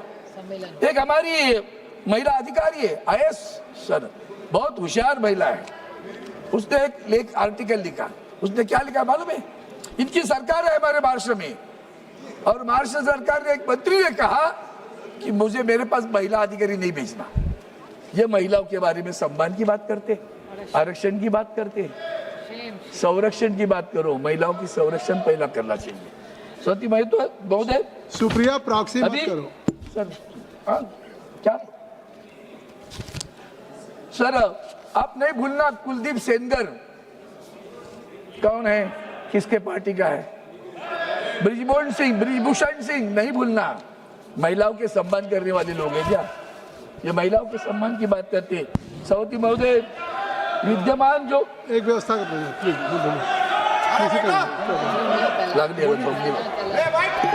हम उसको दिखवा लेंगे कार्रवाई का हिस्सा। क्यों भैया, बलात्कारी बहुत प्यारे है क्या आपको? बलात्कारी प्यारे है क्या? नाम उसका आने तो रिकॉर्ड पे। हमने कहा दिखवा लेंगे और वो कार्रवाई का हिस्सा नहीं बनेगा। क्यों सर, क्यों? बलात्कारी कोई आदर्श होता है आपका? ऐसे किसी पे आरोप लगाएंगे जिसको आरोप तो साबित हुआ है, जेल में हो। सफाई देने का अवसर नहीं है, सफाई देने का अवसर नहीं है, इसलिए सर अगर सही में सर, अगर आपको निशिकांत जी क्या एक मिनट व्यवस्था का प्रतिनिधि, यदि ये कुलदीप सेंगर और ब्रिजभूषण की बात करेंगे तो आदित्य ठाकरे की भी बात होगी। क्यों? उसने भी हीरोइन को जो है मार दिया। कौन कहता है? यही चर्चा कर रहे थे, यही चर्चा करो कैसा नहीं। चलिए हम आप बैठिए।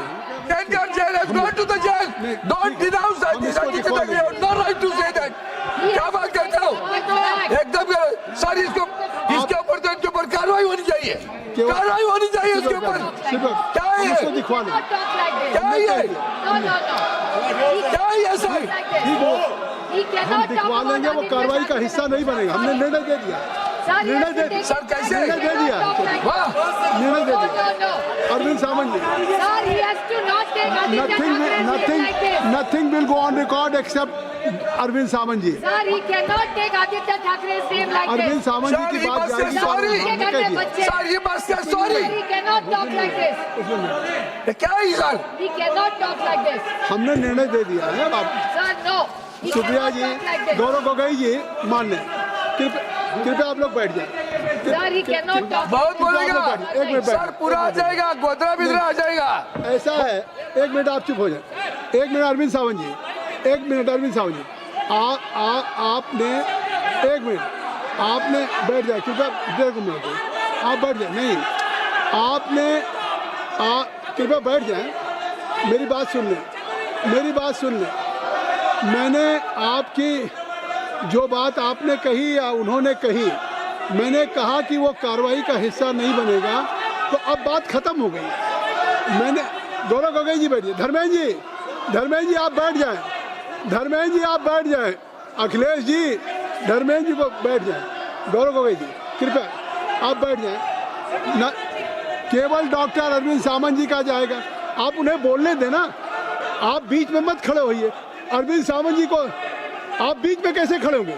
आप deputy leader of you are a deputy leader of the party. Now if I am allowed to mister Arvind Sawant ji, आप बीच में मत खड़े होइए, आप बैठ जाइए ना सर। मैं सभी सदस्य मैंने जब नाम लिया तो एक मिनट, डॉक्टर मैंने गुनाहगारों का नाम लिया, अरविंद सावंत जी जिनको जेल में गए वो लोग। श्याम जी बैठ जाए। किसी को बदनाम करना होता ना, श्याम कुमार वर्मे जी बैठ तो जाए। मैं तड़ीपार का नाम ले लूं क्या? कौन तड़ीपार था? एप्स्टीन फाइल का नाम ले लूं क्या? बोलो ना मुझे, मुंह नहीं खोलना कभी, पूरा कर दूंगा। मेरे पास पूरा है तुम्हारे से चलिए, लाइन है तुम्हारी इधर की महिलाओं के अत्याचार की। अरविंद सावंत जी सर, आप चलिए। अगर पहली बात ऐसी है सर, तो क्षमा मांगना चाहिए। दूसरी बात सर ऐसी है, अगर आपको सही में आरक्षण देना था ना, तो ये बढ़ाने वाली की बात वो बोल रहे थे सब। आदरणीय प्रधानमंत्री जी क्या बोले? डरते हैं हम लोग, हमारी जगह जाएगी, तो पंचायत में आरक्षण आने दो, उधर आरक्षण आने दो, ऊपर नहीं आना चाहिए, ऐसा उन्होंने बोला भी। और इसलिए आपको सुरक्षित करने के लिए हमने 850 किया। हम मांग करते हैं इस 544 में आरक्षण दे दो, हम आपके साथ हैं। चलो बताओ, हिम्मत हो तो दे दो, हमारी बहन आ जाएगी, कोई परवाह नहीं हमें। है हिम्मत? हिम्मत नहीं है आप में, गोल गोल करके घुमा देना, भ्रम निर्माण करने के काम करते हो क्या? सभापति महोदय, अभी जो आरक्षण देने की कार्रवाई जो शुरू कर दी है उन्होंने, इसमें सबसे बड़ी बात है फेडरल स्ट्रक्चर को भी धक्का दे रहे हैं और संवैधानिक का अधिकार को भी धक्का दे रहे हैं हमारे।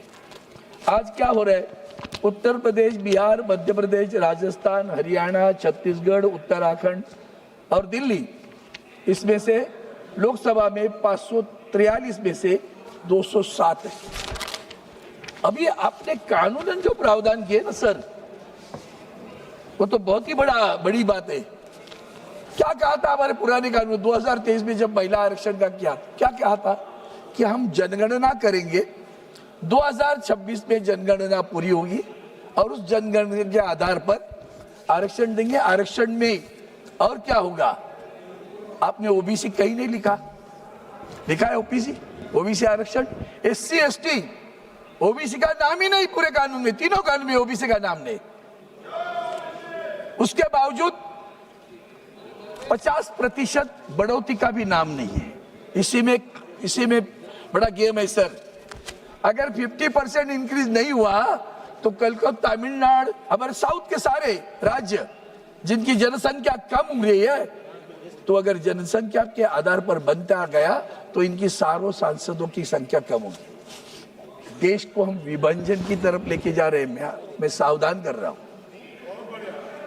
दक्षिण और उत्तर भारत, ये लाइन आएगी, महाराष्ट्र की कट हो जाएगा।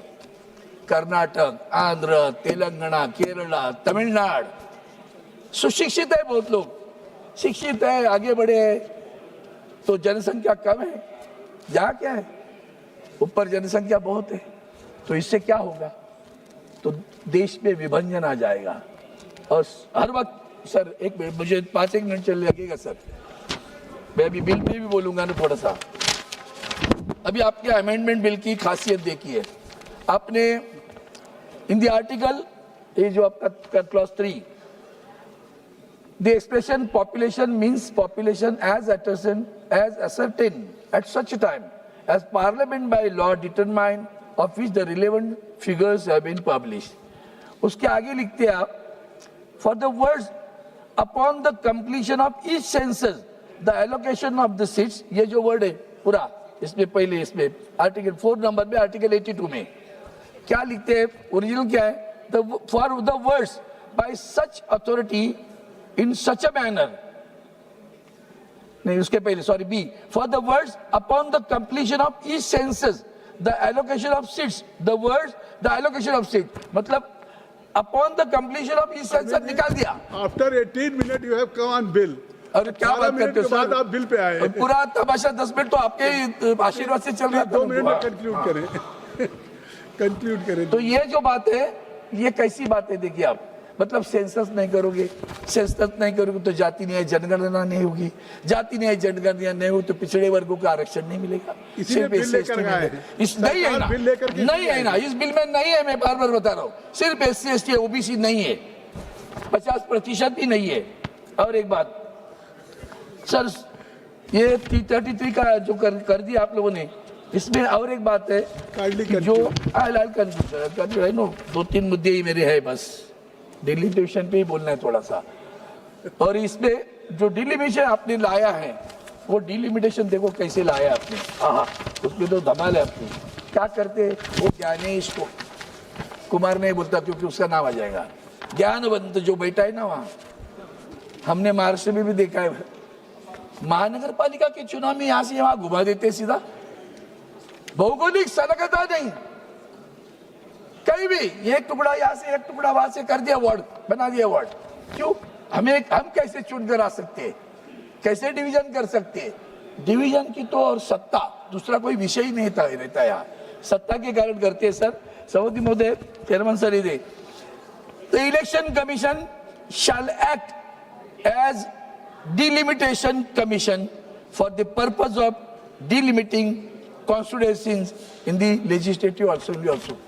इसका मतलब क्या है बताओ? आज इलेक्शन कमीशन क्या करता है, कल भी वही करेगा। और इसलिए बहुत सारे आपने और एक कमेटी बनाई, देखो सर, 1-1 मिनट, आधा मिनट भी करता हूँ। The commission shall associate with itself for the purpose of assisting in its duties in respect of each state 10 persons, 5 of whom shall be members of the House of the People represent the state. अभी 5 जन यहाँ रहेंगे, 5 जन कौन करेगा?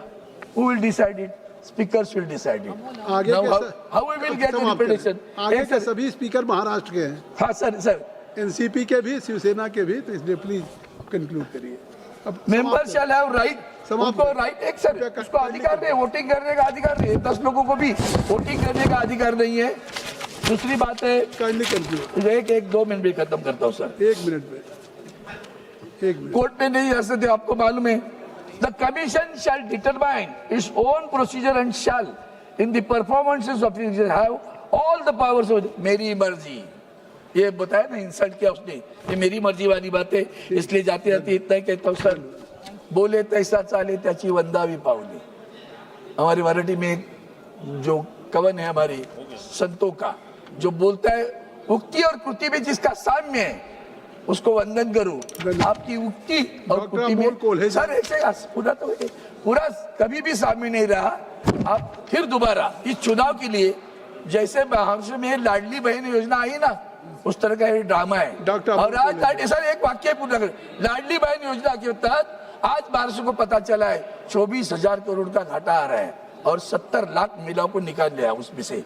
यही है आपका आरक्षण का आधार, और यही आप इसलिए अपनाते हो, इसलिए हम लोग विरोध कर रहे हैं। खास करके डिलिमिटेशन में जो आप ला रहे हो वो संविधान को हमारे ठेस पहुंचा रहा है, इसलिए हमारा विरोध है। डॉक्टर अमोल कोल्हे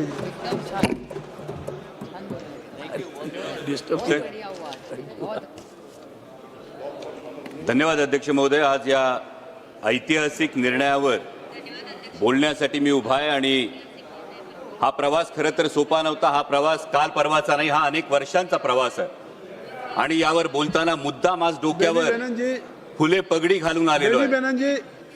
कारण जेव्हा देशात ढोल गवार शूद्र नारी सब ताडन के अधिकारी हे ब्रह्मवाक्य मानलं जात होतं, त्याचं पालन होत होतं, त्यावेळी महिलांसाठी स्त्रियांसाठी शिक्षणाची दारं खुली करणारे, जब कोई समाज सुधारणा असेल उसके बीच से आप नहीं जाएंगे, समाज सुधारणा असेल, स्त्री सुधारणा असेल, स्त्री शिक्षण असेल। भी मैं सभी सदस्यों से, 1 मिनट, सभी माननीय सदस्यों से कहना चाहता हूं कि जब कोई माननीय सदस्य अगर बोल रहे हैं, उनके और चेयर के बीच से क्रॉस करके मत जाएं।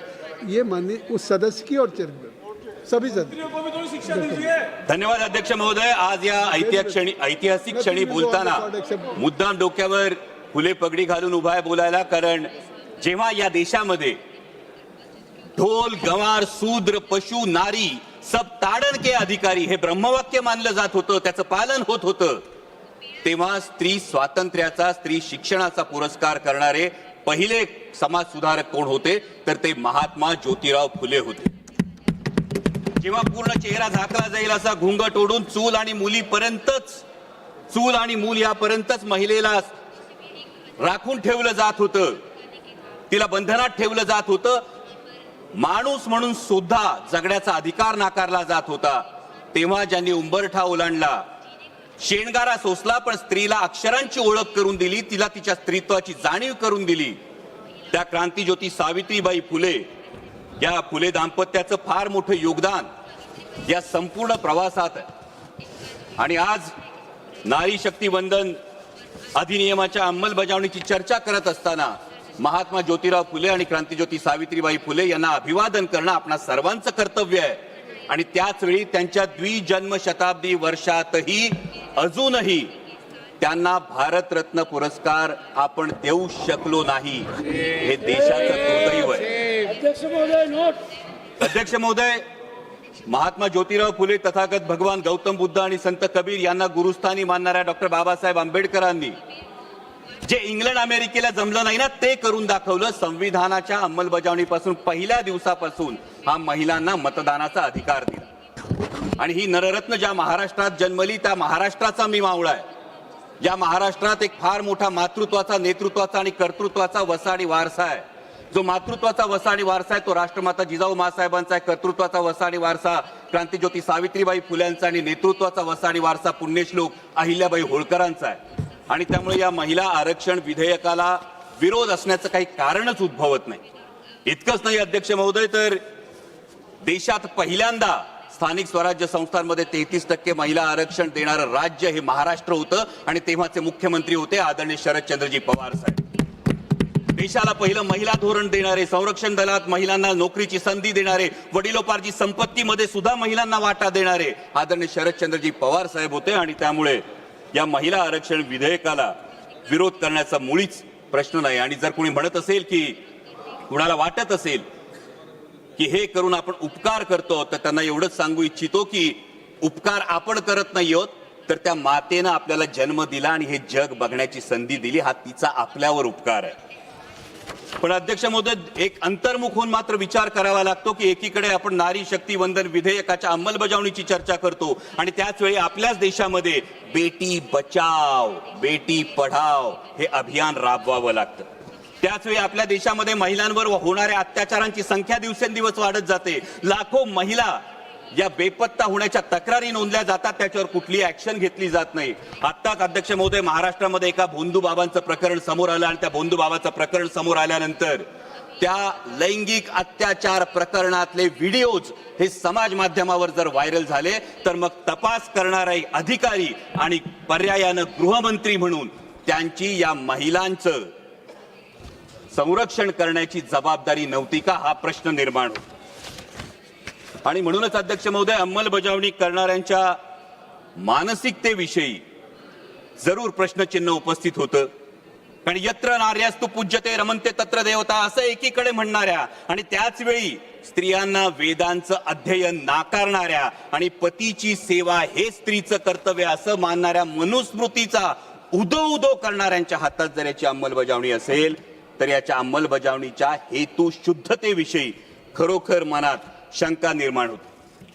कारण अध्यक्ष महोदय, खरं तर जसं मगाशी माझे सहकारी अरविंदजी सावंत यांनी म्हटलं त्या पद्धतीनं संपूर्ण विरोधी पक्षाचं हेच मत होतं की नारी शक्ती वंदन विधेयक हे 2024लाच लागू करा, द्या आमच्या बहिणींना हक्काचा अधिकार, द्या आमच्या बहिणींना या पार्लमेंटमध्ये आणि विधानसभेमध्ये प्रतिनिधित्व.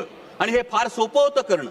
आणि हे आवर्जून सांगतो कारण उद्या हे सांगितलं जाईल की विरोध केला, पण विरोध या गोष्टीला नाही, अंमलबजावणीच्या पद्धतीला मात्र नेमका विरोध. कारण अध्यक्ष महोदय, नारी शक्ती वंदन विधेयक जे आपण 2023 मध्ये पारित केलं त्याच वेळी त्यामध्ये फक्त सेन्सस, पॉप्युलेशन सेन्ससचा जर एक मुद्दा बाजूला गेला असता, डिलिमिटेशनचा मुद्दा बाजूला गेला असता, तर 2024 मध्येच हे विधेयक लागू करता आलं असतं आणि आता ही चर्चा करण्याची आवश्यकता भासली नसती. उलट 33% महिला भगिनी या संसदेचा भाग असल्या असत्या. परंतु आता मात्र जे विधेयक आणलंय ते महिला विधेयकाच्या आडून एक वेगळा कावा तर खेळला जात नाही ना, हा प्रश्न उपस्थित होतो. कारण एकीकडे डिलिमिटेशन नंतर 815 सदस्य होणारे हे सदस्य होत असताना उत्तरेकडच्या राज्यांना 40% प्रतिनिधित्व आणि दक्षिणेकडच्या राज्यांना जेमतेम 20% प्रतिनिधित्व मिळालं. तर एक व्यक्ती एक मत एक मूल्य हे जे तत्व आहे या तत्वाला हरताळ फासली जाणार नाही. दुसरीकडे महत्वाचा मुद्दा हा आहे की समजा शाळेमध्ये एक विद्यार्थी आहे, तो विद्यार्थी चांगला अभ्यास करतो, चांगला अभ्यास करून चांगल्या गुणांनी पास होतो. दुसरा विद्यार्थी म्हणावा तसा अभ्यास करत नाही, त्याला गुण मिळत नाही. आपण बक्षीस कुणाला देणार? चांगल्या गुणांनी पास झालेल्या की अभ्यास न करणाऱ्या विद्यार्थ्याला? दुर्दैवानं ज्या राष्ट्रीय कार्यक्रम ज्या राज्यांनी अत्यंत प्रभावीपणे राबवले, लोकसंख्या नियंत्रणात आणली, त्या राज्यांना मात्र डिलिमिटेशन मध्ये शिक्षा मिळेल का आणि ज्यांनी राबवली नाही त्यांना मात्र याच्यामध्ये सवलत मिळेल का, असा प्रश्न निर्माण होतो. दुसरा महत्वाचा मुद्दा येतो तो प्रादेशिक असमतोलाचा. दोन महत्वाचे मुद्दे सर. प्रादेशिक असमतोलाचा मुद्दा आज आपण बघतो संपूर्ण देशामध्ये शहरी भागामध्ये लोकसंख्या फार मोठ्या प्रमाणावर वाढली आहे आणि डिलिमिटेशनचा निकष हा फक्त लोकसंख्या असेल तर शहरी भागातलं प्रतिनिधित्व फार मोठ्या प्रमाणावर वाढेल आणि त्याच वेळी ग्रामीण भागाचे मुद्दे, ग्रामीण भागाचे प्रश्न मांडण्यासाठी, माझ्या शेतकऱ्यांचे, माझ्या कष्टकऱ्यांचे प्रश्न मांडण्यासाठी पुरेसं प्रतिनिधित्व मिळेल का, हा पुढचा फार महत्वाचा मुद्दा येतो. त्यानंतर जेव्हा 815 सदस्य होतील अध्यक्ष महोदय, तेव्हा या 815 सदस्यांना आज या सभागृहामध्ये अनेक सदस्य असे आहेत की ज्यांना हा प्रश्न आहे की माझा प्रश्न काळात कधी लागणार. त्यांना अनेकदा हा प्रश्न पडतो की 0 आवर मध्ये मी जी 2 मध्ये सर झिरो आवर मध्ये मी मुद्दा मांडतो, त्याचा मला ट्रेजरी बेंचकडून लिखित उत्तर येत नाही. मला जो खासदार निधी मिळतो तो केवळ 5 कोटी रुपयांचा मिळतो.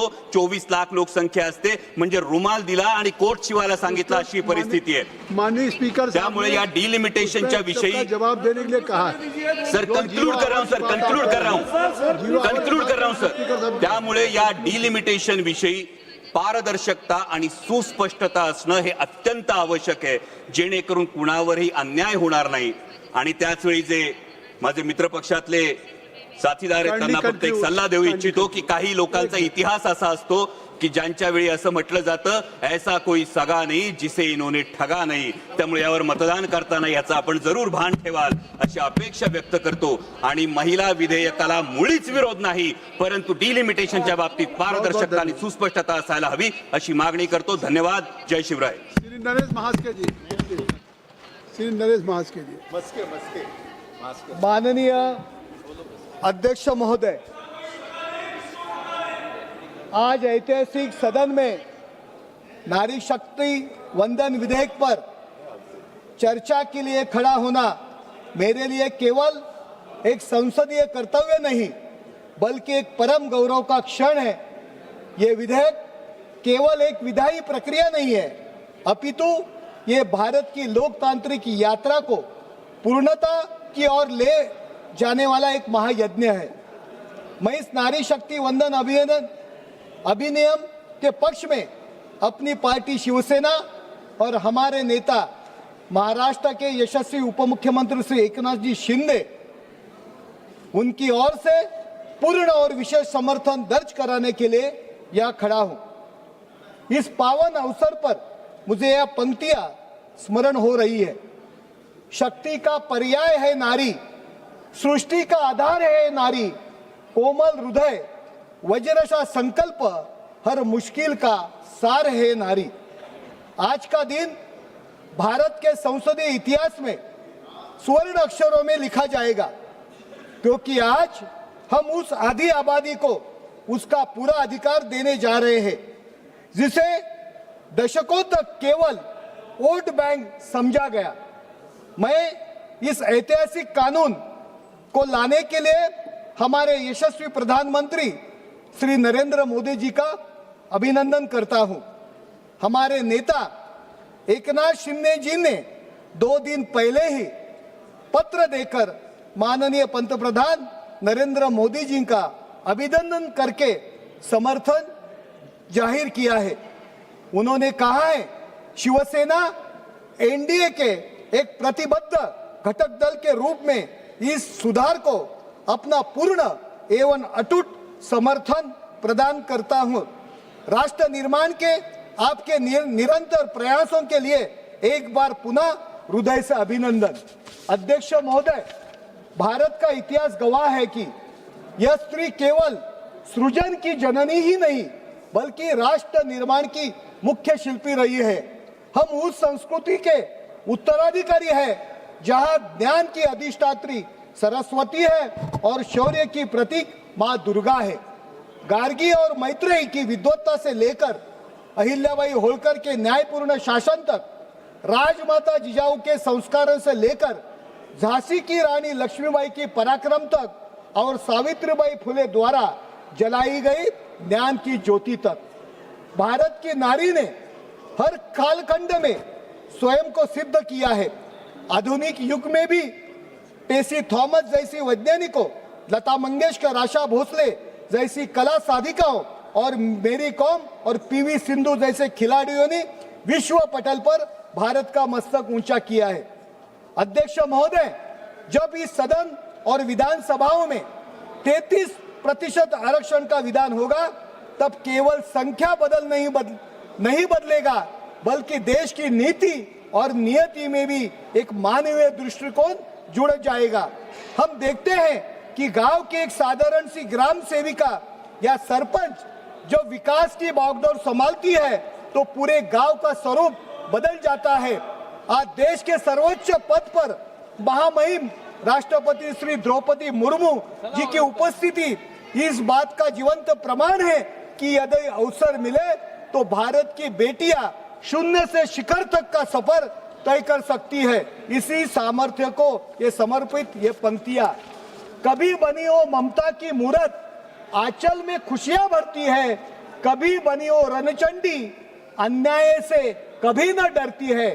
इसी महान गौरवशाली परंपरा को आगे बढ़ाते हुए आज हमारे नेता आदरणीय एकनाथ शिंदे जी ने महिलाओं को सही मायनों में सशक्त और समृद्ध बनाने के लिए दिन रात एक तक कर दिया। हमारी सरकार केवल खोखले वादे नहीं करती बल्कि धरातल पर काम करती है। मुख्यमंत्री माझी लाडकी बहन योजना के माध्यम से हमारी सरकार ने 1.5 करोड़ से अधिक माताओं और बहनों को सीधे आर्थिक सहायता प्रदान की है। इसका परिणाम क्या हुआ ये पूरा देश ने देखा। जब जनता ने देखा कि उनका लाड़का बहू उनके लिए पूरे ईमानदारी से काम कर रहा था, तो हमारी माता बहनों ने हमें आशीर्वाद और स्नेह के रूप में रिकॉर्ड वोट देकर 2/3 बहुमत से सत्ता में बिठा दिया। और इन लोगों पे जो अभी टीका कर रहे थे, टीका टिप्पणी कर रहे थे हम पे, मुख्यमंत्री लाड़की बहन योजना पे माननीय अरविंद सावंत, इनको उनका पूरा पार्टी नीचे गिरा डाला। मुझे अरविंद सावंत जी को कहना है, अगर आप में हिम्मत है तो मुख्यमंत्री लाड़की बहन योजना को आप ड्रामा कहते हैं तो विरोध है, ये योजना बंद करना चाहिए, ऐसा ऐलान यह सभागृह में करे। माननीय पंतप्रधान नरेंद्र मोदी जी के नेतृत्व में केंद्र सरकार ने महिला सक्षमीकरण को केवल एक नारा नहीं बल्कि एक ध्येय बनाए हैं। जननी सुरक्षा और प्रधानमंत्री मातृ वंदन योजना से मातृ मृत्यु दर में भी भारी कमी आ रही है। वन स्टॉप सेंटर 181 हेल्पलाइन से उन्हें सुरक्षा का कवच मिला है। तो किरण जैसी योजनाएं ने महिला वैज्ञानिकों को अनुसंधान में नई उड़ान मिली है।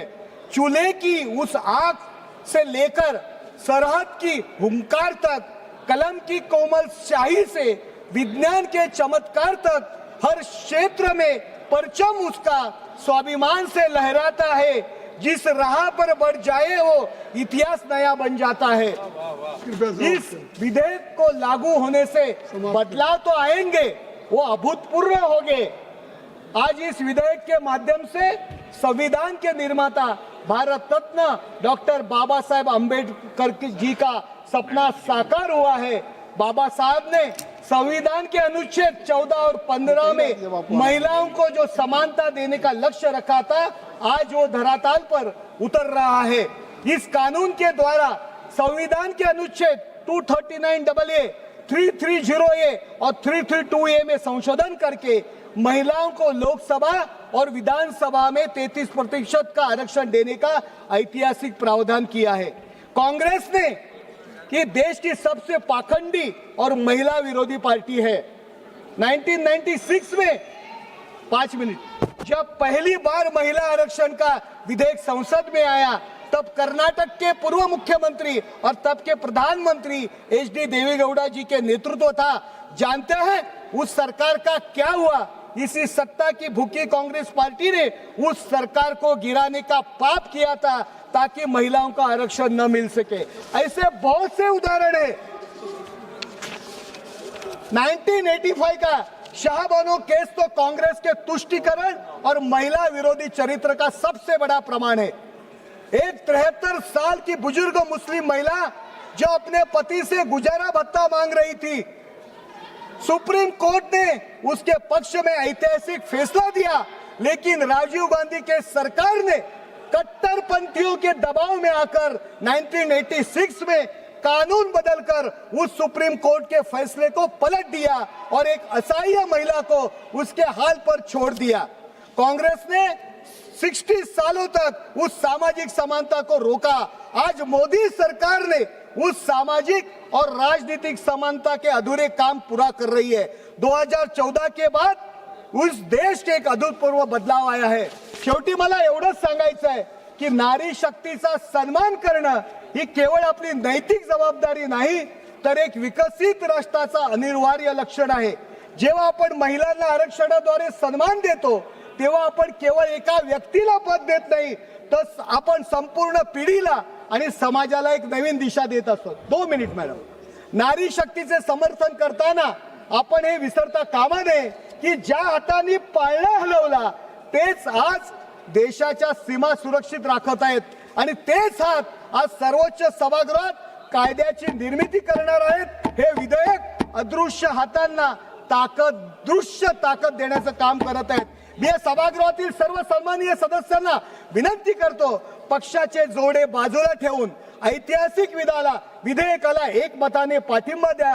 कारण हे विधेयक एका पक्षाचे नसून पक्षाचे जो देशाच्या मातृभूमीचे आहे. आपल्या समर्थनामुळे जगाला हा संदेश जाईल, भारत आपल्या मुलीच्या पंखांना आकाश देण्याकरता सज्ज आहे.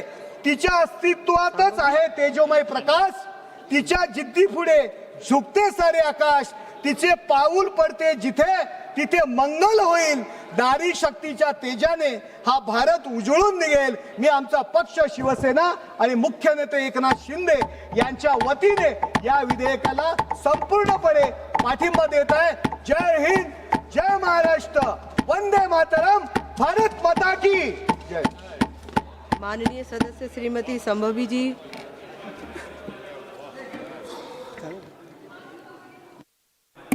धन्यवाद सभापति महोदया, आपने इतने महत्वपूर्ण ऐतिहासिक संवैधानिक संशोधन पर बोलने का, इस चर्चा में भाग लेने का अवसर दिया.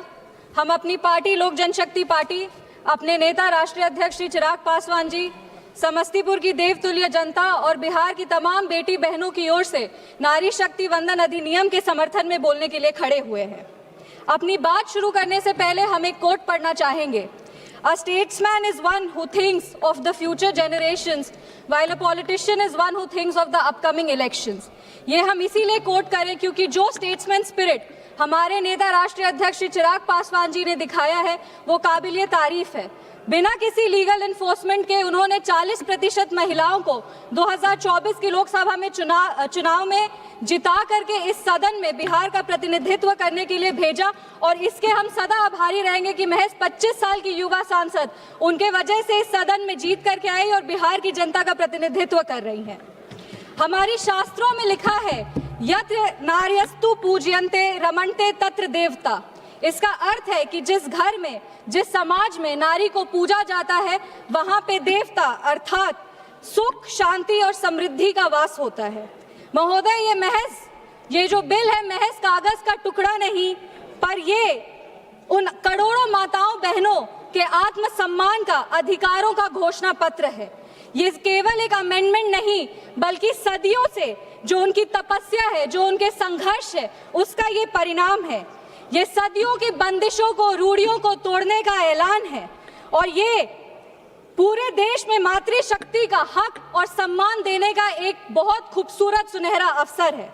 हमारे यशस्वी प्रधानमंत्री श्री नरेंद्र मोदी जी ने पूरे विश्व को बता दिया है कि विमेन डेवलपमेंट और विमेन लेड डेवलपमेंट का क्या अंतर होता है. जैसा कि वो कहते हैं कि नारी सशक्तिकरण का दौर गया, अब नारी नेतृत्व की बारी है. इसी पे हम एक पंक्ति पढ़ना चाहेंगे. सदियों की इन जंजीरों का अब मिट रहा निशान है, नारी शक्ति के उदय का एक ये नया विधान है. वक्त के इस दौर में अब तेरा ही ऐलान है, मेरी प्यारी माताओं बहनों, तू ही नए भारत की नींव, तू ही इसकी शान है. महोदय, हम लोग 2 दिन पहले हमारे संविधान के निर्माता डॉक्टर बाबा साहब भीमराव अंबेडकर जी की जयंती को मनाए और वो हमेशा कहते थे कि social justice can not be achieved without gender justice. संविधान लागू होते ही उन्होंने सबसे पहले महिलाओं को वोट करने का अधिकार दिया था और वो 3 तरह के जस्टिस की बात करते थे, पॉलिटिकल जस्टिस, सोशल जस्टिस और इकोनॉमिक जस्टिस. ट्रिपल तलाक, बेटी बचाओ बेटी पढ़ाओ के माध्यम से हमने महिलाओं में सोशल जस्टिस को डिलीवर किया. उज्ज्वला योजना, ड्रोन दीदी, जीविका दीदी के माध्यम से हमने महिलाओं में इकोनॉमिक जस्टिस को डिलीवर किया और आज इस आरक्षण के तहत हम महिलाओं में पॉलिटिकल जस्टिस को डिलीवर करने के लिए यहाँ खड़े हुए हैं. अब भारत को विश्व गुरु बनने से कोई नहीं रोक सकता क्योंकि अब यहाँ पे जो नीतियों का निर्माण होगा उसमें आधी आबादी की भी उतनी ही भागीदारी होगी और जो यहाँ पे महिलाएं होंगी वो हमारे देश का प्रतिनिधित्व करेंगी. महोदय, हम बिहार की धरती से आते हैं, बिहार की गौरवशाली धरती से आते हैं. वहाँ की महिलाओं ने अपने नेतृत्व से, अपने हुनर से पूरे विश्व में भारत का मान बढ़ाया है. वो लोकगीत गायिका शारदा सिन्हा जी हो, वो दरभंगा की भावना कंठ जी हो, वो मुजफ्फरपुर की शिवांगी सिंह जी हो, इन सब बेटियों ने बिहार के साथ साथ देश का भी मान विश्व स्तर पर बढ़ाया है। हमारे राष्ट्रीय अध्यक्ष श्री चिराग पासवान जी हमेशा अपने vision Bihar first, Bihari first की बात करते हैं और वो ये जानते हैं कि बिहार फर्स्ट और बिहारी फर्स्ट को आधी आबादी के सहयोग के बिना नहीं डिलीवर किया जा सकता। हमारी सरकार, एनडीए की सरकार, बिहार में पूरे देश में बिहार पहला राज्य था। पूर्व मुख्यमंत्री श्री नीतीश कुमार जी के नेतृत्व में बिहार ने 50% आरक्षण लागू करके महिलाओं को ग्रामीण लेवल पे विमेन लीडर्स बनाने का हक दिया। 2006 में पंचायती राज संस्थानों में 50% आरक्षण दिया। 2007 में अर्बन लोकल बॉडीज में 50% आरक्षण दिया। 2016 में सरकारी नौकरी में 35% आरक्षण दिया और ये करके महिलाओं के आत्मसम्मान को, महिलाओं के अधिकार को उन्होंने अपनी प्राथमिकता दी। आज बिहार की जीविका दीदी जो है वो देश भर की आजीविका दीदियों के लिए एक उदाहरण बनी है। लेकिन इस देश का और ये बिहार का विडंबना है कि जहां एक तरफ एनडीए ने बेटियों को, माताओं को, बहनों को आगे रखा, वहीं बिहार के विपक्ष की एक पार्टी है जिनके सांसद सरेआम सदन में इस बिल को फाड़ के टुकड़ा टुकड़ा किए थे, बेटियों के सपने को चूर चूर इसी सदन में किए थे। वो और कोई नहीं, सुरेंद्र यादव जी हैं। आज हमारे यशस्वी प्रधानमंत्री श्री नरेंद्र मोदी जी की विजनरी लीडरशिप, उन्होंने जो विजनरी लीडरशिप दिखाई है वो इस देश की माँ, बेटियों और बहनों के लिए एक नए युग की शुरुआत है। उन्होंने सिर्फ आरक्षण ही नहीं दिया, उन्होंने संरक्षण, सम्मान और सशक्त नेतृत्व का भी अधिकार दिया। विपक्ष भले ही एक महिला प्रधानमंत्री बनाए, लेकिन इस देश का दुर्भाग्य है कि उस महिला प्रधानमंत्री ने महिलाओं के लिए कुछ नहीं किया। 1984 में ब्रूट मेजॉरिटी के बावजूद वो इस विधेयक को पारित नहीं कर पाए। 2010 में राज्यसभा से पास होने के बाद लोकसभा में भी विपक्ष के साथ होने के बावजूद वो इस बिल को पारित नहीं कर पाए और ये सिर्फ और सिर्फ इसीलिए हुआ क्योंकि इनका पॉलिटिकल विल तब भी नहीं था इसको पारित करने का और इनका पॉलिटिकल विल आज भी नहीं है इसको पारित करने का। हम सरकार के प्रति आभार व्यक्त करते हैं कि महिला आरक्षण के साथ साथ वो जो ये परिसीमन पर स्पष्ट और पारदर्शी तरीके से जो कानून ला रहे हैं वो आने वाले समय में देश के लिए गुड गवर्नेंस का एक उदाहरण बनेगा। परिसीमन का असली उद्देश्य है गुड गवर्नेंस, अकाउंटेबिलिटी और ट्रांसपेरेंसी। हमारे लिए वर्तमान की ये चुनौती है कि लगभग हमारे लोकसभा क्षेत्र में 20 से 25 लाख वोटर होते हैं और उनका प्रतिनिधित्व करना एक सांसद के लिए मुश्किल होता है। परिसीमन के बाद लोकसभा की सीटें लगभग 800 से ज्यादा हो जाएंगी। छोटे और बेहतर क्षेत्र तैयार होंगे जिनका प्रतिनिधित्व करना आसान होगा, अधिक प्रभावी प्रशासन होगा और प्रशासनिक तौर से भी एडमिनिस्ट्रेशन जो है वो बेटर होगा। रिसोर्स एलोकेशन जो है वो और बेहतर हो जाएगा और सांसद का जो एक्सेसिबिलिटी है वो भी बढ़ जाएगा। सांसद जनता के प्रति जा करके उनकी बातों को भी समझ सकते हैं और उनके आवाज को और प्रखरता से रख सकते हैं। योजनाओं का जो लाभ है वो अंतिम व्यक्ति तक पहुंचेगा और तेज गति से पहुंचेगा।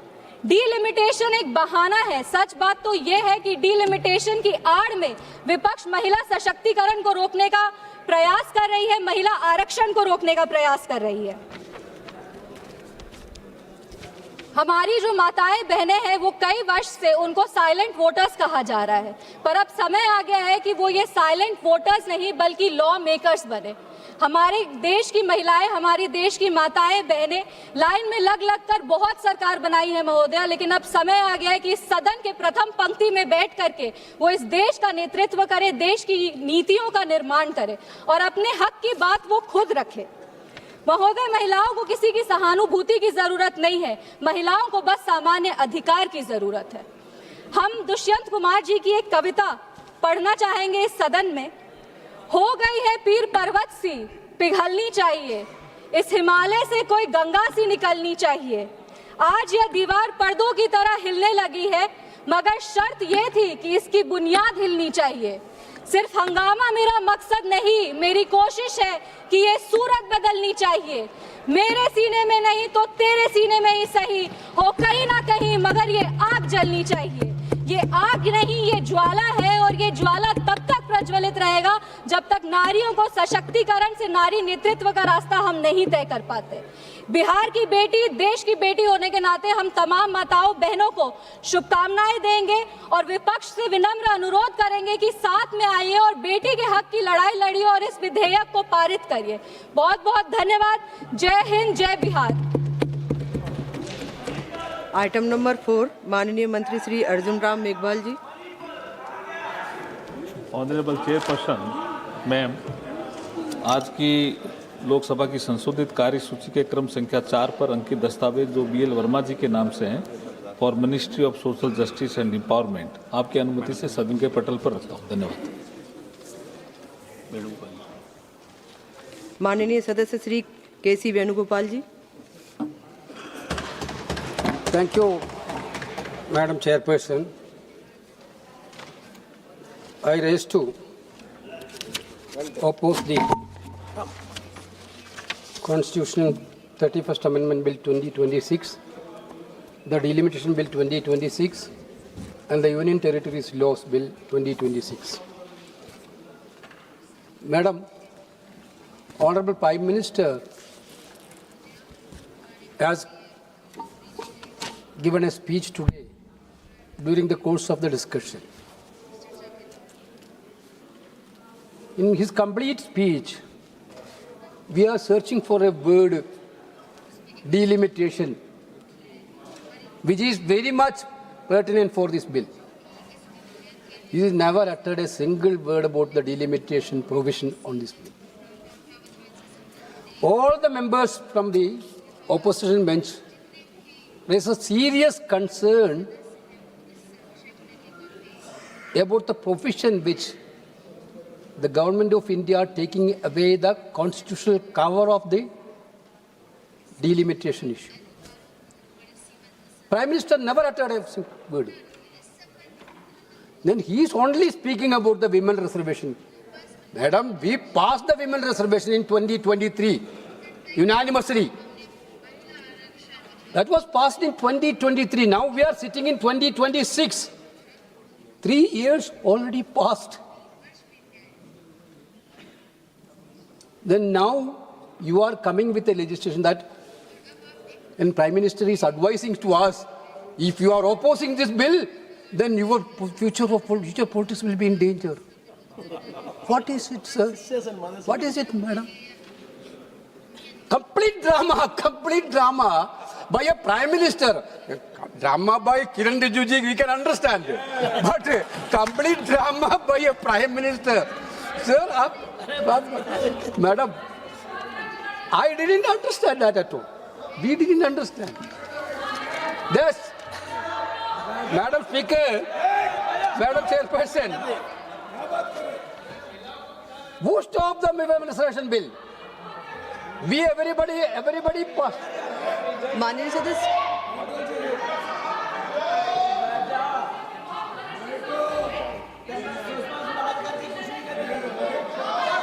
Madam, what is this? What is it? इस प्रकार की असंसदीय भाषा का प्रयोग नहीं कर सकते, वो रिकॉर्ड से हटाया जाए। That I have 2-3 simple questions, madam, to the Prime Minister of India. Okay, you are now telling that you are very much keen about implementation of the women reservation bill. I already told Parliament already passed the women reservation bill 3 years before. You only make the provision that there shall be a census followed by a delimitation, then only women reservation will happen. We never told, we that point of time itself told. Now, 2024 election itself, we need to have a women reservation. Honorable Prime Minister, if you have any sincerity of the women reservation bill, you could have done women reservation in 2024 itself. Exactly. 2024 itself. Now also, entire opposition giving a blank check to the government. Do women reservation, 1/3 women reservation as per the law 2023, as per the existing strength of the parliament. Who opposing it? Basically, who opposing it? The country is witnessing. Who is opposing it? It's very clear. Prime Minister, government side is completely trying to delay it. Yes. 2010, Prime Minister talked about the Panchayat. You are ready, you are very much happy to giving to the Panchayat women reservation. Who given it? Is the BJP given? Is the BJP given? Congress only given. We given it. Rajiv Gandhi, we have to salute Rajiv Gandhi for that much decisions. Then we have the 73rd and 74th constitutional amendment, one of the historical amendment. No, I am not yielding. I am not yielding. adding to your point. 73rd and Venuji. 74th constitutional amendment passed by वेणु जी जो कह रहा हूँ उसको बोल रहा हूँ वेणु जी Then we have done it. you should We have done mislead it. we are not claiming that oh madam मैं ये स्पष्ट करना जरूरी है honorable prime minister did not claim. Why are you misleading? The honorable prime minister had given credit to you that you had no problem given reservation to the panchayat. Why are you creating problem for assembly and parliament? Prime minister did not take the credit. So please don't mislead. Kiran Rijiju, Don't mislead. we the party Indian National Congress made first women chief prime minister of this country, Indira Gandhi. That prime minister, I'm sorry to say that prime minister was not like our existing prime minister. That prime minister never surrendered to use us like this. Yes. That prime minister was a brave prime minister. You have to understand. That prime minister was a brave prime minister. Well, we are proud of Indira Gandhi. We are really proud of Indira Gandhi. We never surrendered. Madam, yes, I agree. We the Congress Party given first woman president of this country. We the Congress Party given first woman speaker of the Lok Sabha. Again, 2010, we introduced it. We passed in one house. Yeah, okay, I'm coming to that, brother. We passed one house. We didn't not pass another house. We agree. We agree. But you come in power 2014. Exactly. 9 years. After 9 years, you sat on that. Yes. 2014, you come into power. Yes. What was your role on that 9 years? Then you are the prime minister is now crying, delayed. Who delayed it?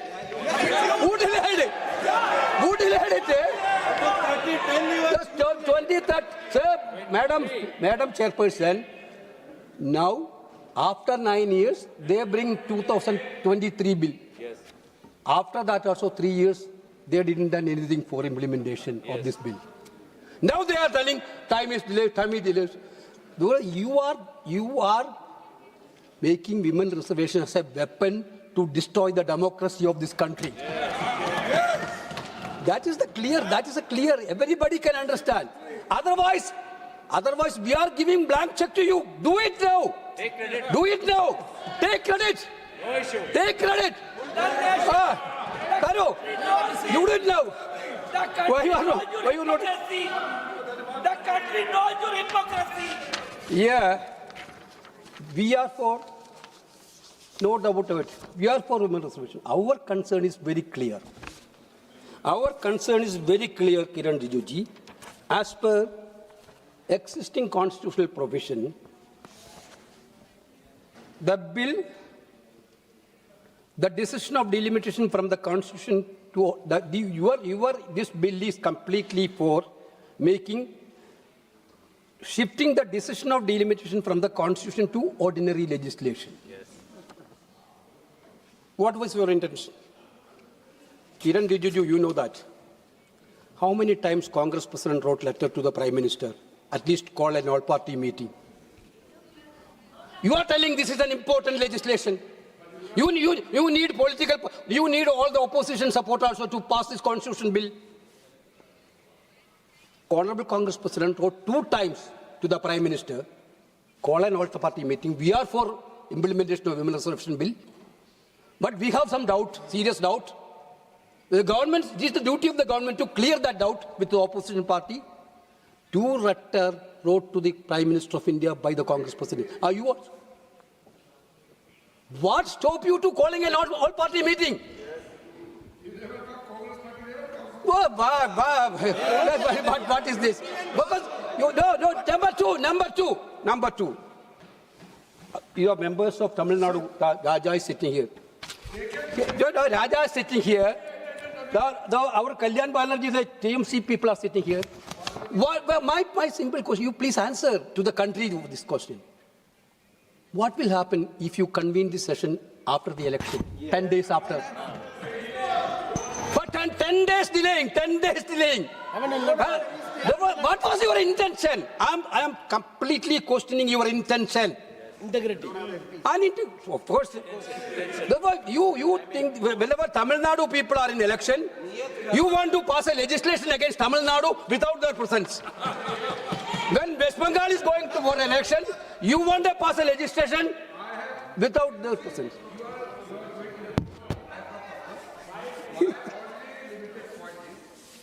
I personally requested all the leaders, floor leaders of different political parties. They came and attended. You could have asked whatever you wanted in the meeting. Congress party never came forward, only writing letters. I had gone personally to the Congress president. I had spoken to your colleagues repeatedly. DMK, Samajwadi Party, various other political parties, including Sharad Pawar's NCP, Uddhav Thackeray, Shiv Sena, they all attended the meeting. Why Congress party did not come forward to attend the meeting? In democracy, we have to consult, we have to coordinate as a parliamentary affairs minister. I had always reached out to the opposition party. Why Congress party did not come forward even for repeated requests being made? Can you tell why did not you attend? Not like a knowledgeable person like you, sorry to say that. But in my limited knowledge, whenever this type of an important legislation is going to happen, the principal opposition party chief already wrote a letter to the Prime Minister to call a all-party meeting to have a consensus about it. You can verify, Mr. Rijuji, all the delimitation process of legislation happened only through consensus previous period. Not unilaterally. You can verify. Therefore, you never want a consensus. Therefore, you didn't want to pass this bill also. You want to show that we are opposing women reservation. You want to show that. This is not a sincere to the women reservation bill. You want to show that. But the country now witnessing, Women are more intelligent than you. Country is now witnessing. No, sir. Yeah. First of all, in this bill. First of all.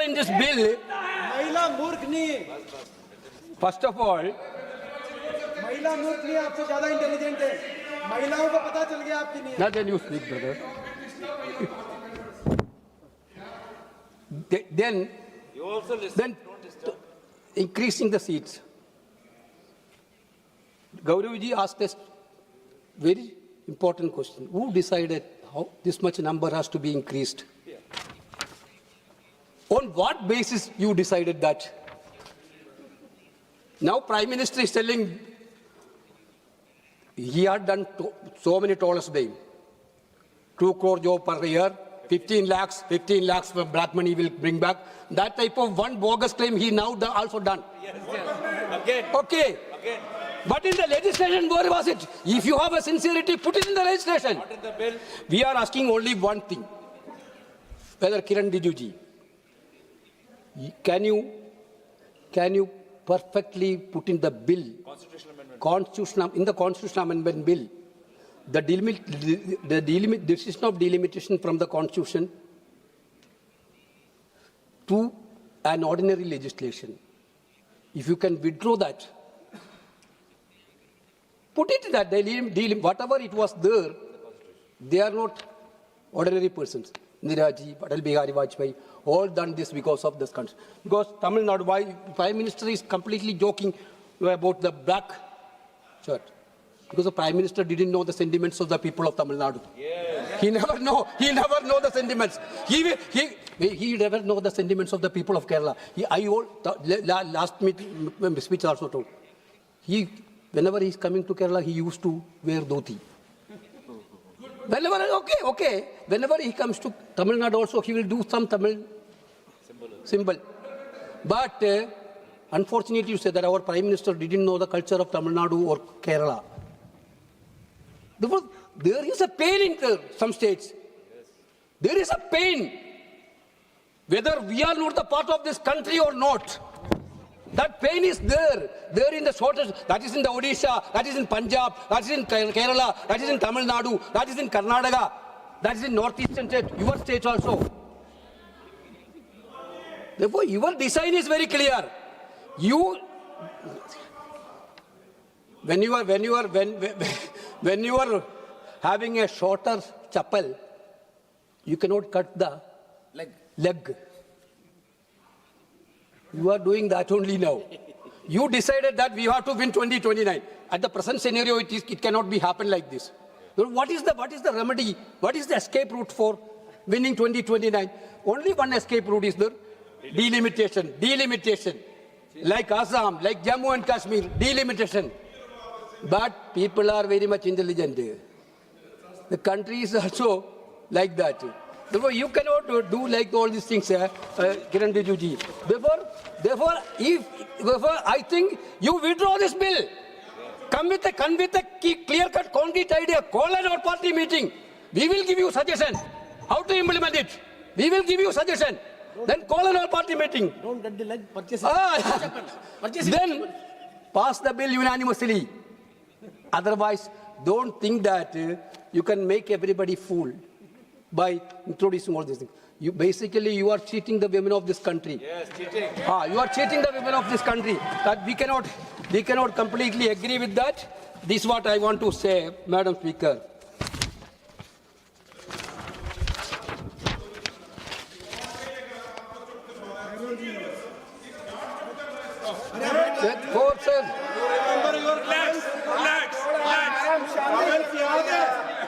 यहाँ से जो दिया comment याद है क्या? एक Jat surrender करके वहाँ बैठा है, ये भी वीडियो है मेरे पास। एक जाट सरेंडर करके वहाँ बैठा है, कमेंट फ्रॉम दिस साइड। एक जाट सरेंडर करके वहाँ बैठा, वो भी रिकॉर्ड पे है। मेरा लीडर है, मेरे को जो कहेगा, एक सरेंडर करके वहाँ बैठा है। Madam, apprehension among the states, shorter states, is increasing day by day.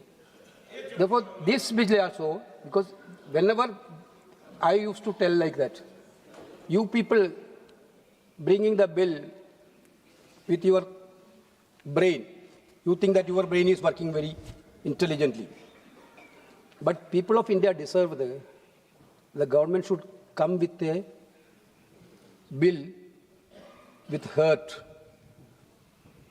not with brain. Because if you have a good heart, you cannot do like this. Because your intention is very clear. Come what may to the country, come what may to the nation, we have to win the election. This is the only one agenda. Therefore, I think this concern has to be completely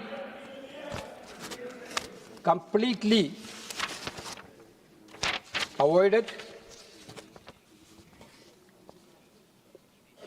There are apprehensions among the states, I already told.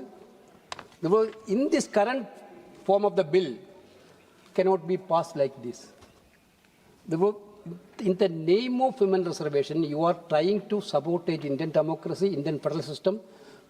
Honorable LOP used to tell that India is a union of states. Every state has their own capacity. Every state has their own place in this country.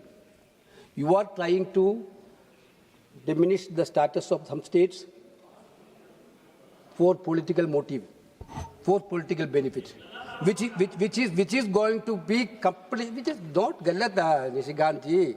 We will not like you. Sorry to say that. We will never tell this type of allegation. We will tell very clearly, because very clearly I am telling, with responsibility I am telling, this is the intention of your government. This is the intention of this bill. Therefore, once more I am trying to tell that, please withdraw this bill, call an all-party meeting, how to implement the women reservation bill. We will give good suggestions. We will ready to cooperate. We are ready to cooperate with the government. Don't try to sabotage Indian democracy. With these words, I am concluding my speech.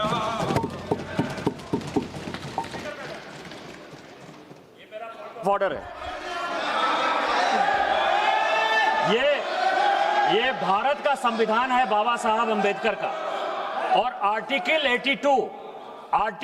82 government of India को ये अधिकार देता है कि वो कोई भी delimitation कर सकता है, स्टेट की बाउंड्री को वो परिभाषित कर सकता है।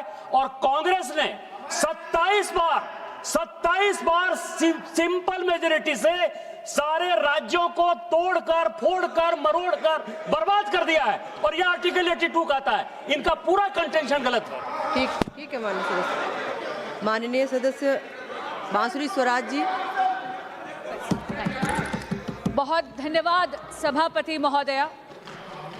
मैं इन तीनों एक कॉन्स्टिट्यूशनल अमेंडमेंट और दोनों बिल्स का समर्थन करने के लिए खड़ी हुई हूं। महोदया, हमारी संस्कृति तो वो है जो अर्धनारेश्वर को पूजती है। भारत की संस्कृति वो है जहां पर लैंगिक समानता एक नया कॉन्सेप्ट नहीं है। हम तो वो हैं जो कहते हैं कि प्रकृति और पुरुष एक दूसरे के पूरक है। हमारे यहाँ तो शक्ति स्वरूपा मां दुर्गा की आराधना करी जाती है। भगवान विष्णु का सुदर्शन चक्र, महादेव का त्रिशूल और ब्रह्मा जी का कमंडल, यानी तीनों त्रिदेवों की शक्ति अगर समाहित करना हो तो वो केवल और केवल मां दुर्गा ही कर सकती है। ये स्तर है नारियों का हमारी संस्कृति में। लेकिन कहीं ना कहीं आक्रांता आए और हमारी संस्कृति का अपभ्रंश हुआ।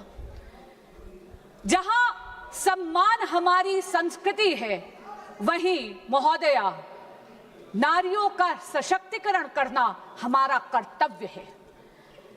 आज यहाँ पर टीएमसी की एक संसद सदस्य ने कहा इक्वालिटी इज बाय बर्थ। मैं उनकी बात से बिल्कुल सहमत हूँ, क्योंकि पुरुष और स्त्री को एक समान तो ईश्वर ने ही बनाकर भेजा है। पर उन्होंने ये भी कहा कि equality can not be given by political exercise. मैं उनकी बात से बिल्कुल सहमत नहीं हूँ।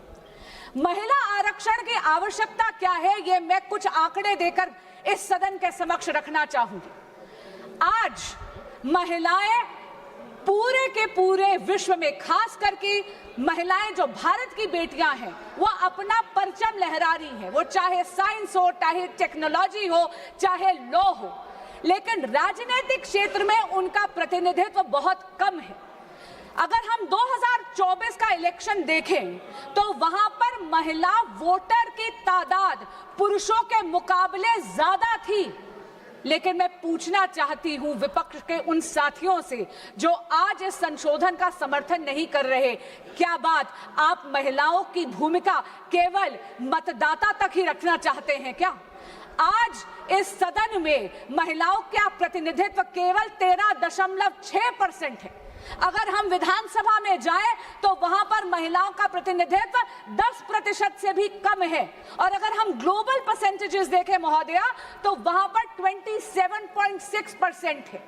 मैं तो धन्यवाद करती हूं आदरणीय प्रधानमंत्री श्री नरेंद्र मोदी जी का और इस सदन में उन सभी राजनीतिक दलों का जिन्होंने 27 बरस पुराना विलंब जो था, डिले थी, उसको हर कर नारी शक्ति वंदन अधिनियम को सितंबर 2023 को एक हकीकत बनाया, उसको पारित करा।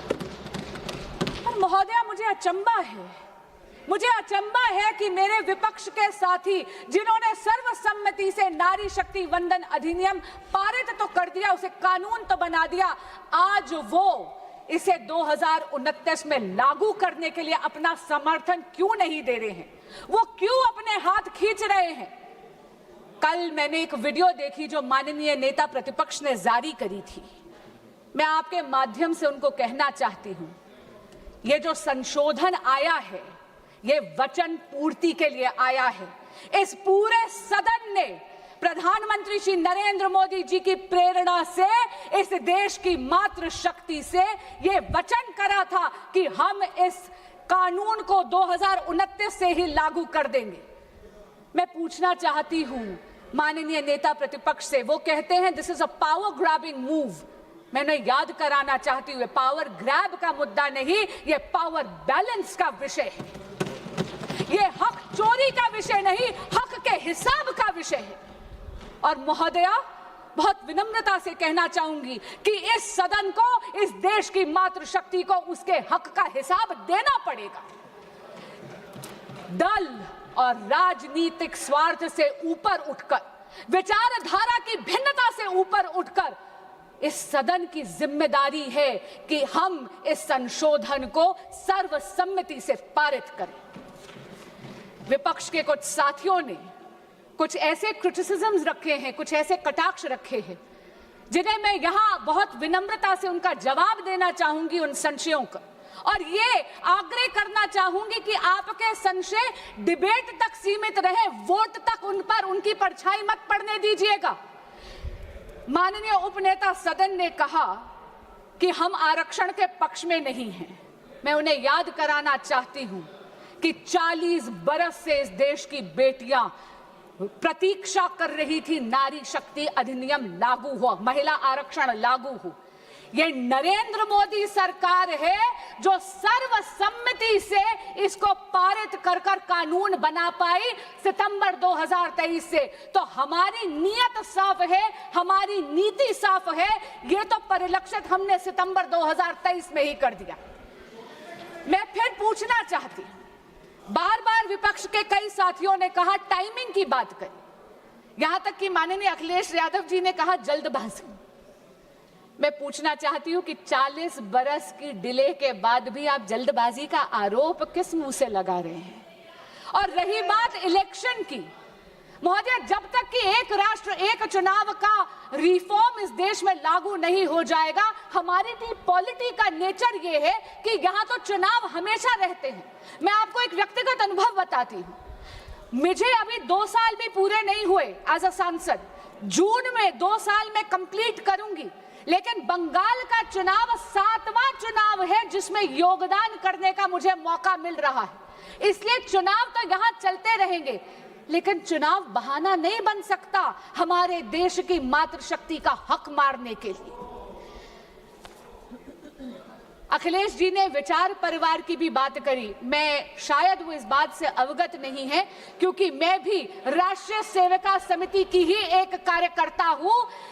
पिछले 90 वर्षों से राष्ट्रीय सेविका समिति संघ के साथ कदम से कदम मिलाकर इस देश की सेवा कर रही है। महोदया, एक भय, एक भ्रम बना दिया गया है डीलिमिटेशन को। मैं आपके माध्यम से ये बात स्पष्ट कर दूं हमारे विपक्ष के साथियों को, डीलिमिटेशन यानी परिसीमन भारतीय जनता पार्टी का प्रपंच नहीं है। It is not a conspiracy of the BJP, it's the constitutional mechanism.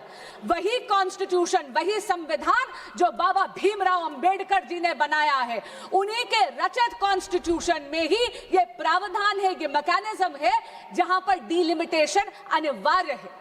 पर महोदया, मैं बहुत विनम्रता से कहना चाहती हूं, नारी शक्ति वंदन अधिनियम को लागू करना मंजिल है, परिसीमन केवल और केवल राह है। आप राह और मंजिल में कंफ्यूज मत होइए। Please do not confuse the road and the destination. Delimitation is only the road, it is नारी शक्ति वंदन अधिनियम, the women reservation which is the destination.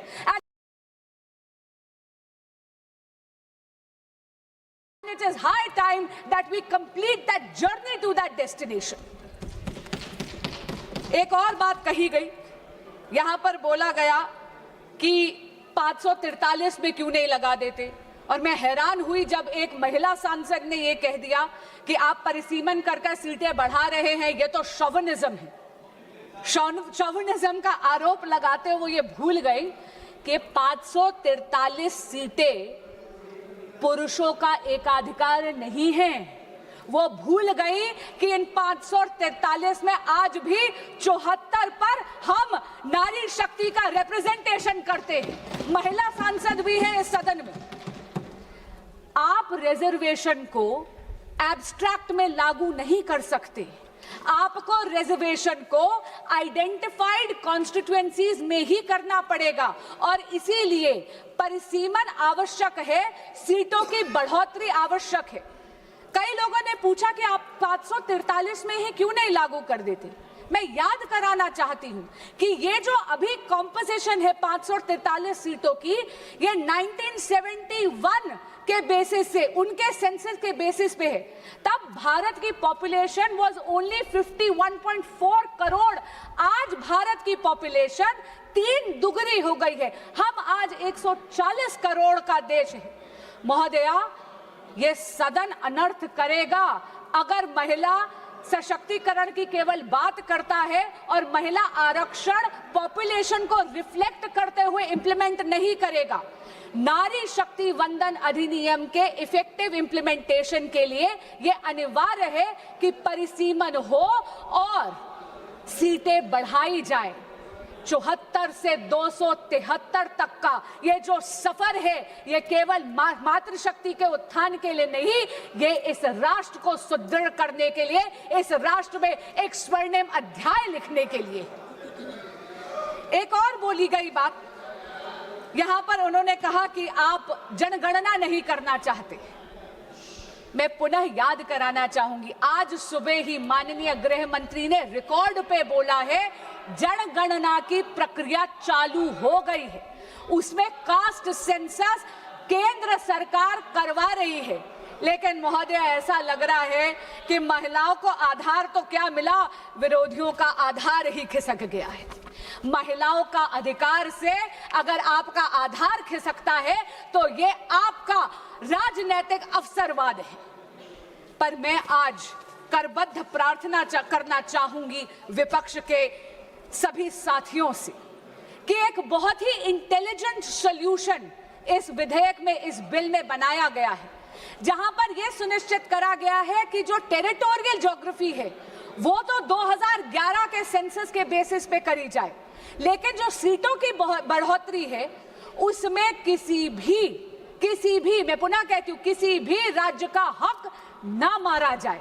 अरे आज तो सदन में खड़े होकर यशस्वी प्रधानमंत्री श्री नरेंद्र मोदी जी ने गारंटी तक दे दी, और हमसे पूछिए, हम आपको बताना चाहते हैं, मोदी की गारंटी सारी गारंटी पूरी करने की गारंटी।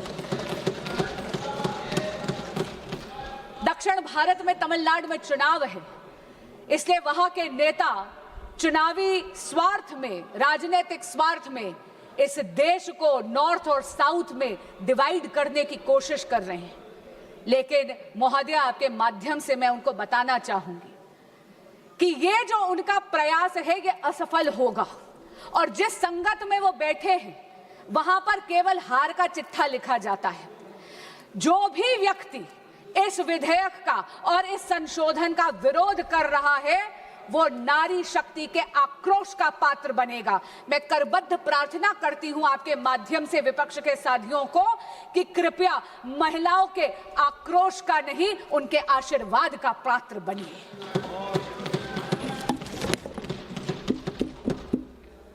अंत में मैं ये कहना चाहूंगी, फूल नहीं चिंगारी है, फूल नहीं चिंगारी है, ये भारत की नारी है, इनके अधिकार की बारी है। वचन पूर्ति के इस क्षण में पारित करना सदन की जिम्मेदारी है। बहुत बहुत धन्यवाद। माननीय सदस्य श्री अभय कुमार सिन्हा जी।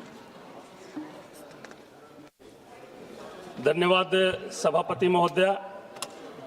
मैं राष्ट्रीय जनता दल और अपने नेता श्री लालू प्रसाद यादव जी और तेजस्वी प्रसाद यादव जी के विचारधारा के तहत संविधान 131 संशोधन विधेयक और परिसीमन विधेयक का पुरजोर विरोध करता हूं। महोदया, मैं आज बिहार का प्रतिनिधित्व करते हुए इस सदन में खड़ा हूं। उस बिहार का जो जयप्रकाश लोहिया, प्रथम राष्ट्रपति राजेंद्र बाबू, जननायक कर्पूरी ठाकुर, जगदेव बाबू की भूमि रही है। वो बिहार जो मंडल राजनीति का प्रयोगशाला रहा है। महोदया, यह कोई चुनावी सुधार का विधेयक नहीं है। यह विधेयक जिसे एक व्यक्ति एक वोट के झंडे में लपेटकर इस सदन में इतनी जल्दीबाजी में लाया गया है, जिससे सरकार की असली मंशा साफ दिखाई देती है। इस विधेयक के माध्यम से सरकार चाहती है भारत के राजनीतिक नक्शे को अस्थायी रूप से एक पार्टी के पक्ष में बदला जाए। महोदया, जो सरकार 2021 की जनगणना वर्षों तक टालती रही, जिसने 106वें संविधान संशोधन को 3 वर्षों तक रोके रखा, वही सरकार आज इतनी जल्दबाजी में क्यों है? और मैं तो कहता हूं महोदया, हमारे बड़े बुजुर्ग कह गए हैं, जल्दीबाजी में लिए गए फैसले हमेशा गलत साबित होते हैं और यह विधेयक उसका जीता जागता उदाहरण है। आज की खामियों को ठीक करने के लिए कल 132वां 133वां संशोधन लाना पड़ सकता है। महोदया, मैं इस विधेयक की सच्चाई कुछ बिंदुवार रखना चाहता हूं। सीमा निर्धारण आयोग की संरचना, एक सेवानिवृत्त या वर्तमान सुप्रीम कोर्ट के न्यायाधीश अध्यक्ष होंगे, मुख्य चुनाव आयुक्त, राज्य चुनाव आयुक्त सदस्य होंगे, सभी केंद्र सरकार द्वारा नियुक्त या नामित सदस्य होंगे और निर्वाचित प्रतिनिधियों का दायित्व क्या? उनका दायित्व हर राज्य से 10 सदस्य, जिसमें 5 MP 5 MLA होंगे, लेकिन उनके पास कोई वोटिंग का अधिकार नहीं होगा। वो केवल सलाह देंगे, निर्णय नहीं वो ले सकते हैं। महोदया, जनता द्वारा चुनी गई आवाजों को किनारे कर दिया गया है। केंद्र द्वारा नियुक्त कुछ अधिकारी 140 करोड़ लोगों का भविष्य तय करेंगे। महोदया, आधार क्या होगा? न नई जनगणना, न जाति जनगणना। 2011 की 15 साल पुरानी जनगणना को आधार बनाया है। देश और बिहार जैसे राज्य जहां पिछड़ा, अति पिछड़ा, अल्पसंख्यक, दलित राज्य की रीढ़ है, उनसे कहा जा रहा है कि वे बिना वास्तविक आंकड़े के परिसीमन विधेयक स्वीकार करें। यह संभव हो सकता है महोदया? आंकड़े तो पहले आप दे दीजिए। माननीय गृह मंत्री जी ने कहा कि हम जनगणना स्टार्ट कर दिए, उसी में जातीय गणना हो रही है। तो महोदया, जनगणना स्टार्ट हो गई, जातीय गणना हो जाए, सही आंकड़े आ जाए, उसके बाद आप परिसीमन लाए तो क्या दिक्कत है? क्यों जल्दीबाजी है? आपने महिला आरक्षण की बात कही। महिला आरक्षण का सच मैं जरूर बताना चाहता हूं महोदया, राष्ट्रीय जनता दल महिला आरक्षण का पुरजोर समर्थन करता है, पुरजोर समर्थन करता है। हमारी पार्टी और आरजेडी की विचारधारा बहुत स्पष्ट है, सामाजिक न्याय और बराबरी। हमारे नेता श्री लालू प्रसाद यादव जी ने हमेशा कहा कि बिना पिछड़ा, अति पिछड़ा, अल्पसंख्यक, दलित वर्ग के महिलाओं के आरक्षण के महिला आरक्षण अधूरा और गरीब के साथ धोखा होगा। महोदया, चौथा सबसे खतरनाक प्रावधान इसमें, आयोग का अंतिम आदेश गजट में प्रकाशित होते ही कानून बन जाएगा और उस पर किसी भी अदालत में सवाल नहीं उठाया जा सकेगा, यानी न्यायिक समीक्षा का अधिकार खत्म हो जाएगा। लोकतंत्र में इतने बड़े फैसले को अदालत से बाहर रखना संविधान की मूल संरचना पर हमला है। महोदया, सबसे बड़ा सवाल यह है कि सरकार जाति जनगणना से क्यों बच रही है? अगर सच्चे आंकड़े सामने आएंगे तो देश में वास्तविक हिस्सेदारी की मांग उठेगी और यही बात सरकार नहीं चाहती है। सच्चा सशक्तिकरण सिर्फ सीटें बढ़ाने से नहीं आती, सशक्तिकरण तब होता है जब हर वर्ग की महिला को बराबर का अवसर मिले।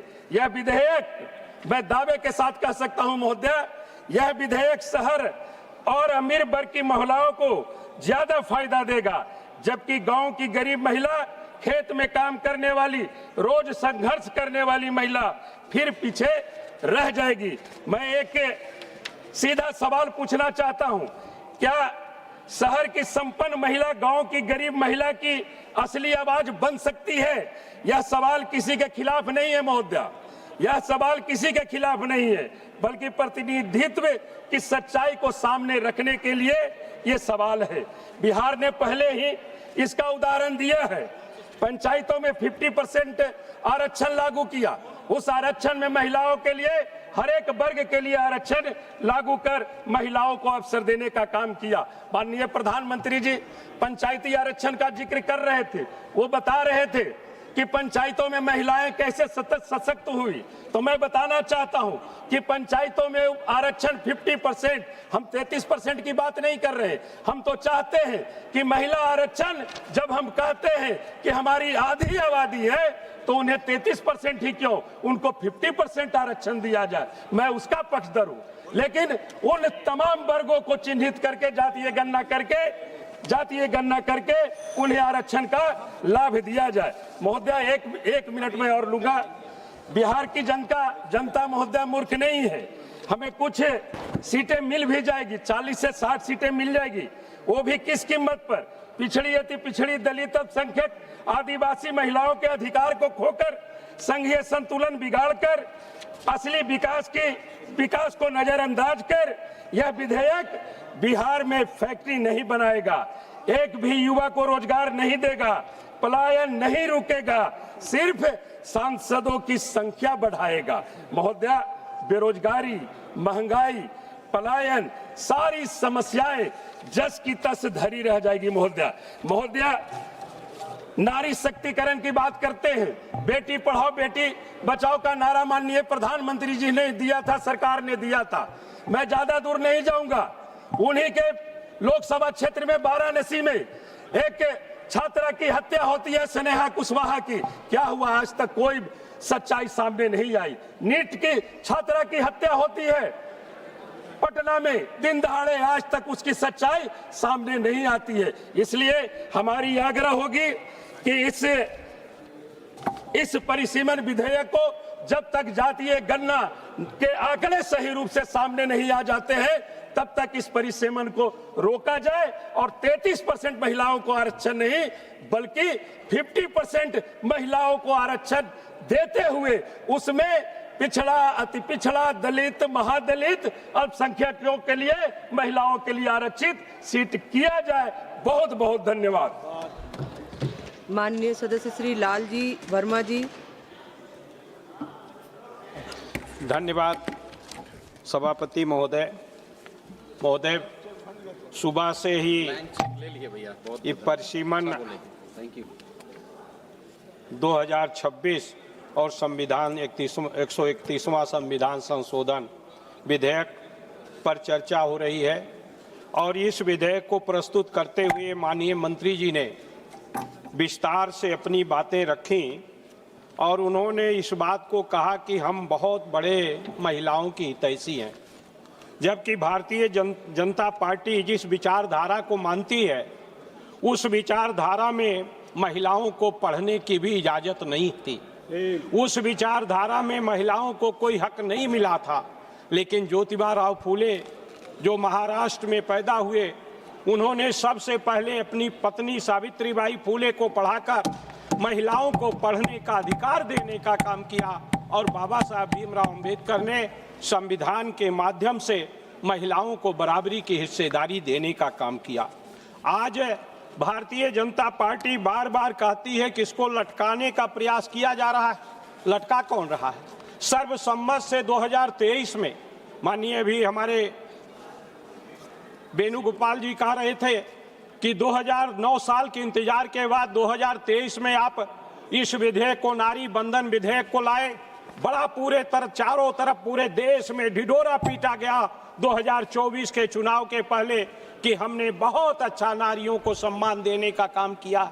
9 साल बाद लाए, क्यों लटका दिया? क्यों नहीं तत्काल उसमें 33% आरक्षण लागू किया? क्यों उसको परिसीमन से जोड़ने का काम किया गया? क्या बिना परिसीमन से जोड़े हुए महिलाओं को अधिकार नहीं दिया जा सकता? आप लॉटरी विधि से 543 क्षेत्रों में 33% निकाल लेते और महिलाओं को तत्काल लाभ दे देते, विधानसभाओं में दे देते, लोकसभा में दे देते। आज भी आप देना चाहें, हम सारे विपक्ष के लोग उसका समर्थन करने के लिए तैयार हैं।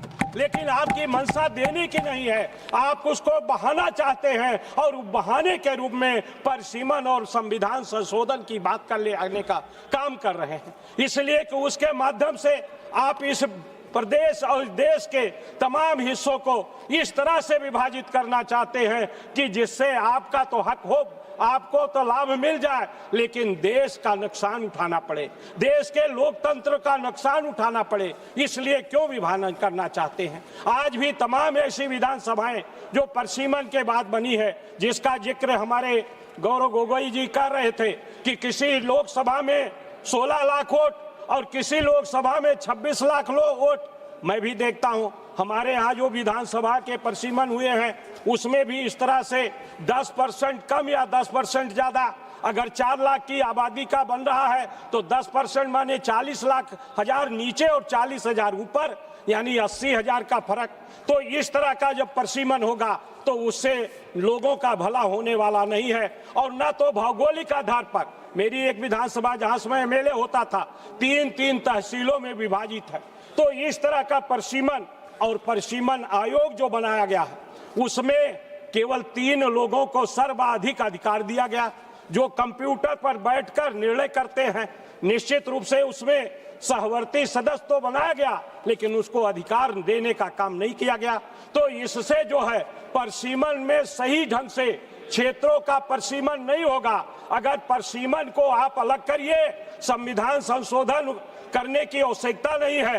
परिसीमन 2026 के जनगणना हो जाएगा जिसमें जाति के आधार पर जनगणना होगा, सभी वर्गों की संख्या मालूम होगी। उसके बाद परिसीमन आयोग के माध्यम से आप सीटों का परिसीमन करने का काम करिए। और नारियों को अगर आप अधिकार देना चाहते हैं, अभी माननीय बांसुरी जी कह रही थी कि हम हमारे अधिकार को छीनना चाहते हैं, हम तो अधिकार देना चाहते हैं।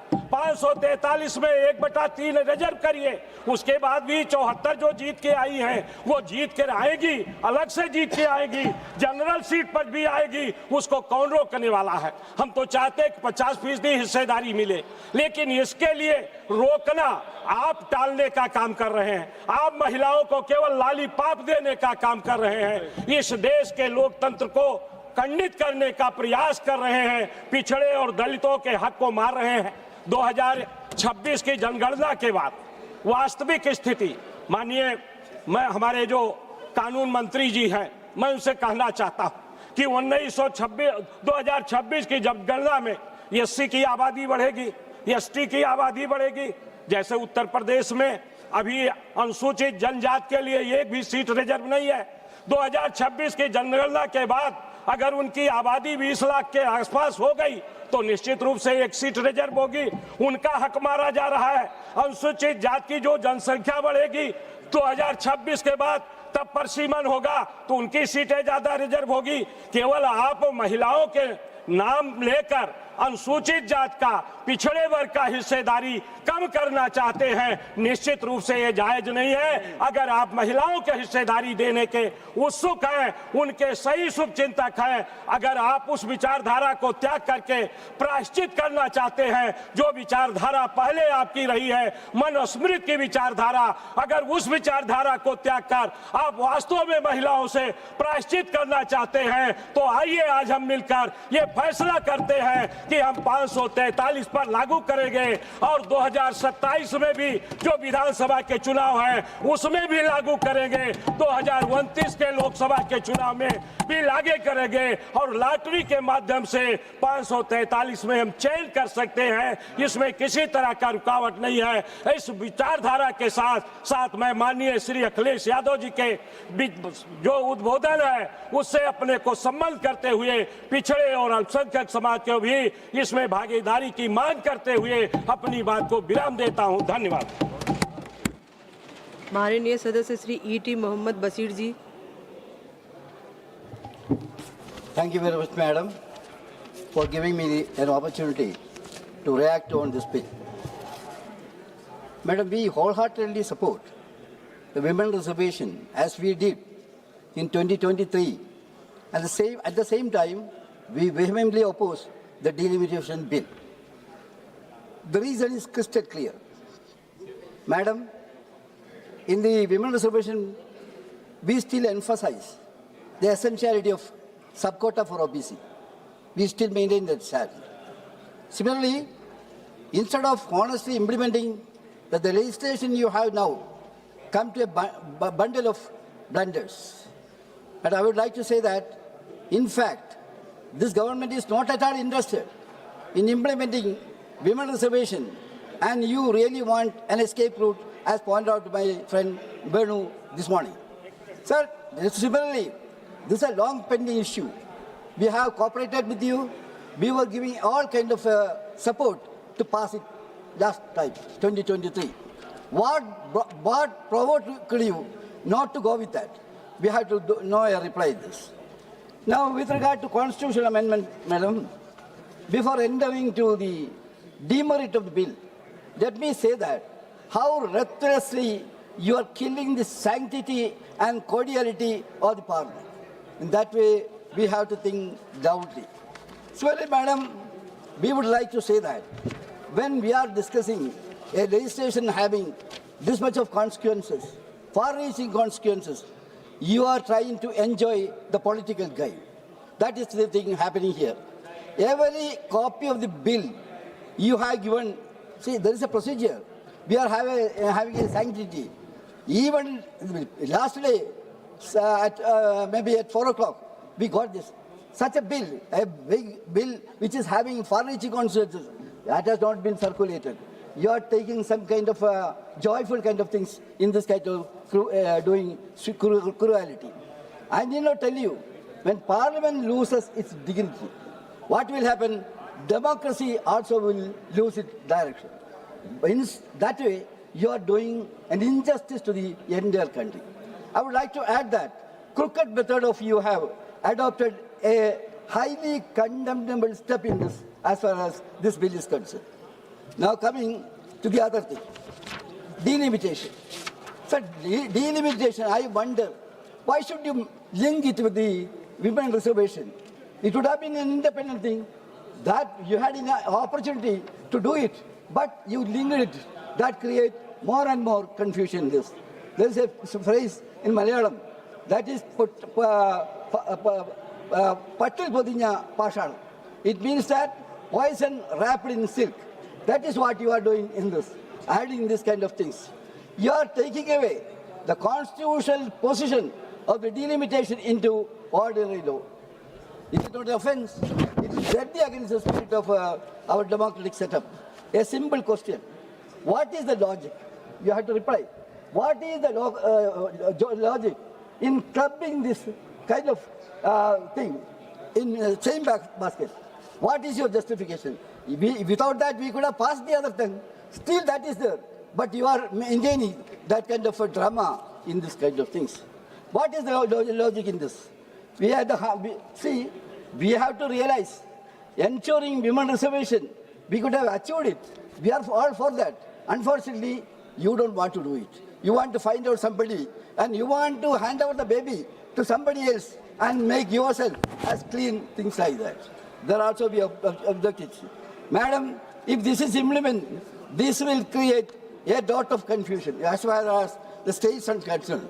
Small states, southern states, like, Tamil Nadu, Kerala, Karnataka, Andhra Pradesh, Telangana, Odisha, West Bengal, Punjab, all these places, they will have to face a lot of confusion and hardship as far as the implementation of this kind of thing is concerned. Similarly, madam, certain other things also may kindly be taken into consideration. We all know that this kind of legislation we have to do in a very careful manner. Now, is it not that you are making utter confusion in clubbing this kind of thing? It is true that almost all the institutions in our country, you are trying to capture. Like that, you want to capture this also. It's a wonderful thing. What new ideas you are bringing, that will spoil the cordiality and democratic setup of the country. This could lead to political manipulation. Madam, it's not a small thing. This will be a result. Outcome will be what? Outcome will be political manipulation in this area. Another issue related to the principle of equal kind of population. But when we say the population should not only that alone need not be taken.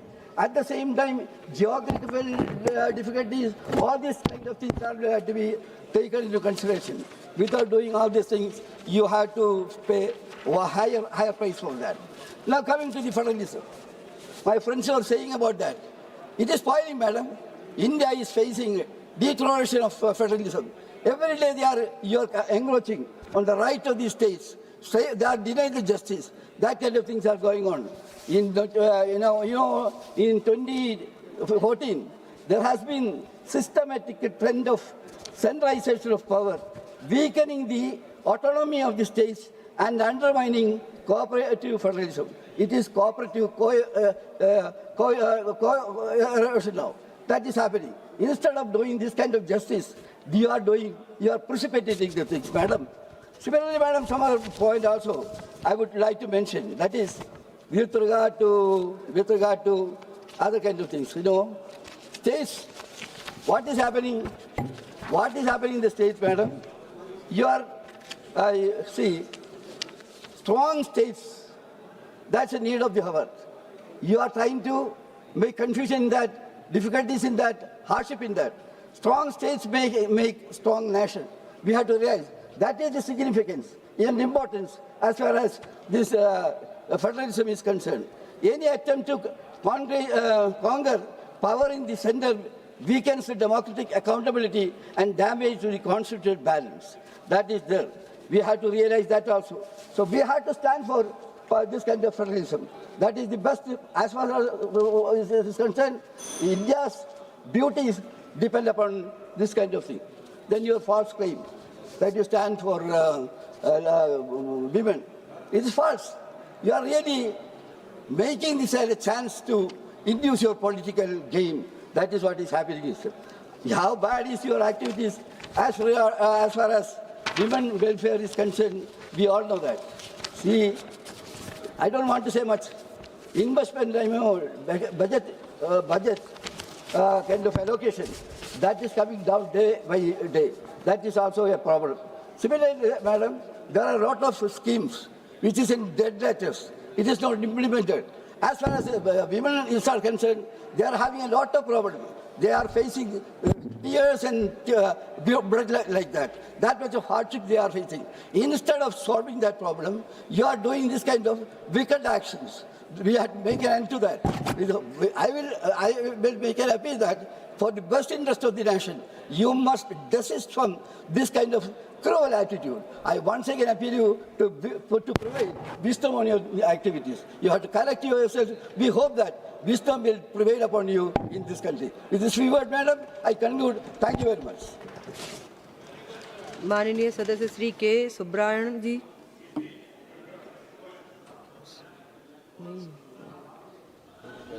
माननीय सदस्य के सुब्रायण जी।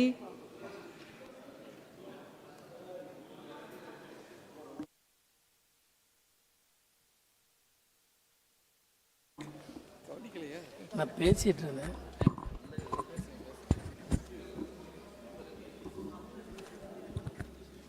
தலைவர் அவர்களே,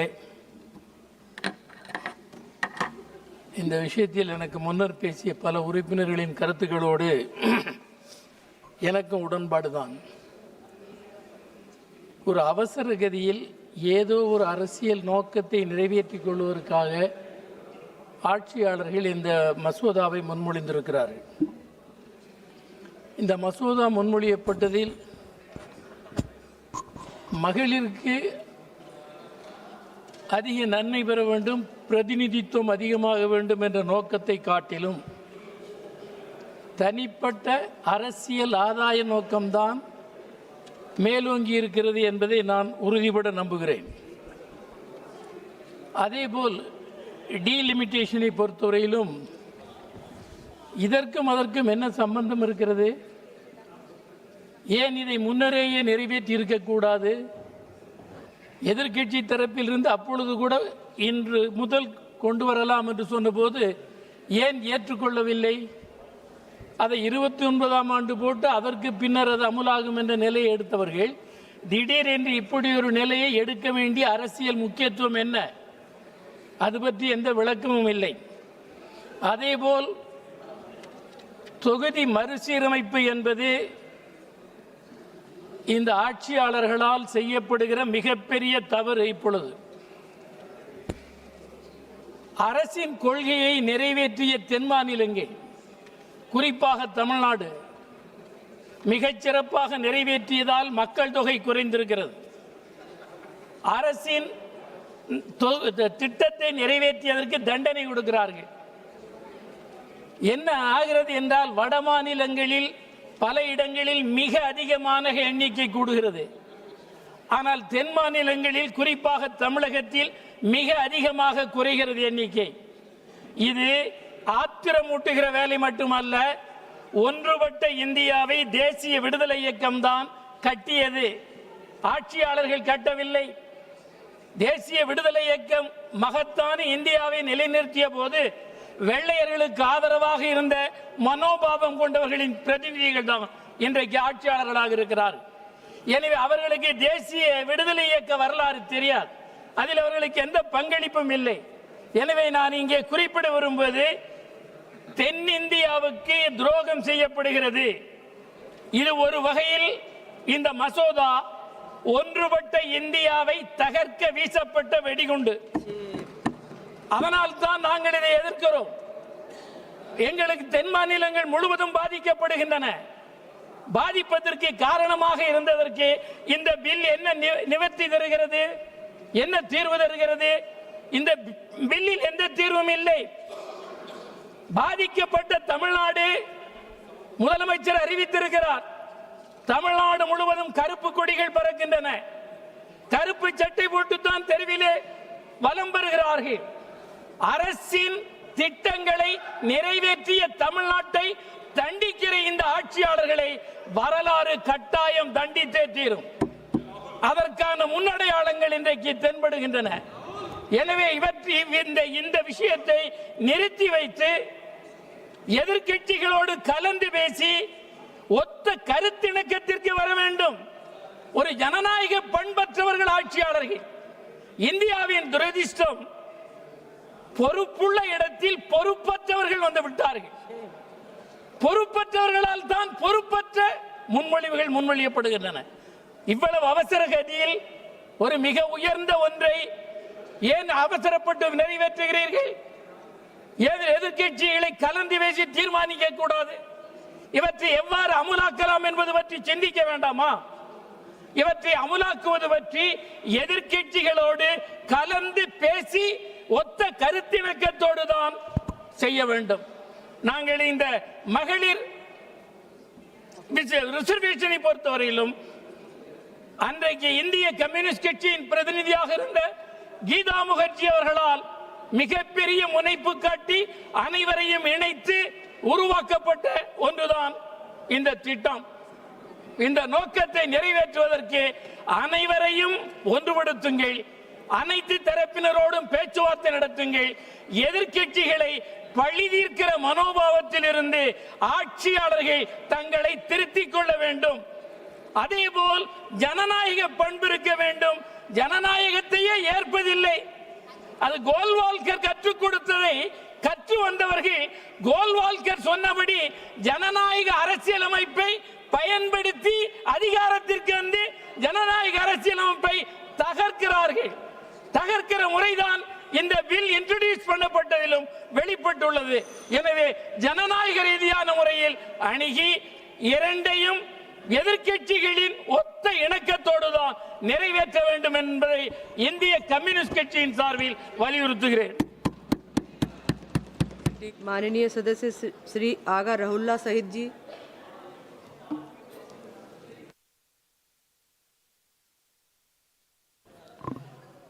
thank you madam, आपने मौका दिया इस debate में हिस्सा लेने के लिए।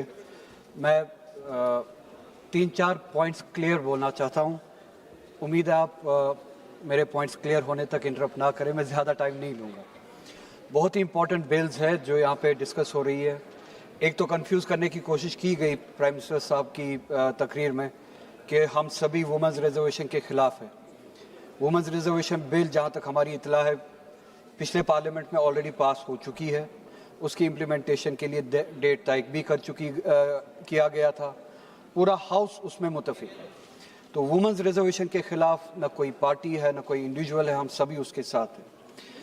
इस तरह से तकरीर करने की कोशिश की गई कि जैसे कि हम सब यहाँ पे वुमेंस रिजर्वेशन के खिलाफ खड़े हैं। नहीं, हम जो ये डिलिमिटेशन हो रही है और डिलिमिटेशन के आड़ में जो जेरीमैंडरिंग होगी, इस तरफ के लोग और हम सभी उस जेरीमैंडरिंग के, इंटेंडेड जेरीमैंडरिंग के खिलाफ है, जो हमने कश्मीर में, जिसका एक्सपीरियंस हमने पिछले साल ही किया। डिलिमिटेशन के नाम पे जेरीमैंडरिंग की गई, आबादी के तनासुब को इस तरह से ख़राब किया गया ताकि एक पर्टिकुलर पार्टी बीजेपी को फ़ायदा पहुंचे। जम्मू रीजन में हमने उसकी मिसाल देखी। मुसलमानों और हिंदुओं के दरमियान जो बैलेंस था उसको इस तरह से ख़राब करने की कोशिश की गई और बहुत हद तक ख़राब किया गया। उन कॉन्स्टिट्यूंसीज में जेरीमैंडरिंग के ज़रिए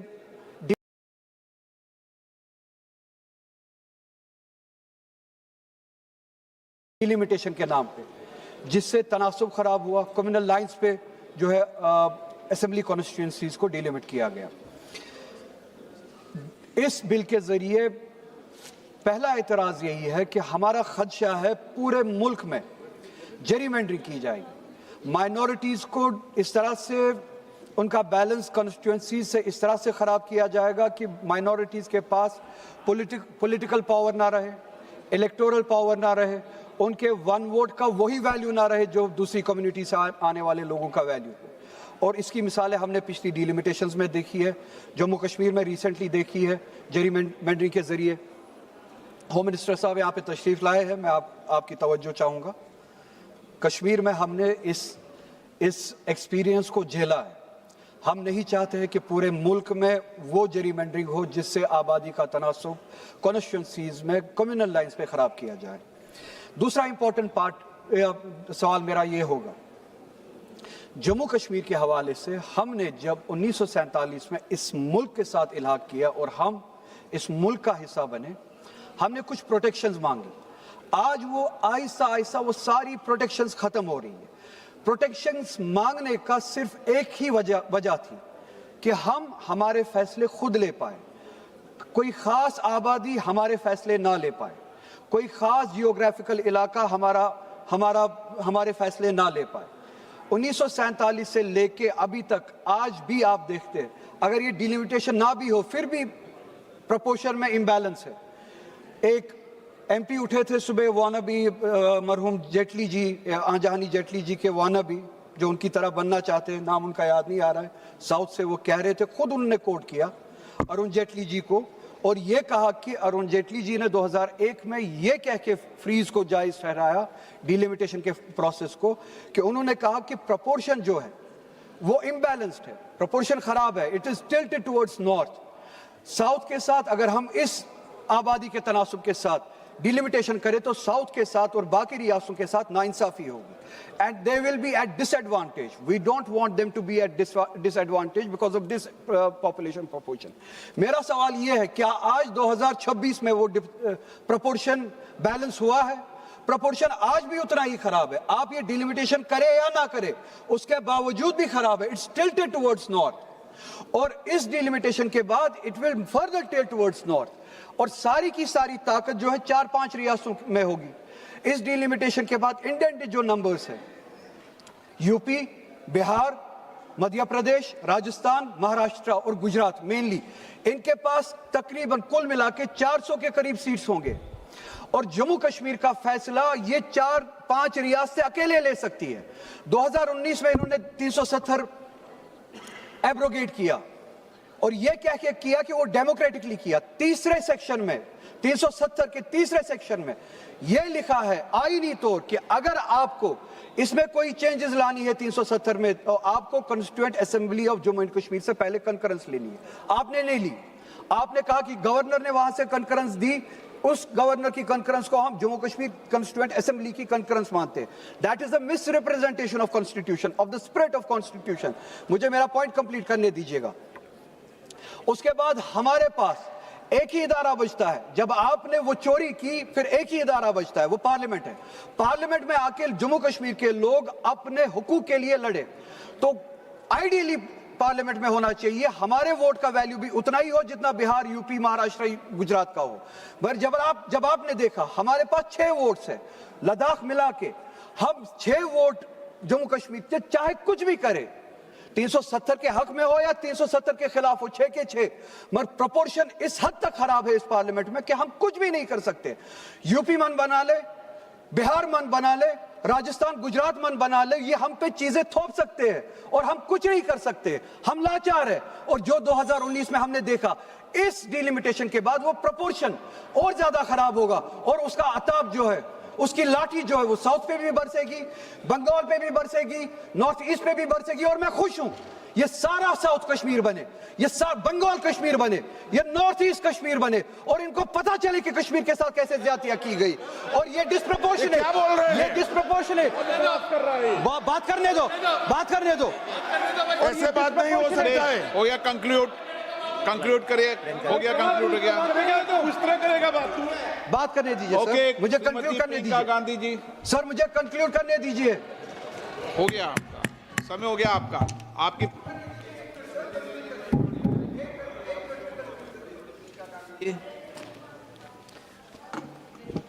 आदरणीय अध्यक्ष महोदय जी, आज इस विषय पर आपने मुझे बोलने का मौका दिया, इसके लिए मैं आपकी बहुत बहुत आभारी हूं।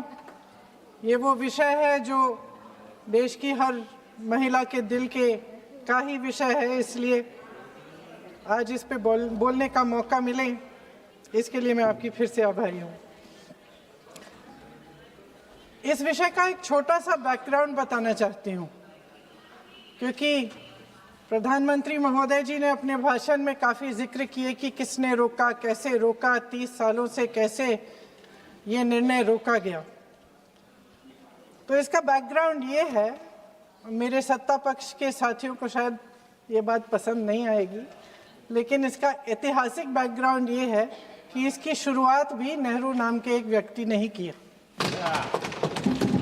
लेकिन घबराइए नहीं, ये वो नेहरू नहीं है जिनसे आप इतना कतराते हैं। ये उनके पिताजी मोतीलाल नेहरू जी ने एक रिपोर्ट तैयार की थी 1928 में, और उस प्रतिवेदन को उन्होंने कांग्रेस पार्टी की कार्य समिति को दिया था।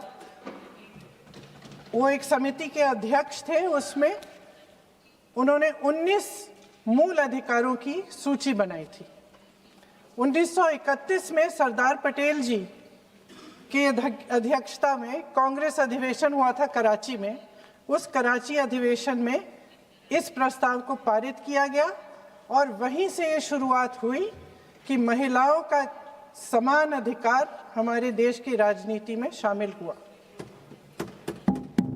उसी समय 1 वोट 1 सिटीजन 1 वैल्यू का सिद्धांत भी हमारी राजनीति में स्थापित हुआ। आपको ताज्जुब होगा ये जानकर कि जबकि इस सिद्धांत की वजह से हमारे देश में महिलाओं को वोट देने का अधिकार आज़ादी के पहले दिन से मिला, अमेरिका जैसे देश में ये अधिकार उन्हें, इस अधिकार के लिए 150 साल इंतजार करना पड़ा, संघर्ष करना पड़ा।